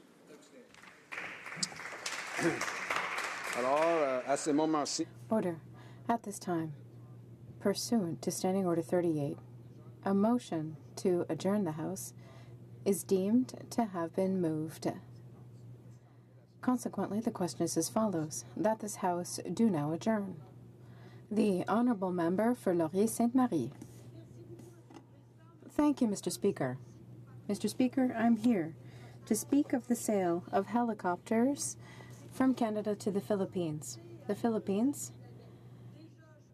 had already the President of the Philippines said that he had already thrown somebody out of a helicopter and be ready to do it again. In his opinion, it's a great way of getting rid of political opponents.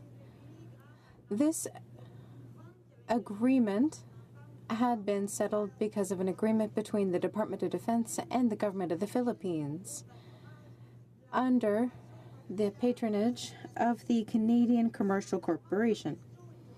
When the sale became public, the government said, oops, the Canadian Commercial Corporation, which has to review that. And finally, questions were being raised. The real problem, Mr. Speaker, the system didn't catch that sale in time. We had to have the media, not the minister, the media tell us about it. And then the minister tells us that she would look with scrutiny at the export permit request. Well, maybe the minister did not know, but she would never see an export request because our system is full of holes. And this is worrying. I mean, as I said, first, this deal would have gone ahead and we wouldn't have known about it if some investigating reporter hadn't been able to get the information. But what one has to wonder about is how many such deals have gone ahead without us knowing it. Et cette même histoire de vente d'hélicoptères. And this same story of helicopter sales is continuing today because now we have reports indicating that the company that wanted to sell those helicopters is now thinking about sending the helicopters in pieces to the United States and to then transfer them to the Philippines. That file of selling helicopters to the Philippines is very instructive. It shows us big holes in our current system that are going to be perpetuated even with the passage of Bill C-47 to implement the Commercial Arms Trade Treaty. It shows all the flaws in the system. First of all, exports towards the United States, which are not controlled, which is why the company will be able to use that sooner or later to get around resistance from the Canadian government. The fact that in the bill C-47, the activities of the Department of Defense or the Canadian Commercial Corporation are not affected. And that's what led us to this sale at the very start. None of that is going to be changed. Mr. Speaker, the Liberals tell us that they have listened to experts about acceding to the Arms Trade Treaty, but the first concerns of experts had to do with sales to the United States, and that is not resolved at all. That is a problem that is going to be perpetuated. Thank you, Mr. Speaker. Secretary of Parliament. The Honourable Parliamentary Secretary to the Minister of Foreign Affairs. Thank you, Mr. Speaker. By noting that Canada strongly advocates for human rights in the Philippines. In fact, the Prime Minister and the Foreign Minister raised our concerns directly with their counterparts in the Philippines at the most recent ASEAN meeting. We also raised our ongoing concerns at the last Universal Periodic Review of the Philippines in 2017. This included the need for the Philippines to end extrajudicial killings, illegal arrests and detention, torture and harassment, and to prevent and eliminate and end impunity for all forms of sexual violence. As well, they must strengthen the protection of children's rights and refrain from reintroducing the death penalty. And like tens of thousands of soldiers wearing the Canadian uniform, I and many others like me have fought for human rights on behalf of Canada to protect the weak and the innocent. Mr. Speaker, while I cannot speak to the activities of the Canadian Commercial Corporation, which falls under the responsibilities of my trade colleagues, to which my honourable colleague referred, I can say that the Minister of Foreign Affairs was abundantly clear about the particular contract raised by the member during question period. As the Minister of Foreign Affairs has said, we'll conduct an extremely rigorous human rights analysis of any potential export permit application related to this contract, specifically the Philippines. And we have the power to deny a permit if we feel it poses a risk to human rights, and we are prepared to do so. I would also like to point to a clear clarification, which is also related to my colleague's comments during the debate on C-47 earlier today. Under international law, when a state accedes to a treaty, it formally agrees to be legally bound to the provisions of the treaty, obviously. For Canada, this includes all federal government departments, such as Global Affairs and National Defence, and Crown corporations, such as the Canada Commercial Corporation. So this is exactly what the honourable member was talking about in terms of closing loopholes. Mr. Speaker, Bill C-47 does just that. So acceding to the Arms Trade Treaty will ensure that the CCC is bound to the national provisions. This is a concern my honourable colleague has previously raised, and her concerns are being addressed. I am, however, disappointed that my honourable colleague seems to have indicated that the NDP will no longer support Bill C-47, which is ironic because doing so would allow Canada to accede to the Arms Trade Treaty and close the loopholes which concern her, quite rightly. If this is so, then her party will be voting against ensuring the CCC applies to the very criteria she's indicated such a passion for. Mr. Speaker, our government is committed to the protection and promotion of human rights around the world. We remain committed to a strong arms export system that Canadians can have confidence. Thank you, Mr. Speaker. The Honourable Member for Laurier-Sainte-Marie. Parliamentary Secretary says that we are advocating for human rights in the Philippines, and I'm sure we're advocating for human rights in Saudi Arabia also. And on the other hand, we're selling them arms. My colleague also says that, the Minister of Foreign Affairs would have done a human rights analysis of any potential export permit. What they don't seem to get is that they didn't need an export permit because of those loopholes. And despite the Liberals saying that all government will be covered with that, I would challenge the parliamentary secretary to tell me where in Bill C-47 the Canadian Commercial Corporation is mentioned, or the Department of National Defense. And in fact, officials, Canadian officials, have told us that C-47 doesn't change anything in what the Canadian Commercial Corporation can do now, and that DND would continue to have a separate system. Mr. Speaker, when they're saying they're closing the loopholes, they're the only ones that think that they're closing the loopholes. All the experts disagree with them, and I would like them to listen to what the experts have to say on the subject. Parliamentary Secretary to the Minister of Foreign Affairs. Thank you, Mr. Speaker. Canada remains a strong defender of the rule of law and of human rights internationally. In the Philippines, Canada takes specific and concrete action by recognizing and supporting human rights defenders, encouraging a free and open press, providing training on international laws governing human rights, and supporting the peace process in Mindanao. We also are committed to a strong and robust arms control system that rightly takes into consideration human rights concerns. A key part of this is acceding to the Arms Trade Treaty through Bill C-47, which closes the very loopholes that my distinguished colleague is concerned about. And we encourage the NDP to support Bill C-47 at the appropriate time. Thank you, Mr. Speaker. Resuming debate, the honourable member for Nanaimo, Ladysmith. Thank you, Mr. Speaker. I asked in this Parliament of the member for Burnaby North, will the Minister of Transportation listen to Gabriola Islanders and cancel the 5 bulk anchorages proposed off a undeveloped shoreline of our community on Gabriola Island?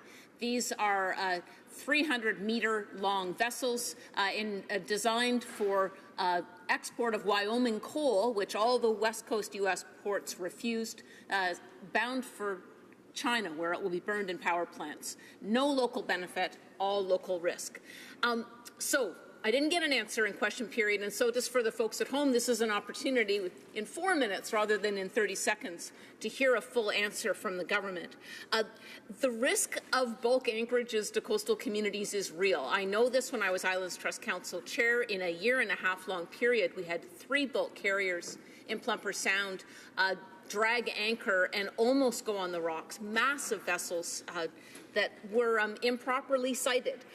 And so I'm going to relay to the representative of the minister some of the impacts that are being described by coastal constituents all throughout the Salish Sea about what anchorages are doing to them right now. And again, these are vessels waiting to go into port in Vancouver. They're not bringing goods or taking goods from Vancouver Island. Again, all downside, no upside for our communities. So this is a letter sent March 14th to the minister by the Gabriolans Against Freighter Anchorages, Anchorages Concern Thetis, Cowichan Bay Shipwatch Society, and Plumper Sound Protection Association with the Valdez Island Conservation Society, grassroots groups from a whole bunch of the islands that are affected. They said, quote, over recent weeks we've seen a surge in the number of freighters using South Coast anchorages before going to berth. We're told this is due to rail delays delivering the grain to the port. We're also told that with the expansion of trade and potential expansion of the Kinder Morgan pipeline, anchorage usage is only going to get worse. We take very seriously the impacts of these ships in our midst. We continue to have grave concerns about the risk of accidents such as collision or grounding that could occur as freighter traffic increases through the confined inlets and bays of South Coast waters and southeast coast of Vancouver Island, end quote. They reference freighters dragging anchor in strong winds. I had another, Robert Kreis from Gabriola Island said, I shudder every time I think of the damages these anchorages could do. I'm from Alaska and saw firsthand the damage caused by the Exxon Valdez. These proposed anchorages make no sense at all. And Kay Morissette from Saltaire said, the potential damages to the environment are also well known. The bulge pumps, anchors dragging, and other scraps scratched from the boats are impacting directly our water and ecosystems. The Cowichan Bay Shipwatch Society says the average length of stay has doubled just in the last year, from 8 days to 16 days in some of the anchorages. And another constituent, Janet on Gabriola, says, I don't see why islanders have to take up the slack for inadequate planning demonstrated by the Vancouver Harbour Authority. So my question to the minister's representative, why have you not cancelled the Gabriola anchorages already, and when are you going to put pressure on the ports to clean up their act so that we do not externalize these costs onto coastal communities? The Honourable Parliamentary Secretary to the Minister of Fisheries and Oceans. Mr. Speaker, I would like to start by thanking my colleague for the question. It's my pleasure to rise today and discuss an issue that's so close to the city of Nanaimo, a place where I previously served as a city councillor, and as my wife reminded me this morning, first elected over 19 years ago, so how time flies. The Government of Canada is committed to safe, clean and efficient marine transportation that is environmentally responsible and which supports economic growth. Fisheries and Oceans Canada understands that the Pacific Pilotage Authority completed an anchorage review, risk assessment, environmental review, and public consultation for the proposed anchorages. After considering information submitted by the Pacific Pilotage Authority, Fisheries and Oceans Canada determined that adverse impacts to marine mammals, fish and fish habitat, and aquatic species at risk can be avoided through the application of appropriate project design and mitigation measures. Therefore, a Fisheries Act authorization is not required for this project. Our government understands that Canadians are deeply connected to our coastal areas and waterways, and this is especially true on our beautiful Pacific coast. Canada needs a strong Fisheries Act to protect fish and their habitat for future generations. This is why our government has introduced Bill C-68 after extensive consultations with Canadians. The proposed amendments to the Fisheries Act restore lost protections for fish habitat, enhance marine protection and habitat restoration, and strengthen the Indigenous role in the review of projects, monitoring, and policy development. We heard from thousands of Canadians, including over 200 Indigenous groups, who said they want strong, fair, and clear legislation that sustains our environment, protects our oceans and our waterways. If passed into law, the proposed changes would recognize that decisions can be guided by the principles of sustainability, precaution, and ecosystem management, and there would be full transparency for projects with the introduction of a public registry. Canadians would have confidence that large and small projects that impact fish and fish habitat are managed to enhance and protect fish and ecosystems, while industry will be provided with certainty as to when development projects require approval. In addition to the proposed legislation, our government introduced a $1.5 billion Oceans Protection Plan to improve marine safety and responsible shipping while protecting Canada's marine environment. Measures under the Oceans Protection Plan are working to protect our coasts while promoting safe and responsible commercial use in collaboration with coastal and Indigenous communities. The Oceans Protection Plan is helping to create economic opportunities for Canadians today, including jobs for middle-class Canadians, while protecting our waters from the benefits of future generations. Our government understands the importance of efficient and responsible marine transportation. This includes anchorages in and near Canada's busiest ports. A specific initiative under the Oceans Protection Plan will work with coastal communities to respond to environmental, economic, cultural, safety, and security concerns with anchorages and to propose management options. Ensuring the protection of Canada's oceans and sustainability of marine life are key priorities for our government. We also recognize that a strong economy requires a healthy environment. For this reason, our government will invest more than $280 million to support the restoration of lost protections to fish and fish habitat. The proposed Fisheries Act will safeguard fish, protect the environment, and benefit our communities. Finally, I can assure this House that Fisheries and Oceans Canada is committed to working with Canadians to sustainably manage all coastal areas. Thank you, Mr. Speaker. Honourable Member for Nanaimo, Ladysmith.